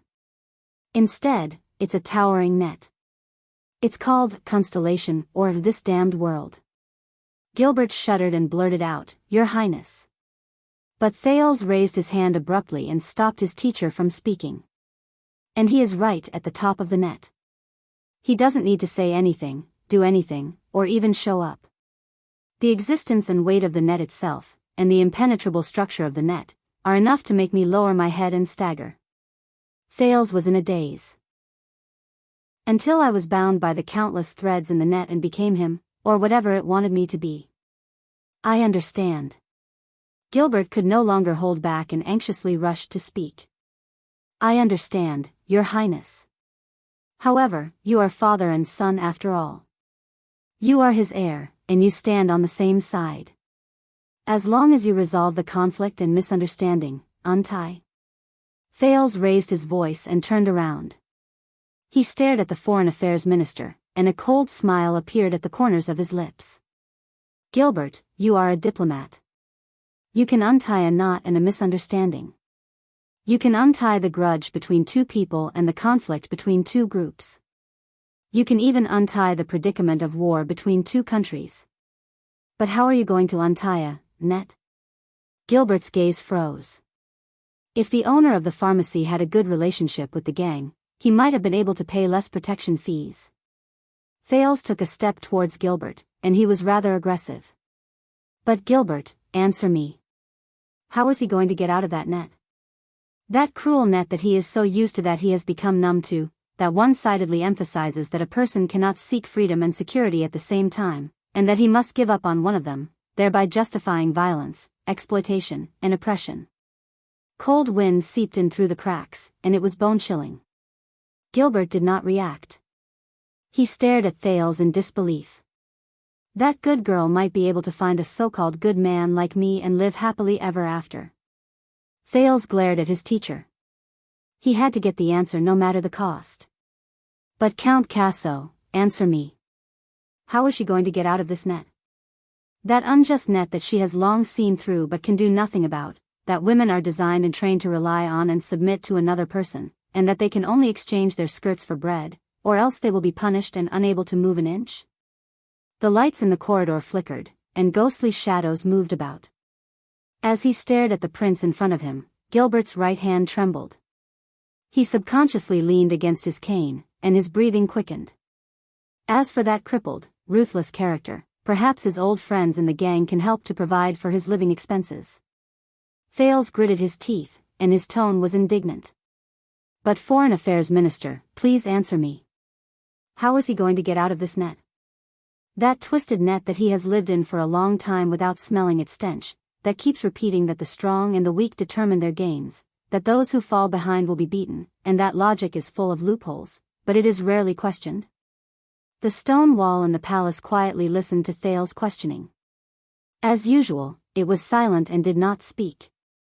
Gilbert's chest rose and fell. He looked back at Thales in a daze. Answer me, respected teacher. Answer me. Thales raised his voice. Use all your knowledge and attainments in history, politics, grammar, and philosophy to answer me. How are you going to get out of this net? The echo spread out in the dark and empty corridor, like a tiny pebble thrown into a bottomless, pitch-black abyss. Your Highness. Gilbert was worried and anxious. I do not understand what you are talking about and us, but Thales interrupted him. Last night.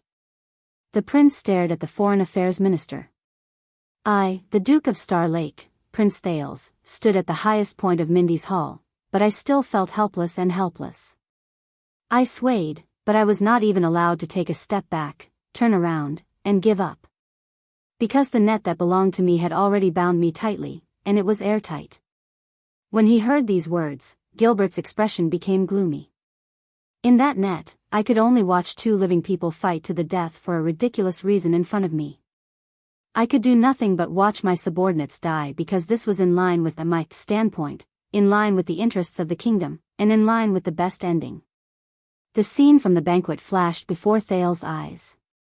And if I put up even the slightest resistance and tried to tear it apart, just like what I did last night, when I appealed to my humanity instead of my own interests and tested the boundaries of betrayal, I would immediately attract this net's merciless punishment and counterattack. It would either force me to lower my head and become an obedient prince again, or it would completely eliminate me and turn me into a legend in history. Legend and throne. Legend, or throne. Those were all his choices. Gilbert, can you feel it? Thales felt anguish in his heart. Can you feel this net that is untraceable but everywhere in our lives, and yet it is filled with so much despair that it makes it hard for us to breathe? It is so unstoppable and difficult to detect that even the strongest, smartest, and cleverest person I have ever met would unknowingly become its most loyal and obedient slave. Gilbert did not say a word and sank into bitter contemplation. This, Gilbert, is the thing that has always terrified me. Thales took a deep breath and took 2 steps back. He rubbed the side of his forehead forcefully. Just as Zayn said, when I returned to Constellation, what I received was not just the protection of the kingdom. It was also the shadow of the throne. Both of them sank into silence. After what felt like a century, Gilbert heaved a long sigh. The wrinkles at the corners of his eyes became obvious. I understand, Thales. He spoke carefully, as though he was comforting an injured little beast. I understand that the title of Prince of Constellation is not an easy one. It is the same for the Duke of Star Lake and the heir to the throne. You do not only have to bear the burden of your own life, you also have to bear the future of the entire kingdom, but you have already done very well. I also know that our kingdom is very complicated. It is not perfect, but flawed. Sometimes, it is even vile.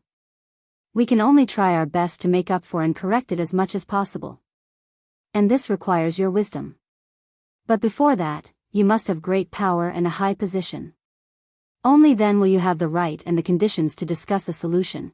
Thales pursed his lips tightly and shook his head. No, he does not understand. Just like the others. Gilbert's words were filled with hope as he continued to speak. But I swear on my reputation and responsibility that I will try my best. What happened today will not happen again. I will advise His Majesty, and he will give you more time, more freedom, more leeway, more. I have seen it, Gilbert. Thales' voice was deep as he interrupted Gilbert. I saw how you walked on thin ice carefully during the Imperial Conference. You tried to strike a balance between the king and the prime minister, between finance and military affairs, between gentleness and radicalism, and between humanity and interests. Gilbert was stunned. Thales smiled mockingly. Even as a member of the king's party, you do not agree with the king. At the very least, you do not approve of his methods of doing things. He is radical, domineering, and unreasonable. He incites resentment everywhere. He is completely unlike Prince Midier from the past. Gilbert's expression was slightly tense. No, Your Highness, you are making a forceful assumption. Thales shook his head, but his gaze was firm. But there is nothing you can do. Because of you, Gilbert Casso, the creator of the Fortress Treaty, the cunning fox of the Western Peninsula who once went north alone and forced back an army of 100,000 tigers and wolves, because you are the same as me. You are also trapped in this net that reaches the sky. You are controlled by it, and you are powerless to fight back. The Foreign Affairs Minister was stunned. You have already used up all your wisdom and all your strength just to ensure that you have a seat in the Imperial Conference, just to protect yourself from falling off the scales that are biased against you, and just to ensure that you are not assimilated by it. Thales stared at him, extended his hands, and grasped Gilbert's shoulders tightly. You do not have a single ounce of strength left for yourself, for the ideals and ambitions you once had. Gilbert's eyebrows trembled slightly. Thales clenched his fists slowly and said through gritted teeth, that is why when you first discovered me 6 years ago and discovered that there might be another candidate for the King of Constellation, you were extremely excited, as if you had found a treasure. You worked hard and were willing to be my subordinate, and you did so many things for me. Because you were counting on me to one day replace him. At that moment, Gilbert raised his head swiftly. The shock in his eyes could not be any greater. Thales revealed a smile. Am I not? Silence, a suffocating silence, lasted for a whole 3 seconds. In the next moment, Gilbert reacted. In his shock, he instinctively retreated and broke free from Thales' grip. Thales stared at him. He raised his hands horizontally, but there was only emptiness in his palms. Gilbert stared at the student in front of him in shock, as if he did not know this teenager anymore. You should be happy, teacher. Because I will be. Thales put away the disappointment in his heart and lowered his head to look at his empty palms. The scar on them became even more obvious. From now on. Gilbert's expression changed abruptly. Your Highness. He seemed to have realized something. He quickly went forward and wrapped his arm around Thales' shoulder again. What are you talking about? What do you want to do? Thales smiled. Gilbert, do you know why I was able to walk out unscathed after committing such a treacherous act? Do you know what's the most interesting thing about this snare we're in? Thales faced Gilbert's shocked gaze and felt the heaviness on his shoulders. He looked behind him at the dark corridor that led to Ballard Room. That is, in this kingdom, the one who is bound even tighter, deeper, heavier, and more powerless to free himself is neither me nor you. The teenager's smile remained, and his gaze was cold. There is someone else. How can I trust you? In Ballard Room, King Kessel began to eat again. His voice rose faintly. It was not as sharp as before, but there was a hint of coldness in it. How do I know that what you said is true? Across the discussion table, Thales was expressionless as he quietly listened to Gilbert's words. How do I know that you really want to be used by me, and not secretly strengthen yourself, accumulate fame, and gather support? How do I know that I am not nurturing a tiger and making you a threat that has never been there before? How do I know that you will not benefit from the chaos, take advantage of the situation, and turn against me in the end? In the next second, King Kessel's words were cold and murderous. Replace me? At that moment, the narrow secret room seemed to have become even narrower. There was no more space for him to move about. Thales sneered. He found it extremely absurd. I have already said it, and you are still worried about this? The king picked up a piece of meat with his fork and narrowed his eyes. If you can deceive a duke like Fakenhaz, you can naturally deceive me. And how are you going to win my trust and ensure that you will fulfill your duty and become my sharpest longsword, my most loyal pawn, and my most trusted trump card? Thales was silent for a while. At that moment, he finally realized that he was sitting in the same room as King Kessel. It was just like what he had used to threaten the Black Prophet in the Secret Intelligence Department. He faced the Iron Hand King alone. Face to face. King against king. Jade Star against Jade Star. How much had he sacrificed for this moment? How much would he lose? Finally, the teenager took a deep breath and stared at the king. First of all, no matter what my intentions are, facts speak louder than words. The process and reality cannot be deceived. Your power and interests will visibly expand and grow through our cooperation. For example, this time, I will persuade the dukes of Western Desert to reduce their soldiers and pay taxes to support the expansion of the regular army. King Kessel did not answer. But Thales, who had crossed swords with him many times, gradually understood that this was the best answer. Second, if you are worried that I will go down this path until the end, that I am really in cahoots with the disobedient, and that I will defect to the enemy, Thales' tone was calm as he spoke slowly. I believe that you know why I made this proposal and embarked on this path. To fight with you on the battlefield, to fight with blood, to the extent that the kingdom is destroyed and countless sacrifices are contrary to my original intentions. This is the situation I do not want to see the most. King Kessel snorted, his emotions indecipherable. Third, as you said, there is a price for me to take this step. Thales' gaze did not waver. If I still want to return to Renaissance Palace, walk into the base camp of the king's partisans who regard me as their enemy, wear the crown and inherit the throne safely, peacefully, gracefully, and without bloodshed, and ensure that my head is on my shoulder, then I will have to count on your endorsement and acknowledgement at the last moment. Only by bowing down with the king can I not be pelted with eggs by the audience below the stage. This time, King Kessel frowned slightly and was silent for a long time. The Iron Hand King's gaze shifted.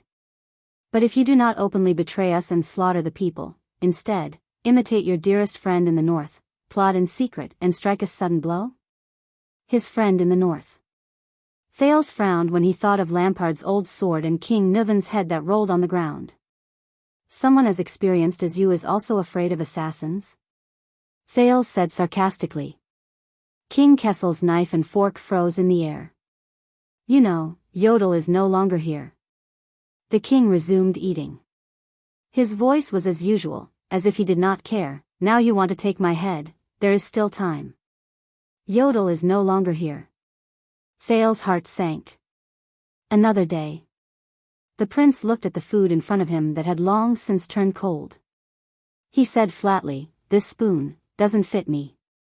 King Kessel sneered as well. Even if you are really blinded by lard right now and sincerely want to do so, the king said slowly, but how can you guarantee that once the situation changes in the future and things change with the passage of time, you will still abide by your promise? Remember the agreement, overcome all obstacles for me, and punish the evil. Overcome all obstacles for me, punish the evil. Thales sneered in his heart. I don't know. The teenager did not show any weakness and retorted decisively. I can't guarantee things that haven't happened yet, and I don't want to say some pretty words about not changing my original intentions. King Kessel frowned. Until Thales' tone changed. But it depends on you. The king's gaze shifted. What? Just like me, there is a price for taking this step. Thales leaned forward and said threateningly, if you don't want to be detested and betrayed by me one day, if you don't want to be forced to launch a civil war against my unfilial son one day, if you don't want me to do everything I can to mobilize the heroes of the kingdom to fight against you, then you'd better go on stage with me, cooperate with the performance, and take a curtain call together. King Kessel listened quietly. Don't be a stage bully, don't cut corners, don't tamper with the script, and don't even have ulterior motives to frame each other. As long as you don't get out of the car first, I will behave myself and overcome all obstacles for you. Just like how I don't go back on my word halfway, you will abide by the rules and give me the throne at the end. The king's eyebrows twitched. What you want to say is, the essence of politics is the binding of interests. Thales said coldly, I think we both admit that this cooperation is just taking what we need, and it is destined not to be smooth sailing, my dear Sincerity. In the next second, Thales' gaze turned cold and his tone was stern, but we understand each other's nature better. No matter who goes back on their word and betrays first, no matter who turns hostile first, the other party can make him pay an unimaginable price. Studying Thales' expression, the corners of the king's mouth slowly curled up. On this chariot, we are tied together. Thales said with certainty, we are each other's guarantors. This time, Ballard Room was quiet for a long time. Just when Thales thought the everlasting lamp was about to be extinguished, the king's deep voice finally rang. Not enough. Thales' eyebrows twitched. Across the long table, the iron-hand king pushed away the plates and cutlery. You want to become the king's enemy? For the first time, Kessel Jadestar, who had always been cold and stern, raised his head and showed the teenager a bright, indifferent, and even somewhat mocking smile that the latter had never seen before. Words alone are no proof. End of this chapter. Chapter 628. But His Majesty is not your enemy. In the palace corridor, Gilbert turned pale with fright. He is your father. You can't be his enemy. You can't. Thales snorted with a smile. Can't I? Gilbert put away his shocked expression and tried his best to calm down. Listen, Your Highness, I have indeed been looking forward to you, trusting you, and being loyal to you, but that is not my original intention. What else could it be? Thales said sarcastically. You want me to be a prince so that I can be a mascot in Mindy's Hall? Gilbert frowned and became more anxious. No, Your Highness, you should be the future that everyone looks forward to. Everyone. That's what you've been doing all this time. Everything should have happened naturally, and everything should have happened naturally. But Thales only stared quietly at Gilbert's hand on his shoulder. Could it be that all of this was not natural, a situation where the conditions were right? Teacher. You are the heir to the throne. Of course, I understand that you feel suffocated and are dissatisfied with the current situation, but you should at least wait until the day I am successfully crowned? Thales said flatly. Gilbert hesitated for a moment before he gritted his teeth and nodded. Of course, when that time comes, I will do my best to assist you, no matter how difficult it is, no matter how many sacrifices I have to make, I swear. Me, Sauter, Kirkirk, Kenny, Guy, and many other knowledgeable people in the kingdom, we will all help you, but before that, help me? Thales interrupted him coldly. Just like how you used to help me? Gilbert paused for a moment. Thales raised his right hand and slowly but unquestionably pushed Gilbert's palm away. 6 years ago, I asked you to search for my friends in Lower City District. I asked you to help me find them, save them, and help me. Gilbert was stunned for a moment before he said dejectedly, Your Highness, I failed you in this matter. I cannot absolve myself from the blame. I just returned from the kingdom's secret intelligence department, Thales said flatly. Do you know, I realize that they are not as you said, refusing to help me because they hate me. In fact, the secret intelligence department is very interested in searching for my childhood playmates. Gilbert's expression changed slightly. Your Highness, the secret intelligence department has never been on good terms with you. But Thales interrupted him and continued on his own. They also told me that over the past few years, Gilbert, you used your connections and reputation to find the chief garrison officer. You mobilized the city hall and the police station, gathered the teams of police officers and tax officers, and launched a few large-scale sweeps in Lower City District and Western District just to help me find someone. The teenager looked into his teacher's eyes seriously. I am grateful, Gilbert. Gilbert was stunned and did not know how to reply. Until the Secret Intelligence Department told me more. Thales was expressionless. For the past few years, the town hall and the police department have been attacking in such a high-profile manner. They directly intervened in the dogfight between the Black Street Brotherhood and the Blood Bottle Gang. They chase away the tramps, disperse the beggars, and let the powerless people at the bottom suffer. They checked the vendors and closed the shops, leaving the pitiful, honest people with no way to survive.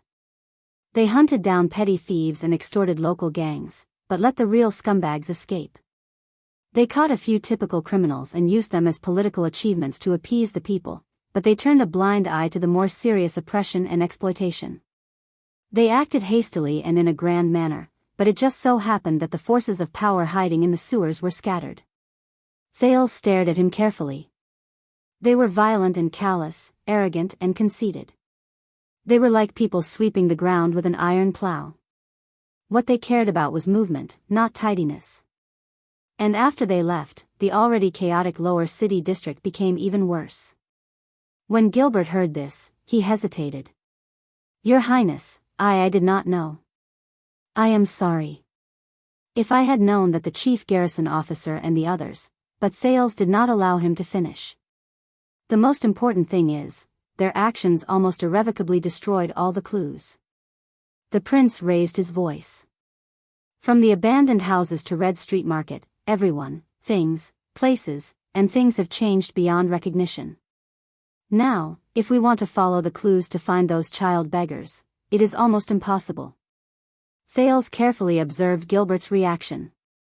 It's as if someone did it on purpose. Just to stop me from finding them. At that moment, the Foreign Affairs Minister's expression changed abruptly. Is that so? The teenager said softly in the dark palace corridor. Gilbert? When you asked for help from the police? Was what the Secret Intelligence Department told me the truth? The Foreign Affairs Minister did not answer. Only Gilbert's steady breathing filled the air. The silence lasted for a long time. Thales shook his head and continued to speak. 6 years ago, when I asked you to find them, you told me that I could not, because it was for the sake of secrecy. I became a prince during the national conference, but you still told me that I could not, because it was for their safety. Then, when I went to Northland, you wrote that you were working on it, but the progress was slow, because it was not to be noticed by those with ulterior motives. Then, when I returned to my country, you told me that you could not find them, and advised me not to look for them, because you cannot go back. Thales faced his teacher calmly, as if he was telling someone else's story. There was no answer. What answered him was still an embarrassing silence. Thales raised his head and chuckled. The Secret Intelligence Department said that it has been 6 years, but you still could not find them. Because you did not want to find them at all. Thales said softly. Or should I say, the Secret Intelligence Department is lying? But Gilbert only lowered his head, and his expression could not be read. This time, the silence lasted for a long time. Forget it, Gilbert. No matter whether the Secret Intelligence Department lied, or how many lies they told, it is no longer important, no longer important. The teenager turned his head and said absent-mindedly. At this moment, Gilbert suddenly opened his mouth. The Secret Intelligence Department did not tell you anything, right? You only wanted to test my reaction, just like how you tested the Duke of Iris flowers. Thales sighed. The cunning fox of Constellation. Yes. Thales' gaze was desolate. The Secret Intelligence Department was wary of me, so they did not tell me anything. What I know is what I deduced from what I saw and heard when I revisited the old places in Lower City District and Western District. Gilbert closed his eyes. Thales and Gilbert did not speak in the corridor. Both of them just looked away in tacit agreement. After an unknown amount of time, Gilbert finally spoke. I am sorry. His tone was exhausted, and his words were the same. But you could not find them. Thales let out a long sigh with pain and relief. The two of them sank into silence again. You know, I tried to convince myself before, Gilbert. Thales faced the darkness in the corridor. His tone was normal, even gentle, and friendly, as if he was chatting with an old friend. Really, I tried. I tried hard to convince myself that even though Gilbert Casso was known as the cunning fox, he was, after all, in a high position. He did not know the ways of lower city district. He did not know that he would not intentionally destroy the clues, and he would not intentionally stop me from searching for them. That was why I used the simplest and crudest method in the world. And he was my teacher, one of the people I trusted the most in the world. I should not and could not doubt him. I told myself that as long as you told me that you did not do that, I would believe you. Thales' eyes were lifeless. I've tried, really, I've tried. When Gilbert heard this, he raised his head and spoke with great difficulty. Your Highness, why? Gilbert was silent for a while before he spoke in a haggard manner. During the bloody year, His Majesty was crowned in a hurry. He was surrounded by enemies, and his throne was unstable. Renaissance Palace had no choice but to take the unorthodox path and carry out the subjugation crusade again. Murat Hansen was also a close friend of the late king for many years. He had a lot of experience, so the kingdom's secret intelligence department was highly trusted. They could make arbitrary decisions and act outside the law. In the beginning, this was very effective. It was simple, crude, clean, and direct.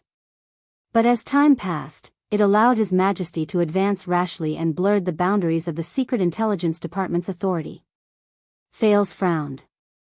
They have His Majesty's support now, but what if you succeed the throne and are crowned? As you can imagine, in order to maintain their power, the officials of the Secret Intelligence Department will definitely think of ways to restrain you at all costs, and your past and family background are the most criticized weaknesses. Your old acquaintance is exactly what the Secret Intelligence Department wants to use against you, but they can't. But you are also the future of Constellation, the hope of reforming the politics of the court. I can't let the Black Prophet or anyone else who harbors ill intentions control you, not even a little bit. Gilbert looked at Thales with gloomy eyes. That is why you cannot find them. You cannot. Even if you find them before the Secret Intelligence Department does. Their clues should be buried forever, and no one will know. The Foreign Affairs Minister's voice faded away. Even the everlasting lamp in the corridor became much dimmer. So, Gilbert, you lied to me. Thales said in a daze. From the beginning. At that moment, Gilbert's face turned pale.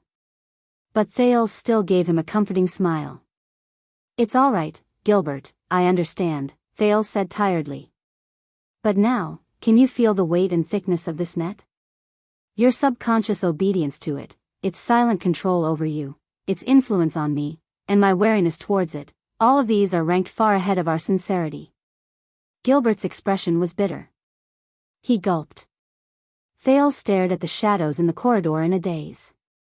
Just like how a student faces his teacher, an employee faces his boss, a wife faces her husband, and a subject faces his king, if they stand on an unequal scale from the beginning and stay in unclean waters, then their relationship will not just be decided by each other. When we are shrouded in an established power structure, Gilbert, when you have no choice but to use all your strength to prevent yourself from being thrown off by the skewed scales, when you are shackled from head to toe, when you are only left with the choice of adapt or be destroyed, when you are shackled from head to toe. Before you realize it, you have completely lost the right to choose freely. Unless you reject it, jump out of it, and surpass it. Defeat it. Gilbert's breathing quickened. No, Your Highness, I do not understand. Gilbert's voice was very soft, and he mumbled almost subconsciously. All of this is for my own good. Thales gently took over the conversation. The Foreign Affairs Minister did not answer. Thales exhaled with a smile. Gilbert, have you ever thought about why Wuxia is always unwilling to mention you, even though we are father and son? When he heard his son's name, Gilbert shuddered a little. I have never asked him the specific reason. But I think I know the deeper reason. Thales gradually became absent-minded, and his thoughts drifted to Northland. Perhaps you know, Gilbert, I have a friend in Extet, or rather, I think I have a friend. When she is in trouble, I worry about her day and night, and I think about her." When he said this, Thales snickered. "I am such an idiot. I always thought that she relied on me and needed me. I always thought that I was protecting her and helping her. I always thought that I was." Thales' smile slowly disappeared. "For her own good. But I was wrong. Because that was not what she wanted." When he remembered that familiar face, Thales closed his eyes deeply. "And I never treated her as a friend who treated me as an equal. At most, she was someone who needed me." Gilbert stared at him in a daze and began to tremble. "Gilbert, ever since we got to know each other, everything you have done with painstaking efforts was to turn me into a good king. For this, you even sacrificed yourself and risked everything to help and protect me. I am very grateful, but..." Thales opened his eyes. His gaze was clear. "But I am not the kind of wise king you are looking for, Gilbert. Just like how my father is not." Gilbert swayed violently. "You can't make a mold for everyone in your mind, and then use all your means to influence and guide them. You don't feel the slightest anomaly, and even feel proud of it, thinking that it's for their own good. You just want to fit them into the mold seamlessly. Because be it me, Wuxia, my father, or even you, Gilbert, none of us are born to be molds." Thales said gently. "This is why I will never be able to become him. No matter how you teach me to be close to him in terms of dressing style, knowledge system, and even behavior, I will never become the next Prince Midier. No matter how good of a mold he is." When Gilbert heard this, his entire body trembled violently. He cried out involuntarily, "Your Highness, I..." But Thales only smiled in a friendly manner, just like he always did. "You are a good teacher, Gilbert, really. You treat your students meticulously, you do not care about how much effort you put in, you teach them everything you know, you answer every question, you are considerate and considerate. You are really good, so good that I cannot even find a single flaw in you. But when I met the old crow, I met Mr. Hicks, the one who shakes his head, talks all sorts of things, and always relies on, what do you think, to earn his salary in class. I finally understood." Thales took a step forward and looked straight into Gilbert's red and wet eyes. "Your biggest problem, Gilbert, is that you are too nice. You are so good that your students can completely rely on you and need you. You are so good that you do not leave any room for your students to be bad." Gilbert opened his mouth to speak, but his lips trembled. 2 streams of tears rolled down his cheeks. "But reality has proven that even without me being good to her, my friend can still live very well. Even better." Thales sighed and smiled subconsciously. "I am happy for her." In the next second, Thales opened his arms without hesitation and embraced Gilbert, who could no longer speak. "And I hope that you can be happy for me too, Gilbert." Thales pressed his lips against Gilbert's ear and said in a quivering voice, "My friend." The Foreign Affairs Minister shuddered in his arms. Thales suddenly realized that Gilbert, who was dressed in bright clothes, was very thin. But in the next moment, the teenager restrained his emotions and forced back the tears in his eyes. He gritted his teeth and said, "By the way, Count Casso, I do not like your class schedule." Thales let go of Gilbert, who was staring at him in a daze, and the corners of his lips curled up. "It is too full." When he finished speaking, Thales raised his hand to his chest and bowed to Gilbert in a respectful and well-mannered manner. Just like how Gilbert bowed to him 6 years ago. In the next second, he used all the strength in his life to suppress his trembling, straightened his back, picked up his feet, and turned to leave. He did not dare to look at Gilbert again. Thud. The sound of a cane falling to the ground came from behind him. Thales felt a pang in his heart. But he still maintained his perfect smile, took a step forward, and stepped into the unknown darkness of the corridor. The palace was deep, and the lights were dim. But the absent-minded Thales did not walk far before he bumped into a familiar face at the corner. "Oh, sorry, Your Highness." The chief of palace butler, Baron Quinton, who had once lectured Thales on wasting the royal family's wealth, rubbed his forehead. I didn't see you." It was not intentional.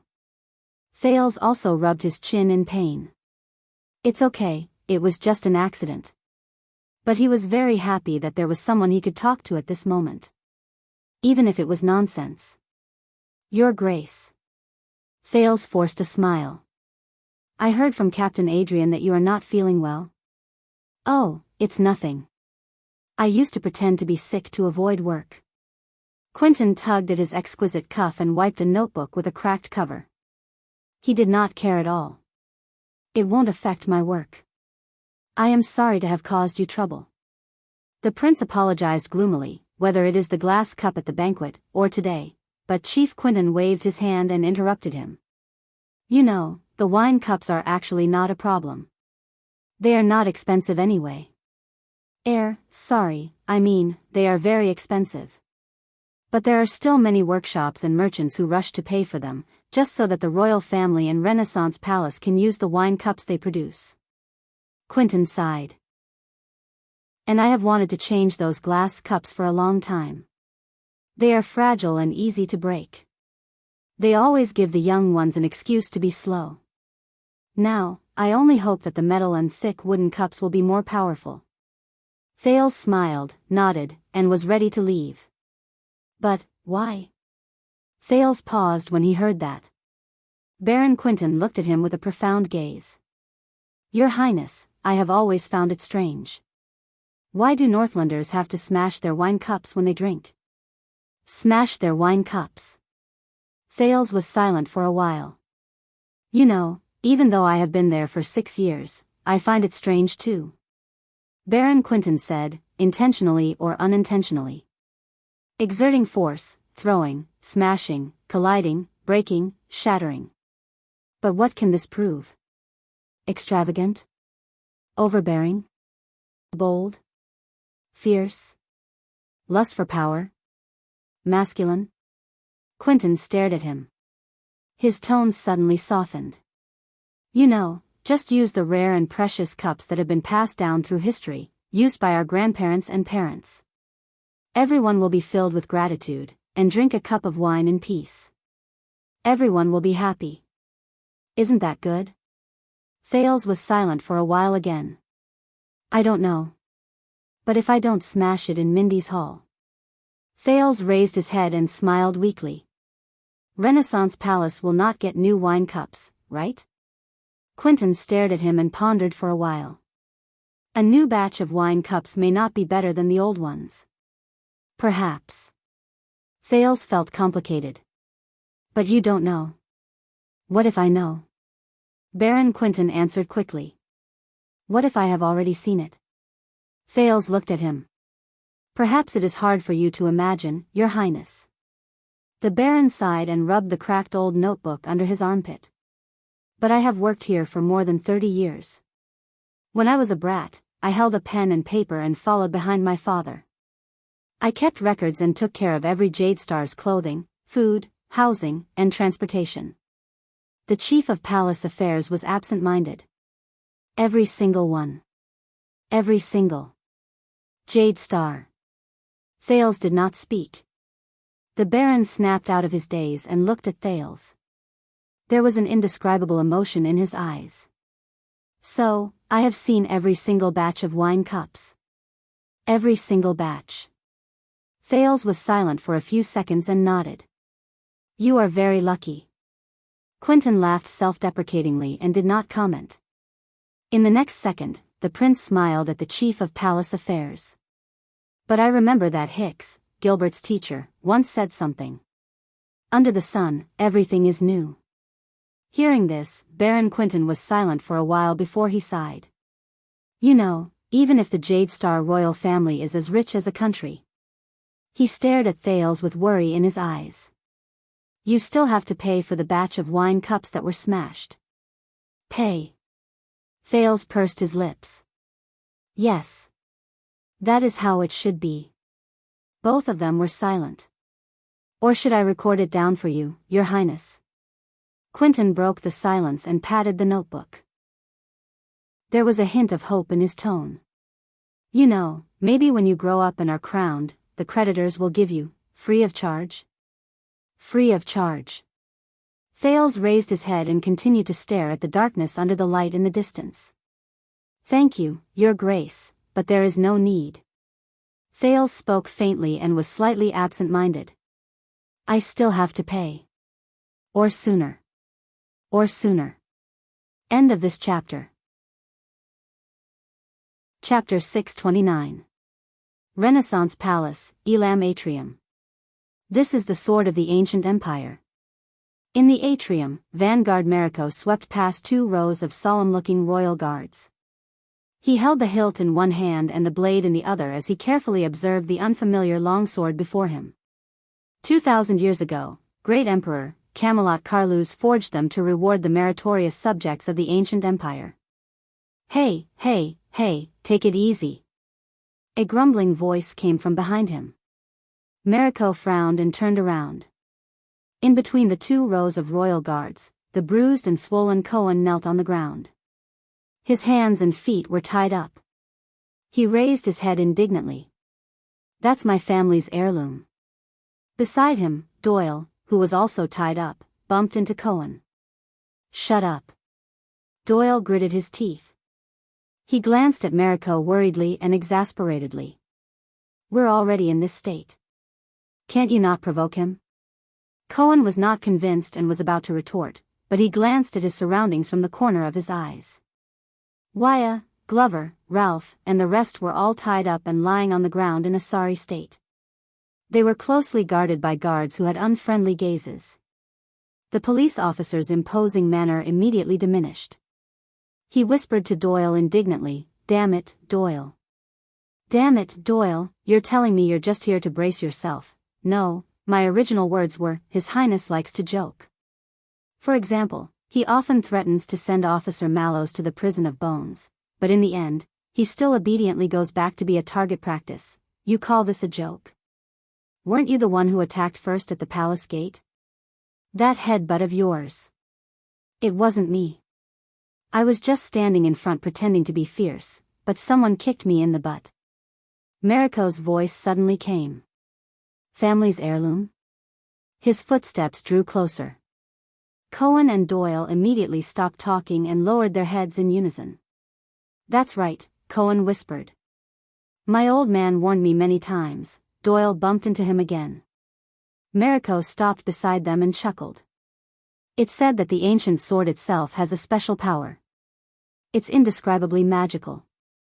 Mariko sized up and caressed the bearer from all angles, his gaze slowly becoming infatuated. Of course, the great contributors who expanded the territory and conquered the world for the Imperium were all seasoned veterans. How could the great emperor reward them with ordinary weapons? Cohen and Doyle looked at each other. Mariko gently stroked the mysterious gem on the hilt of his sword. Legend has it that they can spontaneously absorb energy and matter from blood, soil, air, moisture, and even steel that they collide with to sharpen their blades and strengthen their bodies. Therefore, dust cannot penetrate them, water cannot rust them, blood cannot corrode them, and battle cannot break them. The weapon itself seems to have life and memories. Even if it is slightly bent and deformed, it will recover on its own as long as there is enough time. 100 years without losing its edge, 1,000 years without changing its shape. Cohen was taken aback. He looked at the familiar sword and burst out laughing. Not even in 1,000 years. How can there be such a god? I have to bring it to the blacksmith shop for maintenance every month. Master Zadie from the tower said, "This sword is quite durable." At this point, Cohen's expression changed and he looked at Mariko suspiciously. Really? Mariko's gaze drifted away.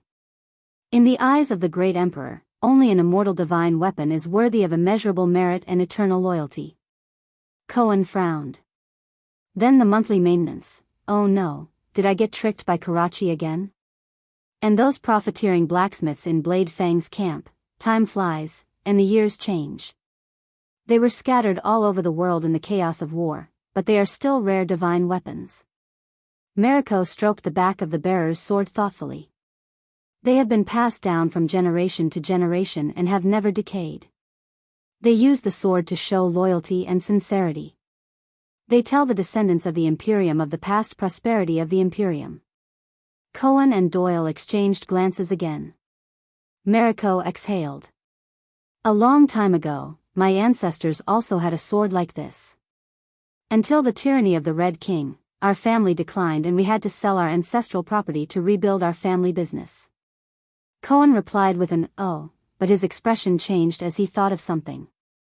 That's definitely not this one.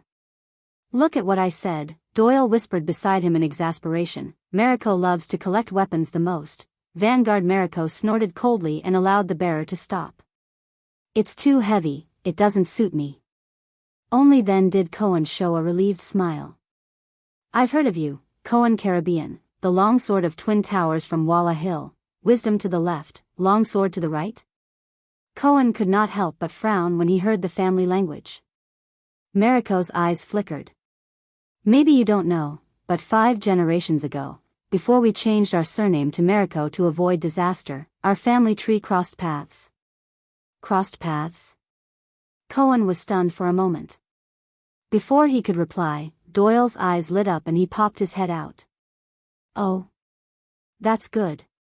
By the way, Doyle and Caribbean also crossed paths, which means that the 3 of us are, but Mariko did not even look at him. He raised the heavy sword in his hand again.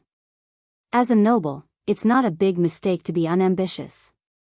But I thought you only wanted to mess with street thieves, Mariko said coldly, not stupid enough to break into the palace and rebel, Royal Knight Cohen Caribbean. Rebel? Cohen was shocked and smiled apologetically. It's a misunderstanding, it's a misunderstanding. I'm here for that. Have you ever been in a gang fight? It's when 2 people face each other and talk tough while 200 people stand on both sides and shout, but don't do anything, 20 people. But Mariko did not listen to him at all. His tone was cold. When you broke into the palace, there were 20 guards on duty. They were all heroes from the Vanguard Division and the Defense Division, young lads with bright futures. In the face of the arrogance of the nobles, they were neither servile nor overbearing. They were loyal to their duty. Even when they were beaten and injured by you, they remained resolute and protected the palace. Cohen was stunned and said anxiously, that was a misunderstanding. I wasn't the one who attacked first. Mariko snorted angrily and became even more displeased. For you, of course, it's just a small and harmless misunderstanding. But to them, Mariko tightened his grip on the hilt of his sword. This is the cause of the death of the late king. This was His Majesty's comment. As soon as he said this, the gazes of the royal guards around him became even fiercer. This will be recorded in the records of the guards of the Flag Bearer Division. It will accompany them throughout their lives and be passed down in the history of the guards. The more Mariko spoke, the angrier he became. Not only will they be humiliated, but they will also have to bear the blame on behalf of others. The royal family will not be wrong, so they can only be the ones at fault for what happened today. They will be charged with the crime of overstepping their authority and dereliction of duty. They will also have to live in fear of offending the prince. Their punishment will not be determined, and their future is uncertain. It's all because of you. Mariko looked at Cohen, who had a stiff smile on his face, and gritted his teeth. Bossy, arrogant, and lawless. You've turned Renaissance Palace into a mess, and you've humiliated the royal guards. As soon as he finished speaking, Mariko turned his arm. The load-bearing sword spun in the air and neatly returned to its sheath. But when the head of the sheath turned back, it strangely hit Cohen's abdomen. Asterisk bang. Asterisk after being hit, Cohen fell to the ground in pain. He mumbled incoherently, Grass Nanny, sorry, it was an accident when I sheathed the sword, Mariko said coldly. Mariko said coldly as he pushed the load-bearing man away. It's because it's too heavy. There was a commotion among the captives. Doyle said anxiously. Well, when a prince breaks the law, he's no different from a commoner. When a prince breaks the law, he's no different from a commoner, but these words made Mariko snort angrily. Of course, you're just using your master's power to intimidate others. So, not only do you not have to do anything, all you have to do is smile obsequiously. and a big shot like the foreign affairs minister will use his connections to greet you. Whether it's overt or covert, he will threaten me not to use lynching." Mariko looked at Cohen, who was curled up on the ground in pain. His breathing gradually quickened. "But in the entire kingdom, no one dares to offend your noble master. Because no matter how presumptuous and outrageous he is, no matter how many people he harms, no matter how much trouble he causes, His Majesty will still tolerate him and forgive him. He will still strut out arrogantly, point at my nose, and ask me to let you go, to let you continue to get away with it, as if nothing happened. And after that, we will have to unify our statements to protect his reputation." The more Mariko spoke, the more upset he became. In the end, he sneered. "And the captain will even say, 'It's our duty to carry the burden for the royal family.'" The vanguard looked at Cohen, who was at his feet. His gaze was slightly cold. "I know this world is unfair. But it shouldn't be like this." Cohen coughed a few times and recovered with difficulty. "Well, I understand you."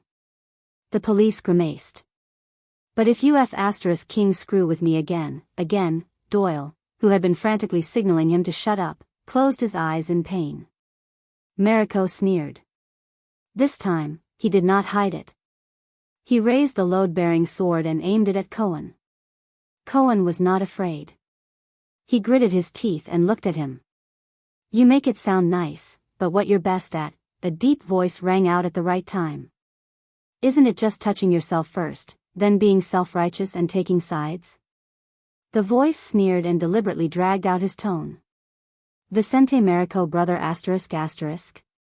As soon as these words came out, everyone was stunned at first, and then a strange expression appeared on their faces. "Big, what?" Mariko's expression changed. He turned away from Cohen and looked at another captive.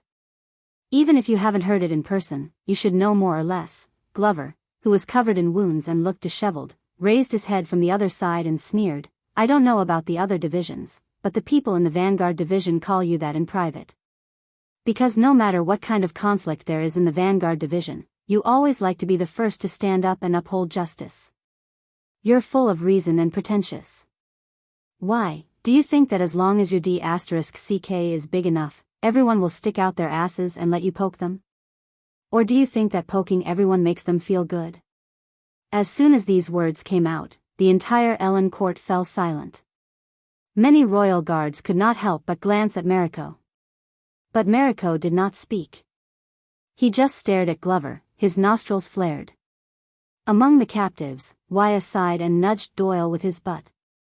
"I thought you were the most talkative one." "Sorry, I forgot that your butt is injured." Doyle also looked at the zombie in surprise, as if he was seeing him for the first time. "But you don't know shit." Glover struggled to move his bound arms and said to Mariko, "Don't worry, I'm not going to kill you. Every time you lie to yourself, it's worse than the ***t that comes out of your mother's mouth when your father clamps her leg between his legs and ***ck her to the heavens." The zombie spat on the ground. "Brother ***. The surroundings fell silent again. "By the sunset goddess," Doyle whispered in disbelief. "Where did he learn to talk so much trash?" After a long, long time, Mariko took a deep breath, suppressed his emotions, and walked forward. "Caleb Glover, it's you again." Mariko looked at the big man kneeling on the ground with a contemptuous expression and narrowed his eyes. "Why am I not surprised?" Glover snorted coldly and did not answer. Mariko looked at him with a complicated gaze. "You used to be one of the best in the Vanguard Division. You have a noble family, excellent abilities, and a promising future. I once thought that you were different from those fops who joined the guards to gain experience." Doyle, who was listening by the side, was stunned. Why did Mariko look at me when he said this? Mariko came to Glover's side and his gaze was cold. "Until you couldn't control your lower body and fell for prostitution." Prostitution? As soon as he said this, the captives, including many royal guards, all looked at Glover. Cohen nodded subconsciously at first, but when he realized something, he quickly joined the others and looked surprised. Only Doyle was shocked. You're really not gay?" A hint of anger appeared on Glover's face. I didn't want to say much at first. After all, the matter has been suppressed. Mariko raised his eyebrows. But, yes, I know that the reason you were removed and chased out of the Vanguard Division was because when you were prostituting in Red Street Market. Cohen nodded with lingering fear. Glover could not help but say angrily, it's none of your F***king business. It was the first time many people in the Ellen court knew about this, and they could not help but frown. Mariko chuckled, and his expression gradually turned cold. How many times? The second Vanguard asked. First Class Vanguard Kayla Glover, how many times did you sneak off to Red Street Market on the day of payday after receiving your money, only to come back at dawn with an empty wallet and exhausted? How many times did you lie to my face when you called up the whole team in the Vanguard Division, saying that you were not in good spirits because you did not sleep well? And what was the name of the brothel you often went to? What clubhouse? With every word Mariko said, Glover's expression became worse until the latter finally could not hold it in any longer. I like to prostitute. What's wrong? What's wrong? What's wrong? Mariko said coldly. Just because a colleague picked a prostitute you liked, you held a grudge and plotted revenge. In the end, you made a huge mistake and destroyed your own future. Cohen's mind raced, and he felt that this point sounded familiar. Glover remembered something, and his expression became ferocious. They deserved it. I know that Menides is a scumbag, Mariko said coldly. I also know that you have an old grudge against him, and I even guessed that he set a trap to provoke you first. But so what? Are you really stupid enough to take the bait? Do you have so much heroic spirit that you've lost your mind after being provoked by a few women?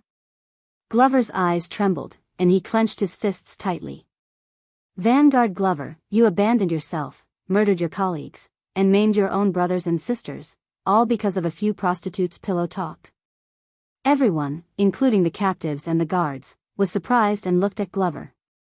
Facing countless gazes, the zombie trembled. But in the end, he suppressed his emotions and sneered. Have you ever tasted a woman? Of course not, brother *** is too big, and no one can fit inside. How pitiful. Mariko was stunned. Glover raised his head and smiled provocatively. Let me tell you, for that taste, I can kill 10 more Menides. Mariko was enraged.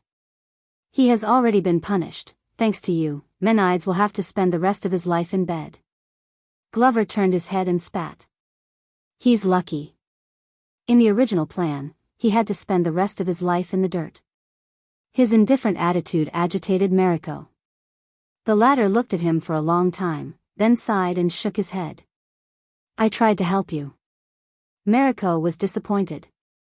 Before that, I helped you cover up in the Vanguard Division. I just hoped that Officer Stanley wouldn't find out so quickly that you were addicted to prostitution. I visited your brother many times, hoping that he could persuade you with his brotherly love, so that you could mend your ways and repent. Their gazes met, and Glover frowned. I didn't beg you to do that. Mariko shook his head. Now it seems that you are addicted and have no remorse. After the incident, I shouldn't have gone to Officer Adrian and Officer Stanley, nor should I have visited the victims and asked them to spare your life to atone for your crimes. The Vanguard shook his head in disappointment. It would have been better to follow the rules of the guards and get rid of you in the well. Glover's gaze froze.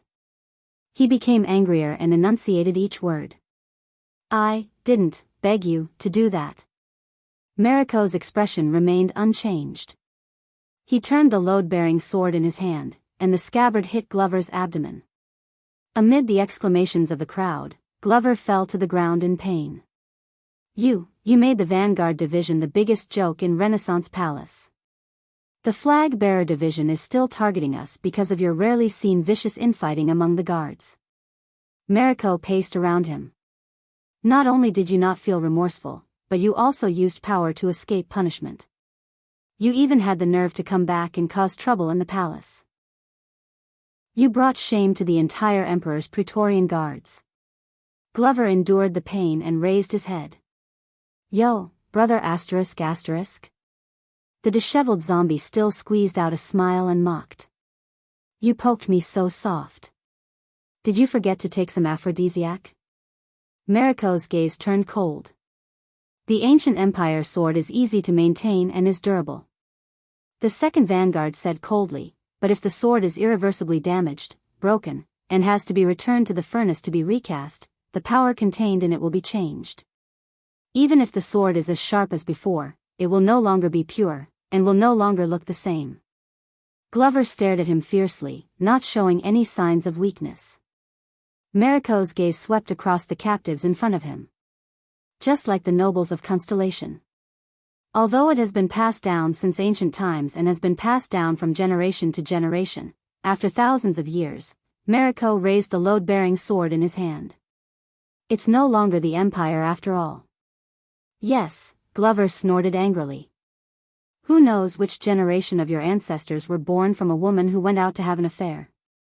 Bang! Glover was knocked to the ground for the third time. Doyle, who was next to him, turned his head in pain and exhaled. I don't know what Mariko did to the zombie to make him so angry, but he'll get himself killed if he continues like this, Doyle said to the captives in a low voice. Think of a way. At this moment. But I've heard it before. Waya's voice came from behind him, causing Mariko to pause. Those people who only have the Empire in their heads, Waya looked up and chuckled. They've never seen the Empire before. Mariko put down his scabbard and turned to Waya. Doyle quietly gave the latter a thumbs up, wriggled over to the dying Glover, and lifted him up. As expected of the real Waya. The prince's attendant, Waya Casso, Mariko said coldly. Waya nodded and said calmly, according to what you said, this person is no longer under your command. Whether you want to beat or kill him, his life belongs to Prince Thales. Mariko stopped in front of him. Your Excellency, I respect your father, Count Casso. He is a noble and talented man who has made great contributions to the kingdom. Mariko was expressionless. You should follow in his footsteps and dutifully assist and advise His Highness. Instead of colluding with these sinners. Glover, who had caught his breath, could not help but speak again, but Doyle covered his mouth tightly. Waya frowned at first, and then smiled. There's no need for that. The attendant's gaze was sharp. Not every son is worthy of his father's glory. Waya pouted. Just like this sword, no matter how sharp it is, how legendary it is, how pure it is. The Empire still perished. Mariko frowned. Just like your family. In the end, you still sold your ancestor's sword. Waya shook his head. That's why you're where you are today. Isn't it? Brother asterisk asterisk asterisk. Mariko's gaze became worse. Glover was inexplicably angry. Only Doyle secretly gave Waya a thumbs up again. The real Waya, loyal. At this moment.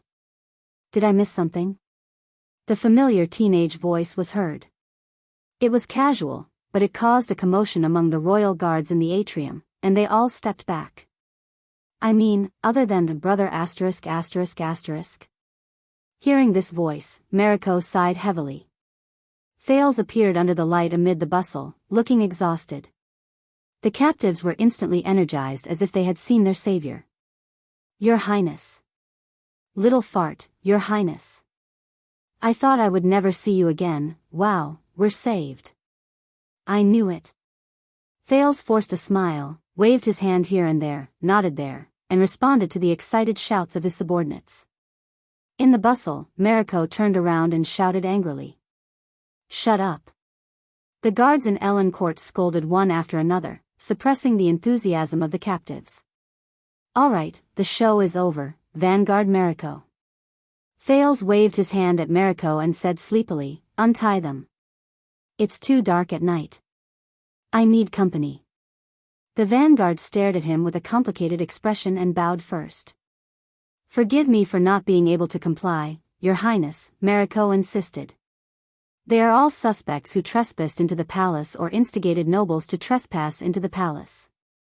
They must be interrogated strictly. Thales yawned loudly and did not care. Listen, I just fought 300 rounds with the king. I'm tired, and I don't want to talk to you about this. Go ask Adrian. The prince pointed at the way they came. He'll give you the same answer. Then I'll wait here for the captain's orders. Mariko refused to show weakness. Go ahead, but they can't leave. Thales looked around and saw the group of royal guards who were indignant and in awe. Let's make a deal, Vanguard Mariko, the teenager sighed and said, if you let my people go. And I'll give you something in return? Mariko snorted coldly and refused. Bribing the palace is a taboo for the royal family, Your Highness. But Thales shook his finger and approached him. You know, when we came in, the royal guards guarding the palace gate, the prince smiled and lowered his voice. I suspect that they have ulterior motives and intend to harm the heir of the kingdom. Mariko's gaze changed. What? Thales stretched his neck and revealed the bandage on it. Look, during that conflict, my neck was cut. Wow, there was so much blood. Tell me, isn't this plotting against the prince? For the safety of the future king, should we drag him out and give him an explanation? Kick him, or them, out of the guards. That's not the truth, it's slander. Mariko's expression turned ugly. The captive stared at him in a daze. Thales smiled. That's not up to you to decide. After all, my father also said that the death of the late king was all due to your negligence. Don't you think so? Mariko took a deep breath. You, let my people go. Thales did not wait for him to speak and pressed his palm on Mariko's shoulder. I'll take care of the flag-bearer division and make sure that those boys won't bear the crime of hurting the prince. There won't be any record of dereliction of duty in their resumes, and I won't retaliate against them. What do you think? Mariko's expression changed several times. Thales clicked his tongue. So, brother asterisk, you're going to fight me to the end. He looked at the captives who were waiting to be fed. Or. A minute later. Thales walked through the corridors of Renaissance Palace, surrounded by many people who had survived the disaster, in high spirits. Their procession was disorderly and messy, but they made a lot of noise, along with a big black horse that was unhappy because it had missed dinner, and all the guards and servants along the way avoided them. I'm sorry, Cohen. I didn't expect it to be so serious, Thales said tiredly. I just wanted to borrow your family's name, but I didn't expect you to be the first one to make a move. Forget it. Once the director finds out, he'll definitely suspend me again. I just hope he won't cut my salary. Cohen, whose face was bruised and swollen, hugged his family's heirloom sword miserably.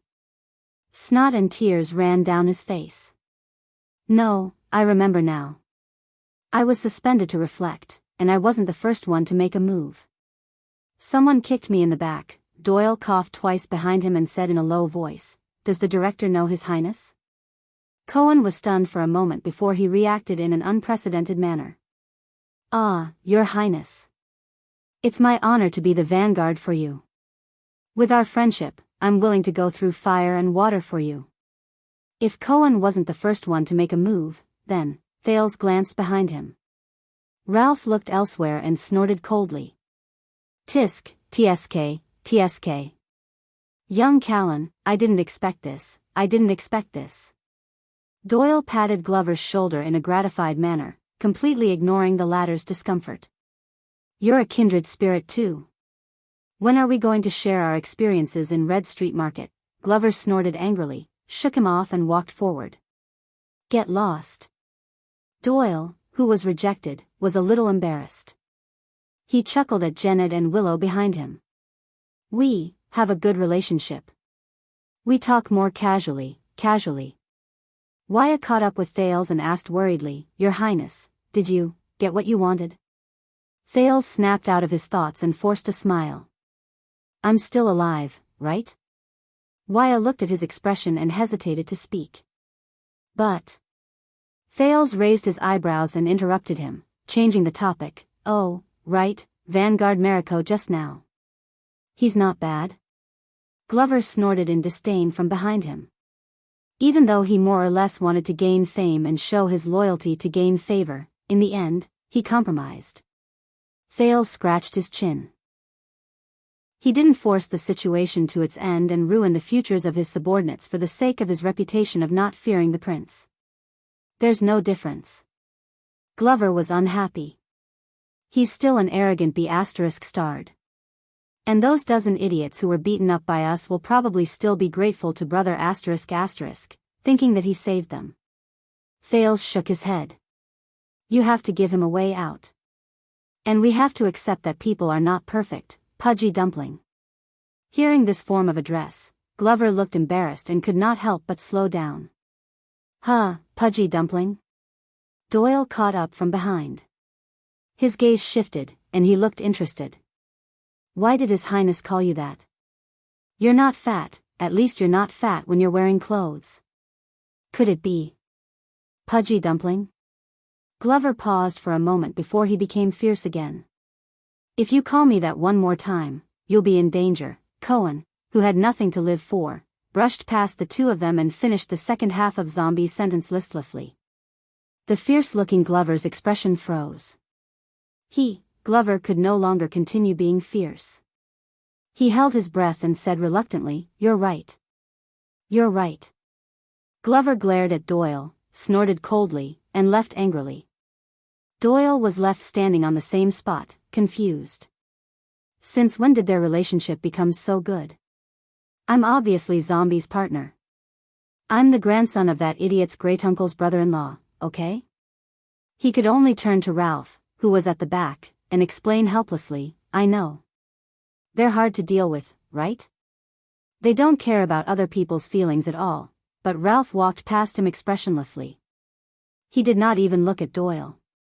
Shoo, only Doyle was left to rub his nose awkwardly and mock himself at the air. It's okay, I'm fine. But thank you for your concern, Mr. Ralph. Also, happy working with you. Jenny Blackhorse snorted in disdain as her reply. At the front of the group, Wyatt took a deep breath. But I know, Your Highness, even if Merrick does not agree to your conditions, the attendant smiled and said, You will not let those guards be wronged for no reason, right? Thales paused for a moment.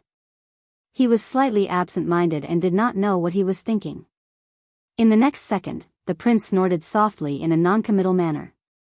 Who knows? Wyatt was stunned. Thales did not say anything else. He took large strides and walked forward. Wyatt stared at the prince's back and could not help but say, Strange. What's wrong? Glover, who had a lot on his mind, asked casually. Wyatt shook his head. I don't know. He stared at Thales' back. I just feel that there's something wrong with His Highness. Ralph snorted in disdain and made a rude gesture with his hand. Glover asked, Why? Wyatt hesitated for a second and said, if he were to ask that question in the past, he would definitely smile easily and say, of course, with certainty. And he would never hesitate. Ralph was slightly stunned. Glover was deep in thought. Renaissance Palace, the Royal Guard's duty room. The alarm in the palace has stopped for an hour. It's been a long time since anyone came to snitch on you. The watchman of the Royal Guards, Tormund Mallows, gently put down his mate tea and said calmly, At least tell me what's going on outside, right? For example, Renaissance Palace caught on fire? Opposite him, the vice-captain cum chief flag-bearer, Vogel Talon flipped open the next document. The guard's daily exercise. Don't worry, the vice-captain did not even raise his head. Our work here is not done, the defense and duty of Mindy's Hall. Have you arranged the arrangements according to the rules of the Royal Guards? Mallows looked up. The sound replication spell on the wall was still in operation, glowing brightly. The daily exercise requires 30 fully armed people to block the door of the duty room, surround the two of us, and allow entry but not exit? There was a moment of silence in the room. Vogel chuckled and said nonchalantly, That's right. We need to exercise to deal with all situations. Answer the question. All situations. Mallows narrowed his eyes, even me? Vogel looked up and stared straight at him. Especially you. Especially you. Mallows closed his eyes and let out a long breath. Tell me, the watchman said helplessly.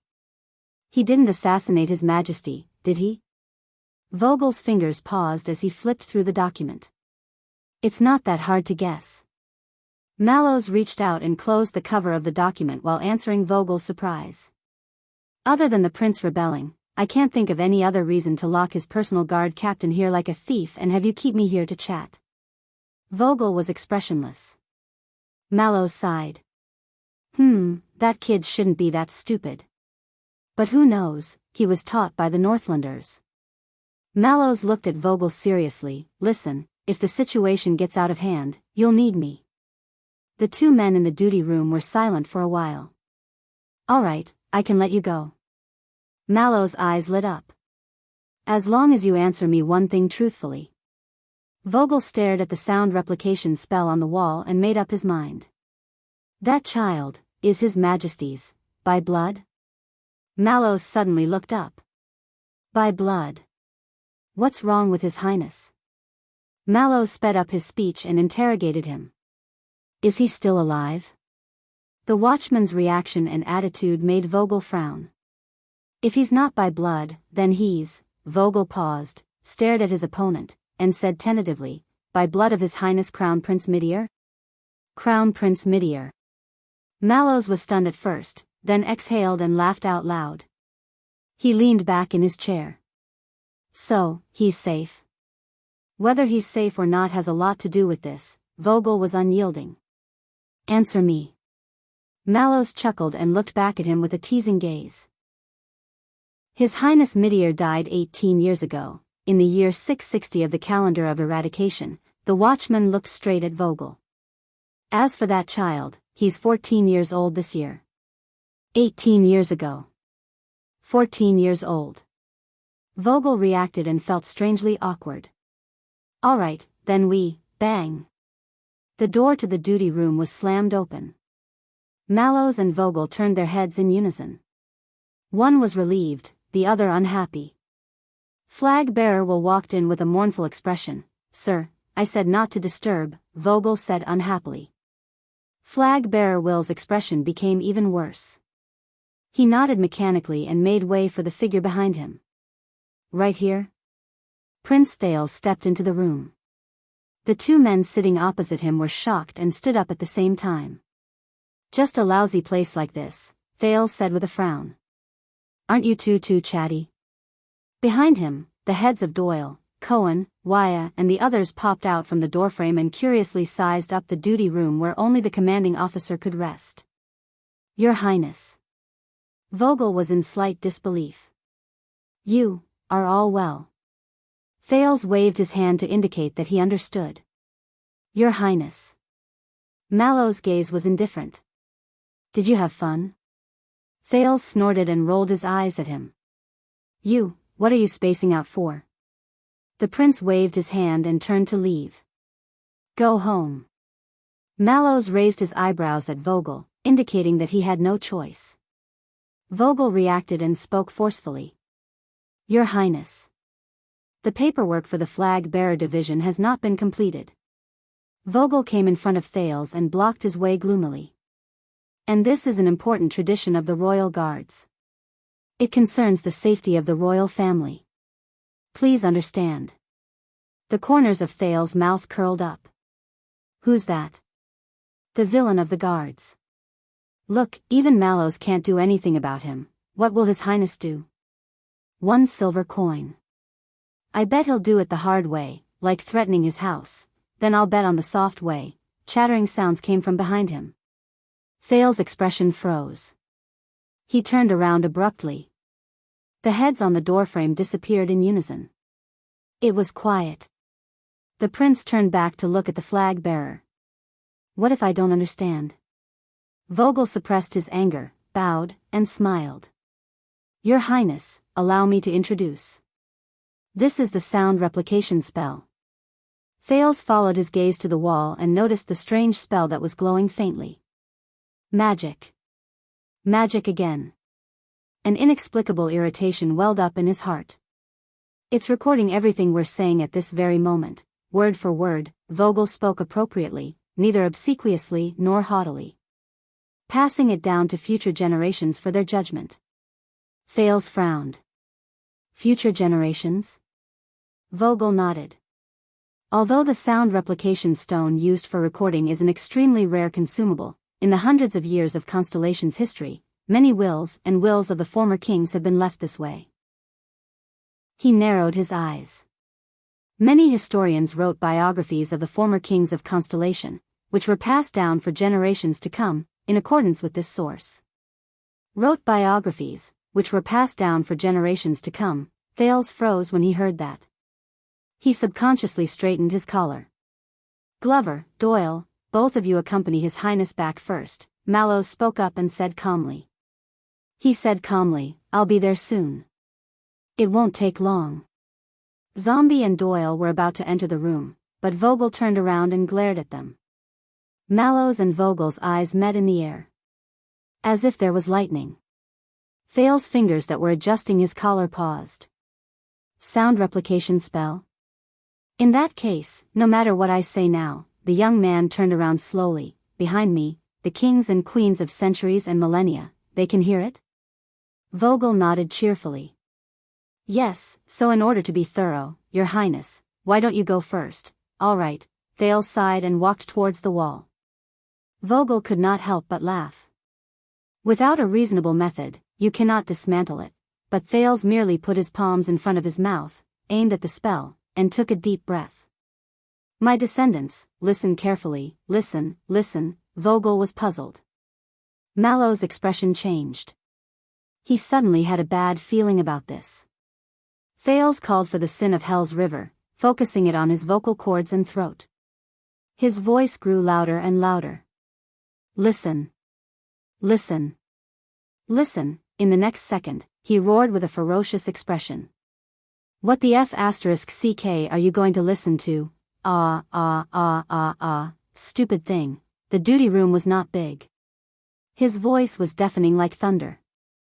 The lights in the room flickered, and even the mate tea in the cup was shaken. After the roar, the room returned to silence. Only the echoes outside the corridor continued, shaking the entire palace. The light of the spell flickered a few times and dimmed considerably. It seemed to be on the verge of death. Thales exhaled. After letting out this roar that would resound for thousands of years, he only felt refreshed and carefree. The prince tidied up his appearance and turned around contentedly. He faced the two petrified men and the stone heads on the door frame. He was cultured and elegant. Excuse me, is the paperwork done? End of this chapter. You're tuning into the Carefree Valley YouTube channel. Don't forget to subscribe and join us on this journey to catch the most captivating stories.